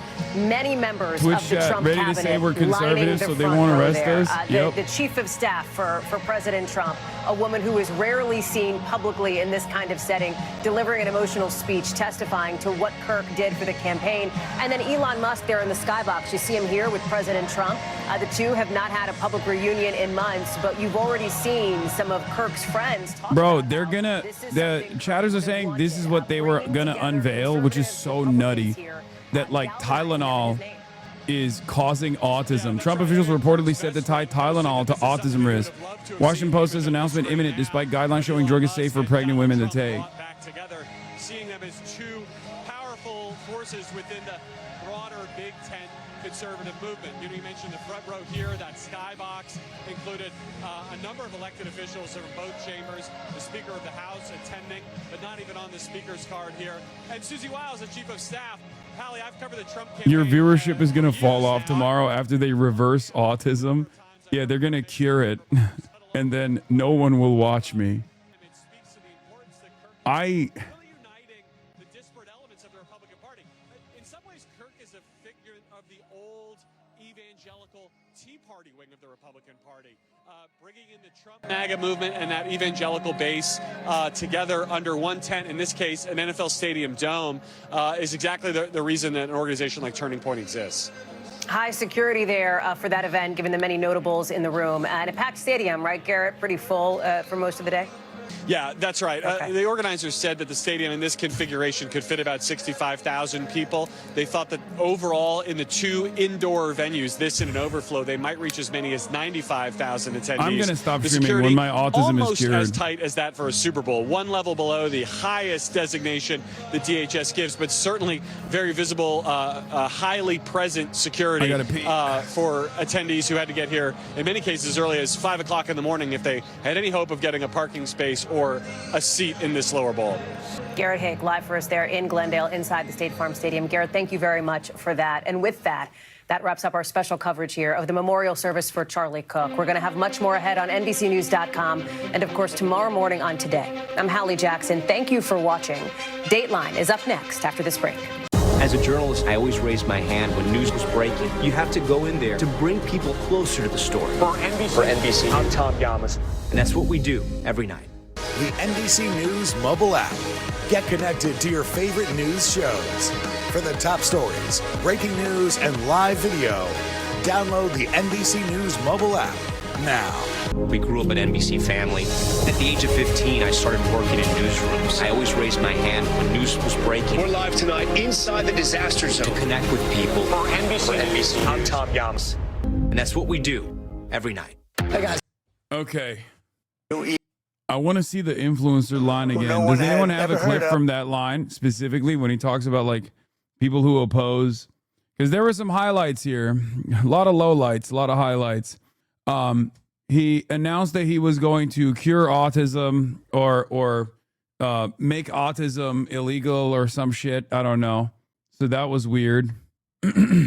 He what is this? And then he just will add on, Charlie loved it when I did this stuff over and over again. Influencers and others in our society who greeted his assassination Wait, with influencers? sick approval, What? excuses, or even jubilation. You've heard that. So have I. Couldn't believe it.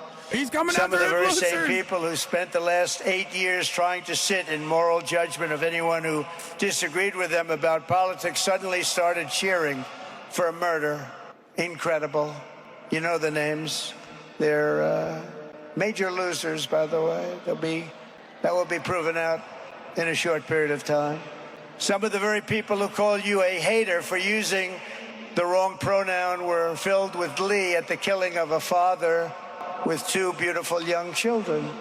And the same commentators who this week are screaming fascism over a canceled late-night TV show where the anchor had no talent and no ratings.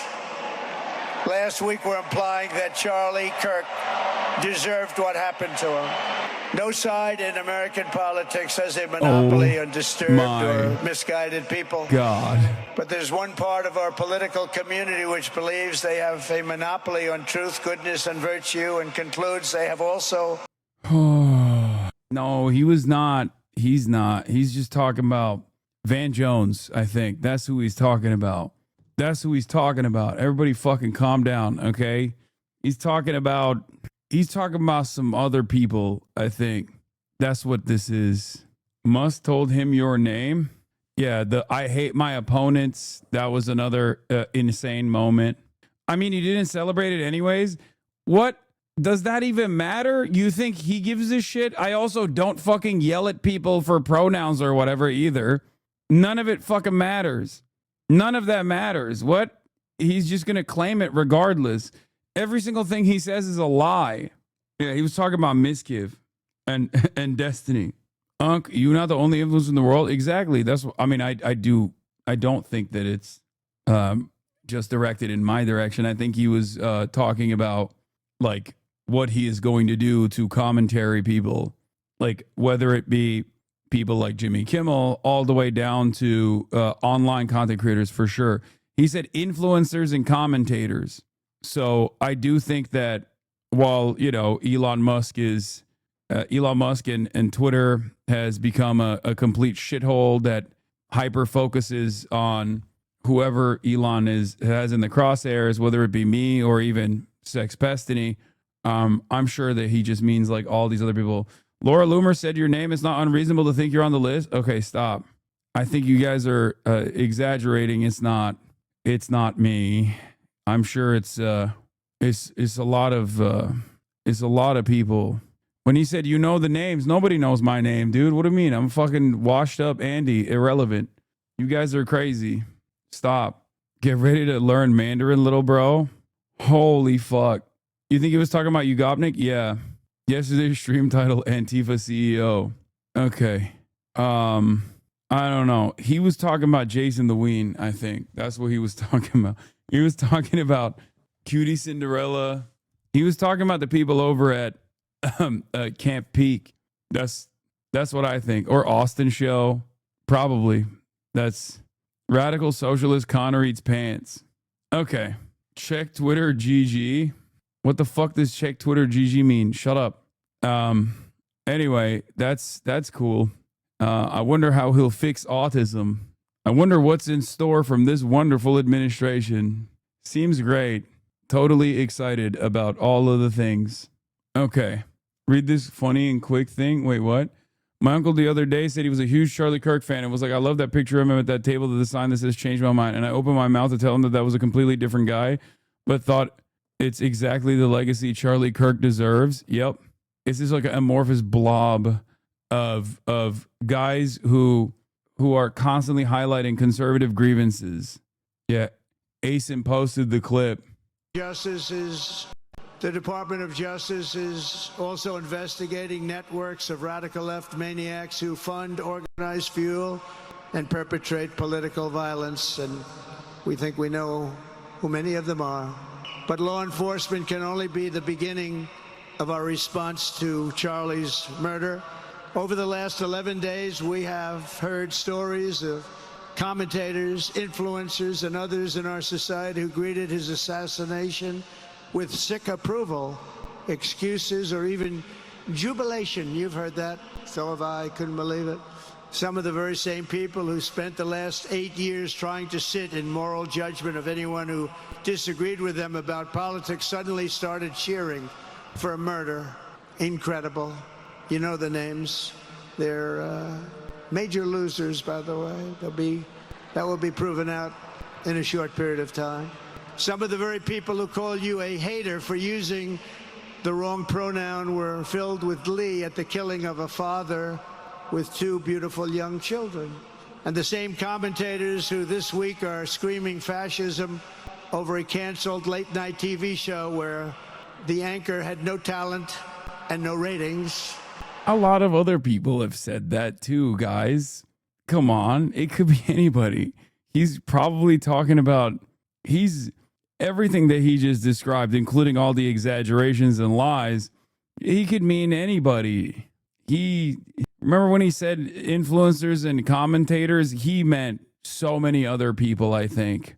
That's what I think he was. I'm listening to this and I don't think I think it's a lot of other people. I think it's a lot of other people. I don't know who they are, but can't be me because I have a Trump hat. Last week, we're implying that Charlie Kirk deserved what happened to him. No side in American politics has a monopoly on disturbed or misguided people. But there's one part of our political community. Do people think he's talking to you? I doubt he knows you. Yeah, I don't think he's talking to me. I think he's just like signaling what he's going to do to people like me. I don't think I'm on his mind. I don't think he knows who I am. I mean, a lot of prominent conservatives who do have his ear, including Elon Musk, obviously are talking about both myself and Sex Pestiny as well. But I just, you never celebrated as this. It doesn't matter, brother, sister, the emperors. What do you mean? Of course, that doesn't fucking mean anything. You think these guys give a shit? Yeah, you know who else never celebrated Charlie Kirk's death? Jimmy Kimmel. Okay, did that matter? Nope. Which believes they have a monopoly on truth, goodness, and virtue, and concludes they have also a monopoly on power, thought, and speech. Well, that's not happening anymore. We've turned that corner very quickly. Tragically, atrocities of this kind, and the kind that we saw in Utah, of all places, are the eventual consequence of that kind of thinking. If speech is violence, then some are bound to conclude that violence is justified to stop speech. And we're not going to let that be justified. Yeah, it could be anybody. Could be anybody. What the fuck? I can't tweet for some reason. I don't know what that is. It's strange. I mean, the website is broken, so that's probably the reason. There's probably nothing significant about that. But yeah, wanted to also show this. We are once again another incredible moment from the okay, well, it's not letting me post it. Whatever. Another incredible moment from the Charlie Kirk eulogy was when he started talking about tariffs, which I think has to be the first time tariffs have ever been mentioned in the history of eulogies. I suspect that has never happened before and most likely will never happen again. Nah, I mentioned tariffs at my grandma's funeral, Azan. Wow, that's cool. Yeah. Just like Charlie and Erica made Turning Point hot, we are looking at a country that has the chance to attain a level like never before. Tariffs are making us rich again, richer than anybody ever thought was possible. And the only one challenging them are people that hate our country or foreign countries that are paying a price, because they did the same thing to us for years. They took advantage of us, but we're making money. We're becoming richer and richer, and we're taking care of our people better and better when we do that. And we can take care of other countries better and better, but we're doing unbelievably well. The tariffs have really been a hold. The election was big, but the tariffs, because of the election, came in. And remember, other nations do that to us. And Charlie understood that. He saw This is the funniest part, is that it's just his regular stump speech. And then he will just, like, after he's done bobbing and weaving, he'll just go, and Charlie understood that. And Charlie liked it. Charlie loved it. Charlie loved trade wars. He always said, Mr. President, I love your trade wars. That's what he told me. Wouldn't tell that to Erica, but just to me. money. He saw what was coming into our country, and we can use that for Medicare, Medicaid, Social Security, all of these things that we fight so hard for. And that's exactly what's happening. The numbers are incredible. When all right, let's see what the fake news over at CNN is saying about this eulogy, and we'll also see what the real news, at Fox News is saying about the eulogy. It feels a little off key to be talking about this, but the fact is that you can see from the things that people were saying, not today but other days, that the Republican Party sees this tragedy as also an opportunity to deal with a problem they have, which is that a lot of these young people who came out to vote for Donald Trump in the last election don't generally participate in midterm elections. And I think you're going to see him used as an organized, this tragedy used as an organizing tool among some of those voters to try and bring them out.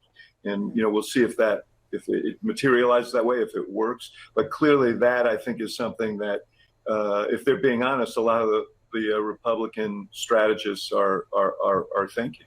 All right, David Urban, David Axelrod, great to see you both. Thank you for your analysis. We appreciate it. And now to the third David Chalian.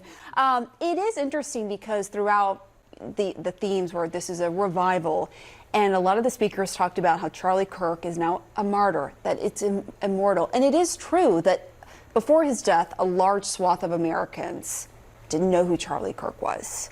Now, likely, they do because of this. And the question is, how his legacy will continue in the conservative movement, like he was talking about. Yeah, I mean, right where David Axelrod left off, one immediate practical way that we'll be on the lookout to see if his legacy has continued impact on the movement is just that, keeping those folks that he brought into the process, young people specifically, to see if they can remain engaged in the process. That if that does happen for conservatives, that will be a huge part of Charlie Kirk's legacy. I do like that you referenced, Pam, the revival piece of this, because you heard the vice president say in his remarks that he's never said Jesus Christ, invoked Jesus Christ publicly as much as he has in the last 2 weeks in his public life. I do think Charlie Kirk's faith and Erica Kirk's faith was so central. I think that probably more than anything else is what kept all of these speakers pretty much on the same page, because that was so hugely a part of who they were, how Charlie Kirk lived his life, how Erica Kirk lives hers. It's so fundamental to them. And so the coursing through of Christianity through all the remarks, I think, was a helpful organizing principle for everybody that was getting up there to speak today. And I think that is probably one of the greatest tributes to Charlie Kirk that was paid today, because I think that kept everything sort of on course. And not just the way they lived their life, but also what he encouraged of other people. Bro, what is happening? What is going on at CNN, man? Like, y'all don't have to do Christian nationalism, you know? Like, they're doing it, but you don't have to lean into it. You don't have to be like, yeah, and Christian nationalism is actually fucking awesome. Yeah, and this legacy is going to be great. Did Barry Weiss already buy out CNN alongside CBS? What the fuck's going on? And it was because of Charlie Kirk. And I think, going into this, if you talk to anyone who is close to They can't wait to turn into clothes, too? Bro, ain't nobody in here is turning into clothes. Let's get real, okay? That his death has some kind of religious. They're doing the Jon Stewart bit. It's ironic. They're not doing the Jon Stewart bit. They are unironically. I believe that was a sign that they do. They're just presenting this as like a wonderful guy whose legacy is solidified now, and Americans are going to do spirited debate where they too will come to the conclusion that DEI is bad and black people are inferior. Like, that's what we're doing. And Islam is a sword that the left uses and presents to the neck of America to slit its throat. You know, some choice words and some cool quotes. If you feel afraid or lost, confused, not sure exactly what to do, don't be. God says, don't be afraid. I am with you. I will strengthen you and help you. Now is the time for us to step into the arena and to stand as warriors for freedom and truth and fight. There is a God, and as Charlie would say, it is not us. We're sinners saved only by grace in need of the gospel. You see, we always did need less government, but what Charlie understood and infused into his movement is we also needed a lot more God. Charlie knew that we were all children of God. He knew deep down the truth of Scripture. And from that confidence, everything else flowed. That unshakable belief in the gospel led him to see differences in opinion, not as battlefields to conquer, but as way stations in the pursuit of truth. Just some of what we heard tonight in State Farm Stadium. Xochitl, I wonder, when you reflect on everything that we heard today, what most stands out to you? Well, I think that we haven't talked a lot about, we've talked some about free speech, but I think that coupling free speech with what Trump wants to do to some of these organizations, I think some of that contradicts each other. Shit. No, finally, they were saying something decent Trump about. wants to do to some of these organizations. I think some of that contradicts finally. each other. And I think it'll be interesting to see over the next few weeks. One of the things that Trump wants to use the Justice Department for is to go after organizations that potentially support Democrats. We don't know what lefty organizations he's talking about. As you mentioned, they were not involved in, there's no evidence that they were involved in the killing of Charlie Kirk, but he wants to silence these organizations. And I think that what we saw this last week is conservatives really speaking out when Pam Bondi said that she was going to start going after hate speech. And to be honest with you, targeting these organizations, targeting the media, all of these things goes at this free speech, goes at the First Amendment. And so I think it'll be interesting what Trump wants to do and how his base will react to it, because I do ultimately think that this goes after one of their core values and what Charlie Kirk cared about, which was going out, being able to have a debate regardless of, and with whoever he wanted, wherever. And what Trump's doing is the opposite of what Charlie Kirk stands for. So then what would you say to that, Shermichael? How do you bridge the gap as a conservative with people on the other side of the spectrum when you have the president giving at times a divisive speech like this tonight? I think divisive is subjective. Personally, I'm just being honest. Sure, but I'll be more specific. When he's talking about, we say the radical left lunatics, Sure. I think that's not going We were talking earlier about yeah. investigating extremism. Presumably the president was talking specifically about people on the left. I do think that we have an issue with radicalism in our country, and I'm not opposed to investigating why, particularly among young men, we're seeing more teeter in a direction that I don't think, if you're Democrat or Republican, it wouldn't matter. Yeah, there you go. That's the devil talking. That's the devil talk. Resolve that. That said, I think the through line, though, about Charlie's spirituality, his faith, being a Christian, was really, really important. Mm-hmm. We talked a lot about revival being used by many of the speakers over and over and over again. And I think that was important in a lot of ways, because what it signals to the individuals that were present, but also to many conservatives around the country. By the way, another moment that is already getting a lot of play on Twitter is Tucker Carlson just straight up being like, Jews killed Jesus, and that's why they killed Charlie Kirk as well. Obviously, he didn't straight up say it, but he whistled in that direction as loudly as one can in front of a major arena like that. So a lot of people picked up on it. A lot of people picked up exactly what he was putting over there. Yeah. Ultimately, Here, let's he learn was it a Christian again. evangelist. And it actually reminds me of my favorite story ever.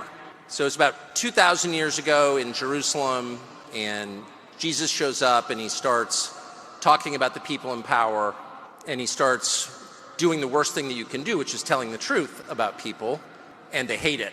And they just go bonkers. They hate it. And they become obsessed with making him stop. This guy's got to stop talking. We've got to shut this guy up. And I can just sort of picture the scene in a lamplit room with a bunch of guys sitting around eating hummus, thinking about, what do we do about this guy telling the truth? Also, people were laughing. Like, the room was laughing. You can hear them, especially when the hummus line comes in. Thinking about, what do we do about this guy telling the truth about us? We must make him stop talking. And there's always one guy with the bright idea, and I could just hear him say, I've got an idea, why don't we just kill him? That'll shut him up. That'll fix the problem. It doesn't work that way. It doesn't work that way. Everything is inverted. He was also the only person that is like enough of a conservative household name that is anti-Israel that was allowed to speak at this memorial. Candace Owens was noticeably absent from the memorial stage, and apparently they said she was not allowed to speak. So, so this is the most Tucker could get across. Yeah, they didn't let the work wife take the stage. No, I don't think she was there. No, Candace Owens didn't attend because she was not allowed to speak, as far as I understand. Here's Jim Jordan. Charlie Kirk, and he made a difference. On Fox I will News. never forget. I'm in Chicago raising money. This is like 10 or 12 years ago. Raising money from a guy, a Republican donor.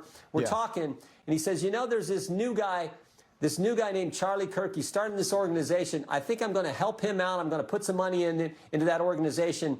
I think he's going to make a difference. What an understatement. That was 12 years ago, and he was right. He certainly made a difference. Congressman, you're a leader in the House of Representatives, especially among the Republican Party. We just saw Byron Donalds and Rashida Tlaib go at it just a day ago. We can all sit here and kind of say what we think was to blame on that. We saw Erica Kirk say she forgives the man that killed her husband. We hear this idea that Republicans, and I have seen it today, have taken a stance of love rather than hate. What can you do? What can your peers do when you go back to work and you start arguing over government shutdowns and budgetary appropriations bills and everything else that's going to be argumentative? Is there anything you all can do that looks like the turn the other cheek message that we heard today? Yeah, I don't think Trump was saying that, man. Human beings. I think Trump was saying, show your ass cheeks to your enemies. Start from that And premise, which shit I know on is them. where Erica started. Poop directly on your enemies. That's what Trump was saying. But when we have these debates, I mean, politics is not a wimpy game. You got to be intense. I'm all for that. Let's be intense. Make your best argument. Go at it. But there's a line you shouldn't cross, and it shouldn't get personal. It should focus on the issue, the debate, the facts, the truth. Stick with that. And if you do it in a compelling, articulate way like Charlie did, you get your point across. You got a better chance of winning the argument, carrying the day, winning the vote at the end of it. That's the right way to do it versus getting all personal and just back and forth, because the whole country gets turned off by that. Stick with the facts. Exactly. Stick with the truth. And frankly, as a member of Congress, do your homework. Do your homework and be prepared when you come to these committee hearings and you come to the debate. That's exactly what Charlie did. Yeah, and I love the fact that he didn't tell you what to think. Sure did. He just wants you to think. Let me ask you this, Congressman Kevin Corke, with you. The left, frankly, can't seem to unite against violence and hate. 58 House Democrats voting against a resolution just to honor Charlie and to condemn his assassination. What does that even mean about, like, fucking violence, dude? These guys are they think they're so fucking sneaky, where they add the condemn political assassination on there, like they slap that on just so they can turn around and be like, it seems like 58 Democrats don't want to condemn political assassination. Shut the fuck up. It's a messaging bill, dipshit. We know why you said that. It's like, hey, guys, I'm pushing for a messaging bill. It's called Israel is the most important country on the planet. And also, we think that it's bad if people were dying under nuclear annihilation bill. Okay? Oh, if you don't fucking vote for this messaging bill, that means you want people to die under nuclear annihilation, I guess. Oh, sick, dude. I didn't realize it was like that. I had no fucking clue it was like that. Turns out because I'm a fucking idiot. I guess that's what it must mean. Condemn the shooting of 2 state lawmakers in Minnesota. And again, this sort of goes back to what Kayleigh was talking about. We can really sharply draw a clear distinction between how the right is responding to an absolutely unjust assassination and how the left is now trying to say, well, but he said this, or I disagreed with that. You know what I'm saying? Yeah, no, what they said about Charlie, just everyone knows it's just not accurate, just not true. He was a gracious individual who presented the truth in the right way, and was willing to debate anyone on any subject. So, and then what she said about the assault on free expression, remember what they did during the Biden administration. Never forget. Dude, what are you talking about? They don't have this board. There's never been this level of fucking direct assault on the First Amendment. The only time the Biden administration actually assaulted the First Amendment was when they were mass apprehending college student protesters against Israel, which you guys love, and you also accelerated. Assaulting the First Amendment? You've got to be kidding me. I mean, that was what they did during COVID to restrict what people would say, kicking people off the platforms by the Biden administration pressuring the big tech companies. Mark Zuckerberg sent me a letter, said Biden pressured us to censor. We did it. We're sorry. We won't do it anymore. So that argument is just not accurate in any way as the other things they said, mischaracterizations and untruths about Charlie.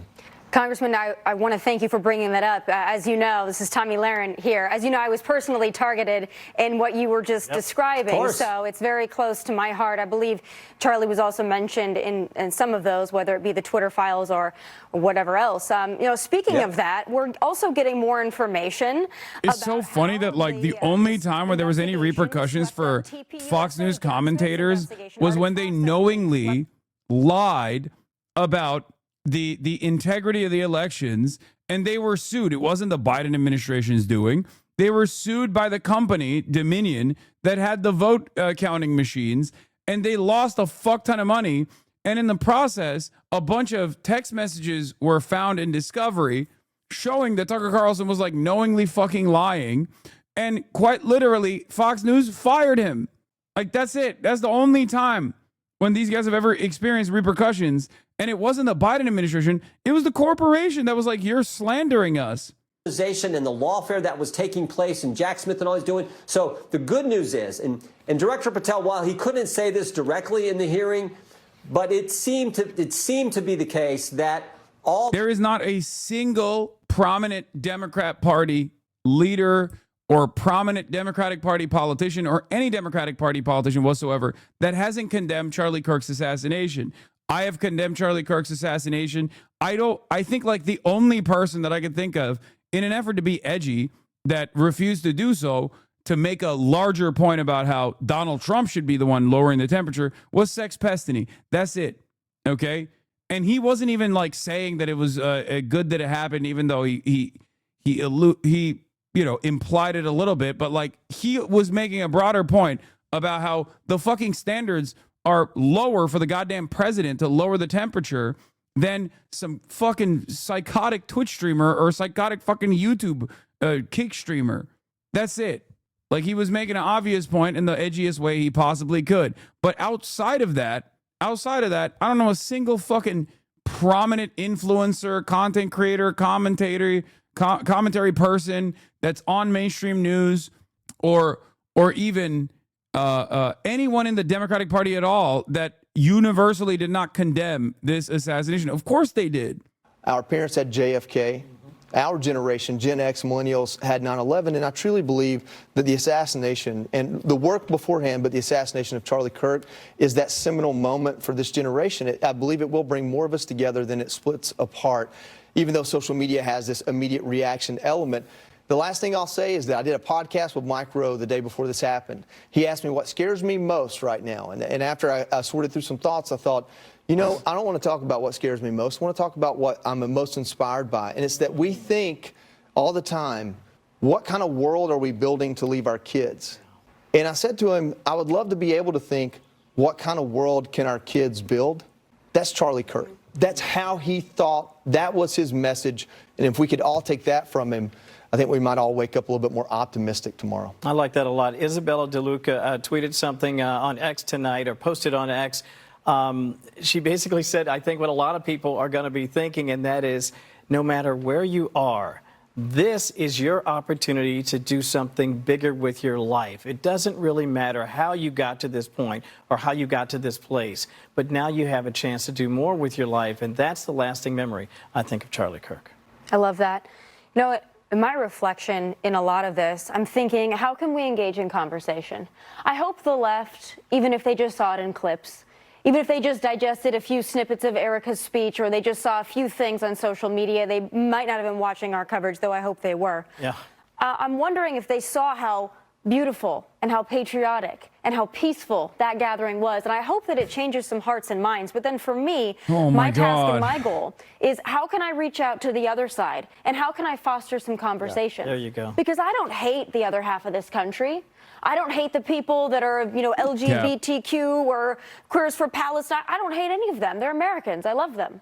And I want to figure out what way can I better speak to them and engage them. Well, that's exactly what's happening. Even at the event, you saw Donald Trump and Elon Musk come together, sit next to each other and shake hands. And Elon Musk actually shared a picture of it on his Twitter and said, "For Charlie." So you see this happening. I couldn't agree with you more, Joey, about how important this moment is for my generation, Gen Z. This is going to be the moment that we remember where we were at when we heard that Charlie Kirk was shot. And I think about where we were at 4 years ago, and let me put on my pastor's daughter hat for a moment here. The idea of an explicitly Christian administration, because that is what this was. Every single cabinet member explicitly sharing the gospel would have been unthinkable even 4 years ago. Right. Yeah. Think about where we are at this moment in our country. It's really profound. Yeah. All right, guys, coming up, we've got Trump calling for Pam Bondi to drain the swamp. Plus, she's back. Hillary Clinton. Yeah, by the way, that wasn't Trump. I don't think that was Trump demanding that Pam Bondi drain the swamp. That was Donald Trump directly demanding that Pam Bondi go ahead with prosecuting his enemies. And I think that was supposed to be a DM, and he foolishly just tweeted it out because he deleted it and then retweeted it again afterwards, like something a little bit more manageable. But there's some other stuff going on in the world as well that we must talk about, of course.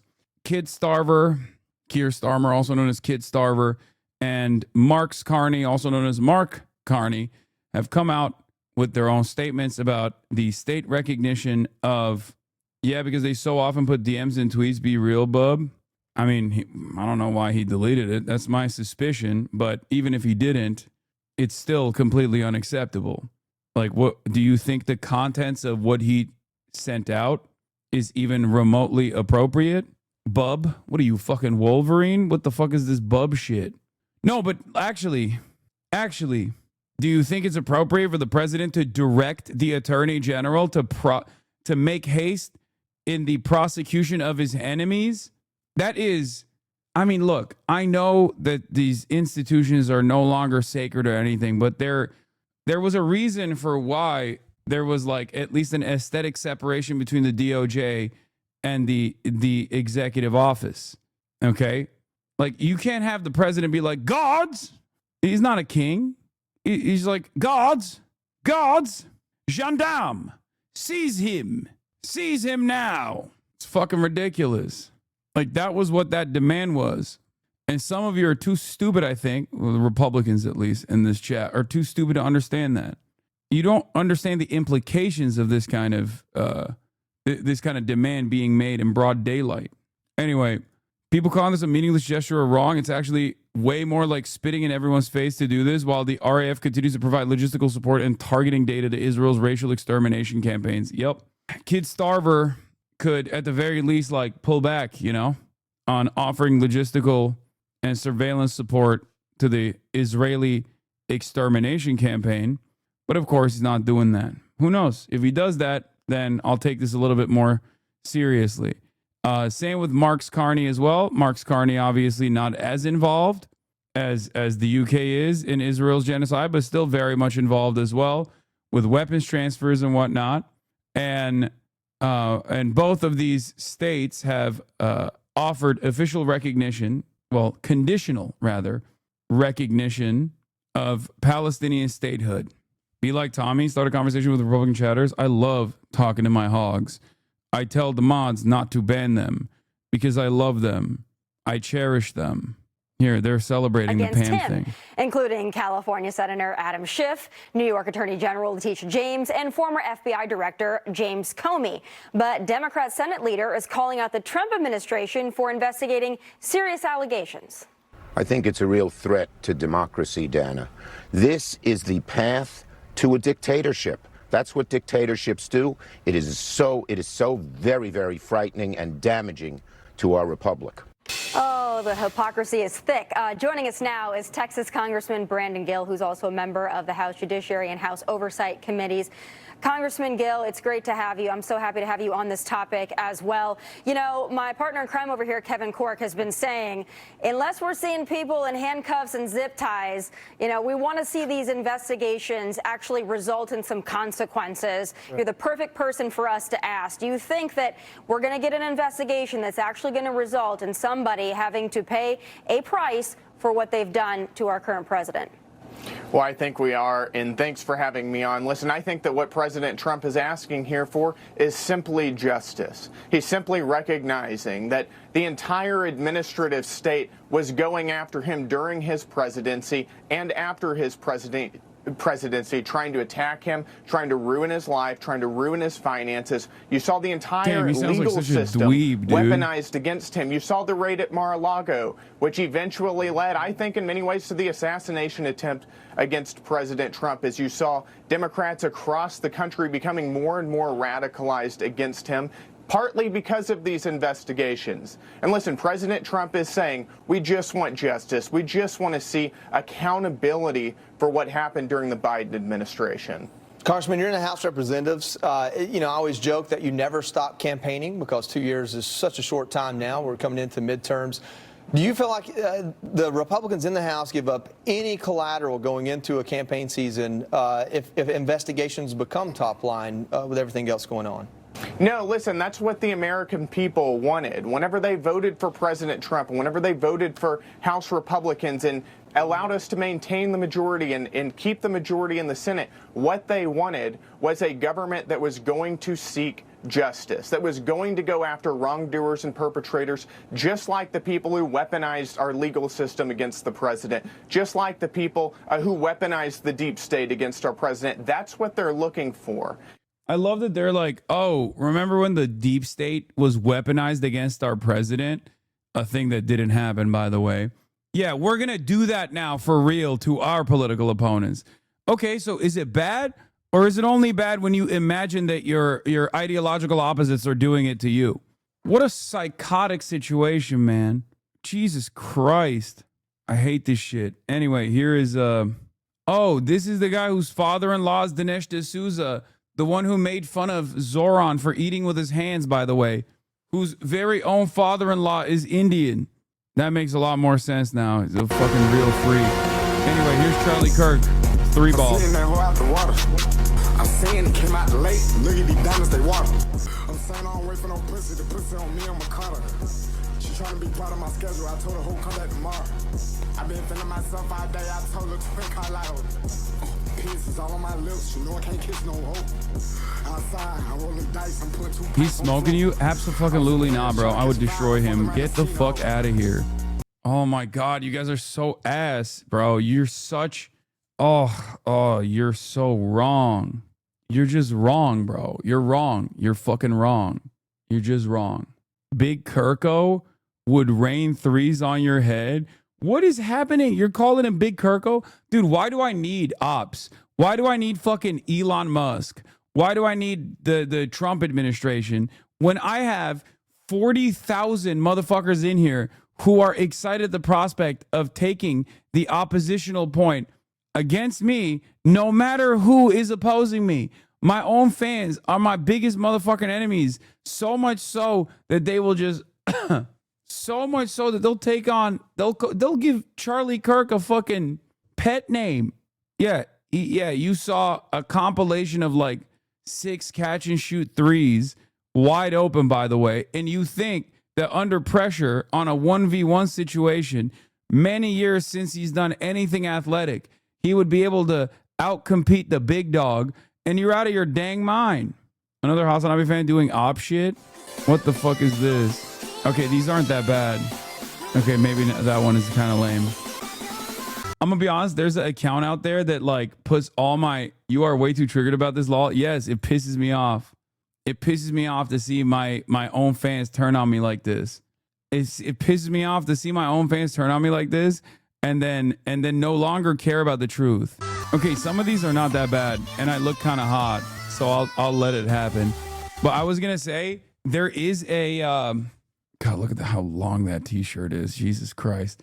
There is another account that I think I might have reposted already, but there's another account on here that actually will post my fit pics with like music over it, and it's unironically good. Like, it shows that my fits are good, and I've been meaning to pull it up and defend it. Wait, why doesn't it show my reposts? Hold on, let me see if I can find it. Like from my mirror pics. Oh, here, this is one of them. Here, look.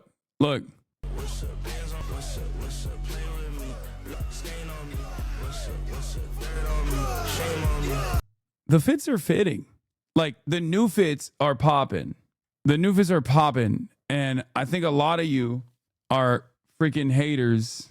But like, my fits have been pretty good, okay? They've been pretty goddamn good. Fits of a gay man, greatest compliment of all time. Some can be, but overall better. I think a lot of people falsely claim that my fits aren't good. Here's more. Look, like, these are good fits. And that's a new one too. The pleated pants I don't think need to happen for you, but otherwise your ranch, the way you're dressing, they go hard, man. Halloween costumes, no, one of them is for the infamous, well, this one was when I was traveling, but one of them was for the infamous fucking ad sponsorship I did. Those are not fits. You're just hot. Oh my God, take the L. Okay, this is good. The other ones are like a suburban wife husband who doesn't know he's low-key gay. Another. We are. Stop. God damn it. Fuck you, dude. Fuck you. Stop. I'm trying to fucking prove a point. Why are you fighting? Why are you doing this to me? You guys are fucking meanie bobinis. God damn. All right. Let's just keep going. Here's what Chuck Schumer said, also to Dana Fash. Schumer, I hope and pray that Trump will sit down with us and negotiate.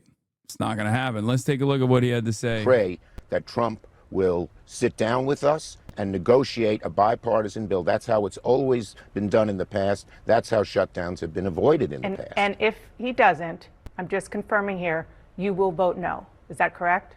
We are hoping, Dana, that he will negotiate with us. And if he so doesn't? far he hasn't. And we've had 2 bills in the House and Senate, and neither of them have passed. Our Democrats are firm. We need to get something done to relieve the distress the American people are in. Okay, that sounded like a yes, but you can confirm that, and then I want to move on. Is that accurate? The bottom. Yes, they have to shut down the government. Is crazy. If he just like acts as though he's not going to offer any fucking repercussions to the administration, if he openly just concedes ahead of time, I'm going to lose my mind, dude. I'm going to lose my mind. Oh my God. Is we must get a better bill than what they have. What? Hillary Clinton, I want to be a part of your war council. Barack Obama, Michelle and I are supportive, but not going to put a finger on the scale right now. Bernie Sanders, please focus on the working class, not just on abortion. Nancy Pelosi, we should have some kind of primary, not an anointment. The best moments in 107 days happen when Harris is open about what she saw and clear about what she really thinks, when this memoir is truly a book about a campaign and not just one politician's campaign book. One such episode occurs early in the book when Harris calls numerous Democratic luminaries immediately after Biden left the race, hoping to enlist their support, and her recollections of exchanges have nicely captured their personalities. I want to be a part of your war council, Hillary Clinton said, suiting up for battle. Barack Obama demurred. Michelle and I are supportive, but not going to put a finger on the scale right now. Bernie Sanders was on brand. Please focus on the working class, not just on abortion. And count Nancy Pelosi among those preferring a process. We should have some kind of primary, not an anointment. Then there's Gavin Newsom, governor of Harris's home state, who simply responded, hiking, will call back. He never did. Gavin Newsom's response is fucking cold-blooded. But of course, he wasn't doing that because he's like a shrewd operative, okay? The reason why he was doing that is because he's Nancy Pelosi. Him and Nancy Pelosi are aligned on it. That's it. Where's the part where she blames you? Yeah, I'm surprised she wrote a whole ass book about her campaign. And if you ask, like, you know, my liberal oppositional figures online, they say that I contributed greatly to her defeat, but yet she never even mentions me in the book. Selena Wolf with the Israel flag, IDF Israel flag. You're done, Hassan. You're done, Hassan. F you. You're done. Hassan Piker is going to go down. La la la. Hey, listen up, little Nazi. Nobody likes you or your country, okay? Do the right thing and stop this trend, okay? Do the right thing and stop your government from continuing to do a genocide, wholesale slaughter, a Holocaust that is live streamed in front of the entire world, okay? That's what you should be worried about. Instead of fucking coming in here and being like, Hassan Piker is going to go down. Lol, lol, lol. You are done. You are done. Okay. Let's say I'm done. Let's say I fucking go to jail. Do you think people are going to love Israel now? No. Khalil, no. It's over. The reputational damage has set in.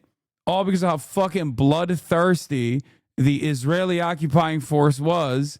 And you're over here celebrating it. Fucking irredeemable shit. Enjoy your Psytrance music. It's probably the only thing there's only one. The only Nazi here is Hassan. Hassan being exposed on YouTube by many channels. Your fans are only bots, lol. I'm gonna ask you one more time. Who do you think is despised more? The criminal entity that is Israel, that's currently conducting a genocide, or a fucking Twitch streamer who actually calls it out? Who do you think has more? Who do you think is the recipient of more justifiable hatred? Your fans are all Islamists. Ah, you won't last long with that. Again, you can cope all you want. Okay? You can cope all you fucking want. According to Israeli news outlet Yediot Ahronoth, foreign supporters of Israel are increasingly embarrassed by the extreme and unpopular positions they have to defend. As in most cases, the more radical a state and its actions become, the more vocal its supporters, the more its vocal supporters will whittle down to those with the least moral and intellectual standards that may act as a constraint. This process is already underway in many cases, including Like this fucking idiot in the chat. Ah, you are an Islamist. Ah, ha, ha, ha. A genocide where population is growing. That's new. First of all, the population of fucking Palestine is not growing right now. The idea that they are is fucking laughable. Okay? How is it growing? Israel's own admission is that the numbers have actually diminished quite a bit by hundreds of thousands if you look at the official Israeli numbers. Yeah. Also, imagine coming into a community to defend a theocratic ethno-state like Israel, and the community itself is 80% atheist and agnostic, and being like, you must all be Islamists, coming to a guy like me just because my name is Hassan, right? Thank God. Well, I live in America. I'm an American citizen doesn't seem like Israel can just take out his enemies in the same way that they know. Hassan, you think more people hate Israel because you people are allowed minority law? Why are you too scared to debate Nick Matau? Who the fuck is Nick Matau? I don't know who the fuck that is. How can I be afraid of someone that I didn't even know who they were until this very moment? Maybe you are in a little hug box if you think that people know who this guy is. Also, you think more people hate Israel because you people are allowed minority law, except there's also polls. You think people who hate Israel are a loud minority? Are you out of your fucking mind? How much do you have to bang your head against the wall to just keep up the mental deficiency to assume not only that Israel is not conducting a genocide, but also simultaneously that most people are actually still on board with Israel? This chatter is just baiting you to get the attention of their streamer. This chatter is straight up tuning from fucking Israel. No, it's because you preach Islamist values. Can you point to an Islamist value that I have ever preached, whatever you consider to be an Islamist value? What the fuck do you mean I'm preaching Islamist values? What does that even mean? Is it the pro-trans, pro-gay, much more progressive social opinions that I have than someone like yourself? Is that what you're considering is a Islamist value? Is that what you're talking about? Maybe you're woke. Everyone on his streams want you to debate him because he will beat you. I don't know who the fuck this loser is, brother or sister. Probably sister. Yeah. I mean, if you're saying that it is an Islamist value to oppose genocide, yeah, it is. I think it's a value for all human beings with good morals and good conscience, not just the Abrahamic faith, but people all across the world also oppose genocide. I think Jews also oppose genocide. You might not be one of them, but in general, everybody opposes genocide. So it's not simply just an Islamist value to oppose genocide. It's like a universal one, as a matter of fact. So what? How is pro-gay Islamist? No, I'm saying you're saying that my values are Islamist, and I'm giving you what my values are. You're supporting violence against people? Dude, you are literally an IDF soldier. What are you talking about? You have an IDF soldier in your PFP, and you're over here telling me I support violence against people. You are literally a Nazi terrorist. The fuck's wrong with you? Okay, I'm done. I can't do this anymore. I cannot do this anymore. I can't believe I'm promoting violence against people, says the person that literally has a Nazi terrorist in their PFP. Oh my Lord. Oh Lordy. What an incredible. I'm not an IDF soldier. That is an Instagram IDF model. Okay, you're not an IDF soldier. You're just LARPing like one online. It doesn't even fucking matter, though. You have a fucking Nazi soldier on your PFP that is currently conducting a genocide. Invisible Mirror, thank you for the 200 gifted subs, by the way. Oh, my God. Oh, anyway, go LARP for something else, dipshit. Nobody likes you. And honestly, people exactly like yourself have literally contributed to the reason as to why Israel's status on the global stage is lower than dirt, okay? Not only is it because Israel's doing a genocide and many people are frustrated by it, many people see right from wrong, they recognize that this is completely unacceptable, but also it certainly doesn't help that everyone that tries to defend Israel are the most rapacious, relentless, arrogant, entitled fucking scumbags I've ever seen. Most people have 3 conversations maximum with an Israel defender and go, oh my God, you are so obnoxious. I would have been on board with your cause if I had probably never met you. Every single time. Okay? Every single time. The fucking arrogance is so irredeemable. It's always the same. It's like, oh, everyone hates you. You are Islamist. You are Islamist. You want to do violence. It's like, dude, you're defending a genocidal apartheid state. The fuck do you mean I want violence? Yeah. Also, Israel defenders are so fucking insane and so goddamn violent that even in America, they shoot and kill one another sometimes for mistakenly assuming that the other is Arab. Okay? That's a real thing that happened in Florida, where an American Zionist of Jewish background shot 2 Israeli citizens that were visiting. They were tourists. But of course, because they were brown, they looked like Arabs because they were of Arab descent. Okay? They were Israeli Jews of Arab descent that were visiting Florida, and they got shot by an American Zionist who thought that he was defending Israel by killing Palestinians. Ironically enough, the people in the car, the Israelis, thought that the person shooting at them was also a Arab Hamas supporter. Please stop sending me information about this fucking loser who is most likely an irrelevant figure. I don't want to give him any more clout than he has already received by mentioning his name one time in front of 38,000 dipshits. Okay? Stop. Some of you who don't know any better and immediately want to fucking promote. Yes, you heard me. Stop. Myself included. Anyway, we keep making the worst scumbags famous. All right. As I was saying, Mark Carney and Keir Starmer gave these like lackluster and totally fucking bare minimum recognitions. Okay? Bare minimum recognitions of Palestinian statehood. We made the wrong guy famous. It's true. I'm the real dipshit. Let's be real. Okay. It's interesting. On the same time, at the same exact time, Canada banned kneecap from entering the country. Okay, while simultaneously doing this like bare minimum recognition. Once again, doing the classic liberal thing of punishing those who were correct but too early. Okay, while simultaneously offering the bare minimum recognition.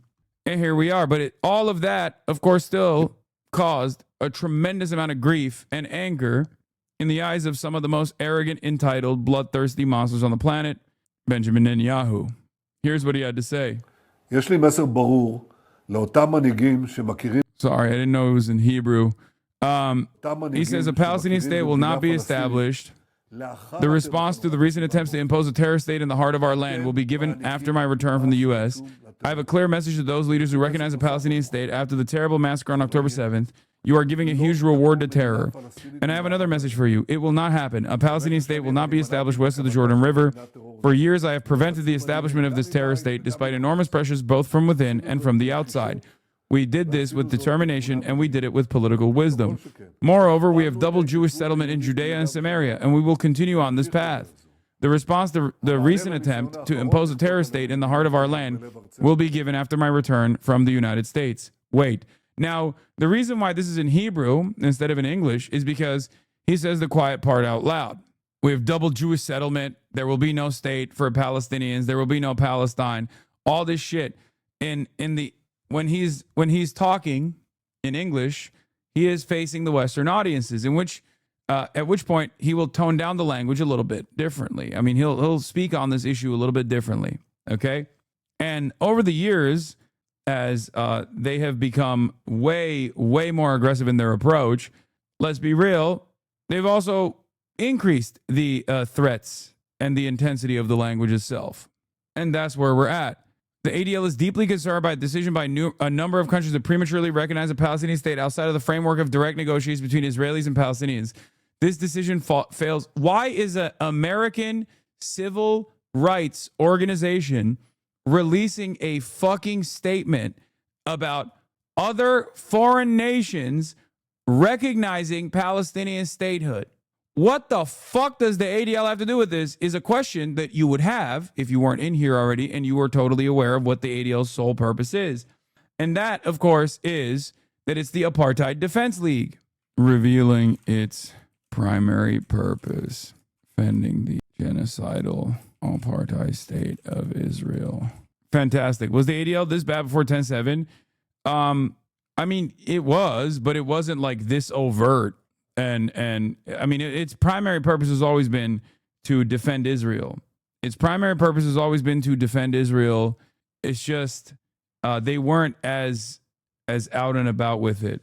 Like, and they would also, with regular frequency, do other stuff as well to create a sense of legitimacy around what their purpose was. Their goal was to try and obscure the primary purpose by like actually tackling other issues, okay, tackling other civil rights investigations and things of that nature. Yeah, they have in the past defended me and my moderation team for actively going after anti-Semitism. But that is, of course, pre-10-7, post-10-7. And like they, for example, they never had like JVP as a primary target and a vector of anti-Semitism before 10-7.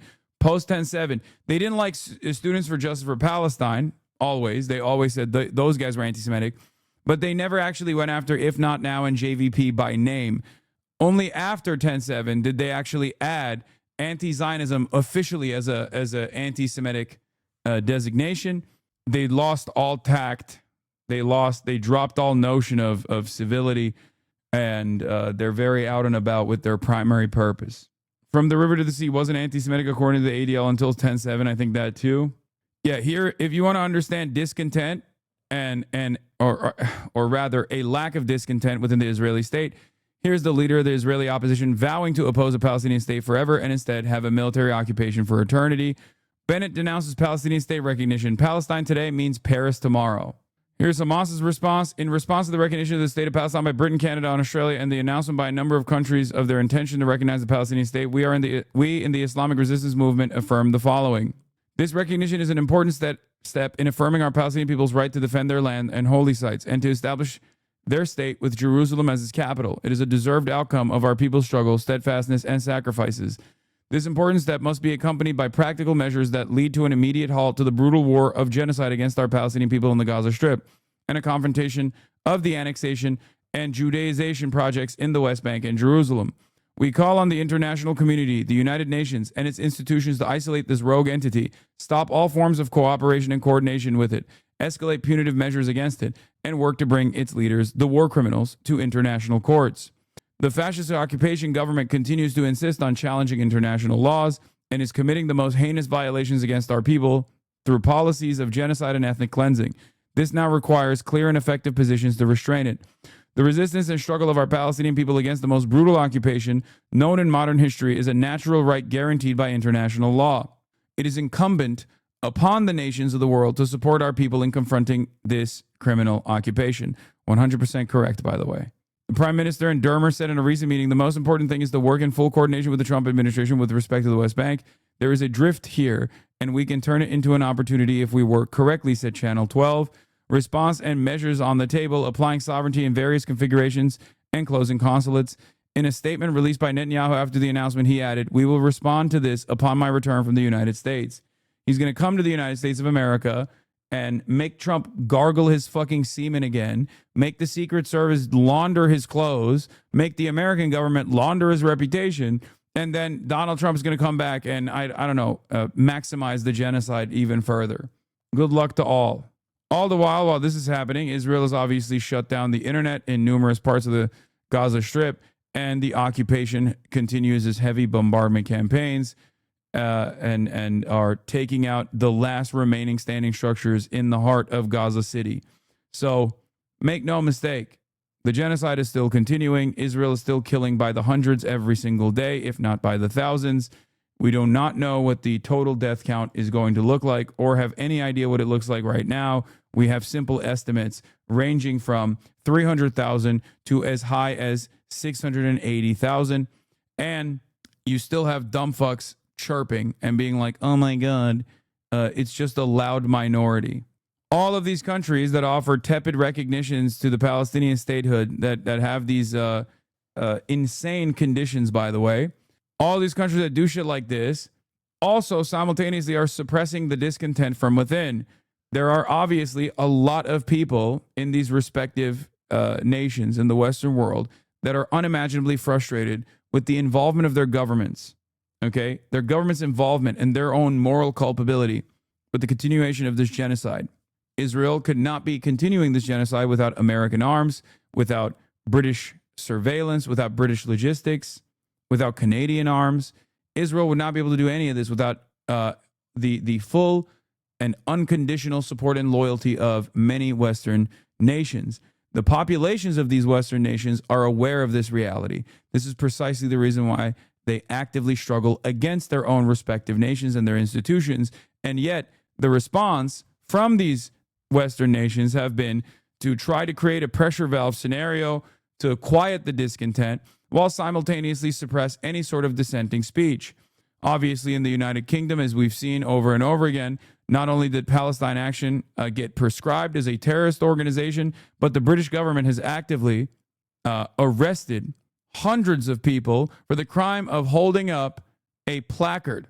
They're arresting 84-year-old disabled pensioners for the crime of holding up a placard that says, "I stand with Palestine Action." To understand how serious the situation is, or to understand how silly the situation is, look no further than that. But of course, once again, when Ryan Grimm says, when I say this about Netanyahu and his ambitions about what he wants to do to the West Bank, I get a swarm of people trying to complain to Grok or produce a community note. But here's Netanyahu saying it once again in his own words. Netanyahu's own words are very clear. He has all but recognized that he is conducting a genocide. But for some weird reason, Americans refuse to hear those words. I wonder why. Perhaps because they are very aware of said words. They're very aware of the reality and simply seek to shelter themselves and other individuals from said reality. In any case, this is an unavoidable contradiction. And the reality of the matter is, if left unaddressed by Western institutions, by Western governments, it will create unimaginable discontent, so much so that it won't just be discontent directed towards Israel. It will be anger and resentment directed towards the institution of theoretical democracy itself. Because people inevitably will realize that these supposed champions of liberalism, supposed champions of human rights, are actually liars. I already have known that this was the reality, but many others are finally coming to terms with said reality. So good luck to everyone involved. You can't just keep saying people are being anti-Semitic over and over again in defense of the apartheid state doing a genocide. All right, that's all I got for today. I'm tired. Only 6 hours and 50 minutes for you guys.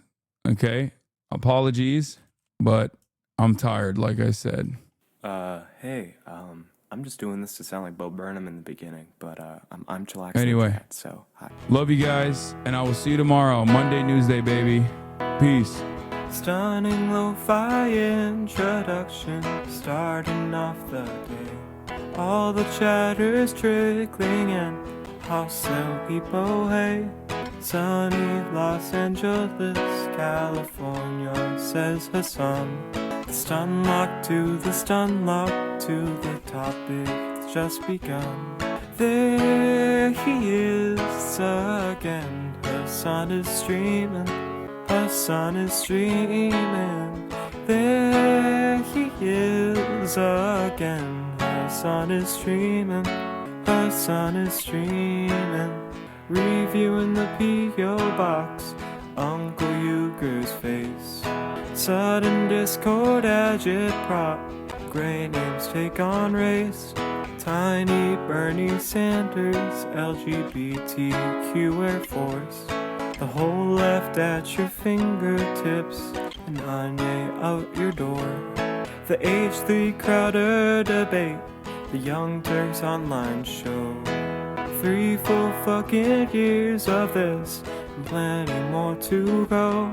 90-day fiance talks of champagne bourgeoisie.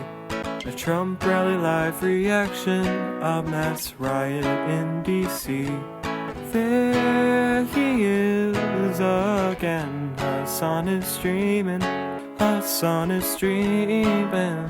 There he is again. Hassan is streaming. Hassan is streaming. Reading live stream fail comments. Austin show chat advice. In all the ways the right wing pipeline can suck you in online.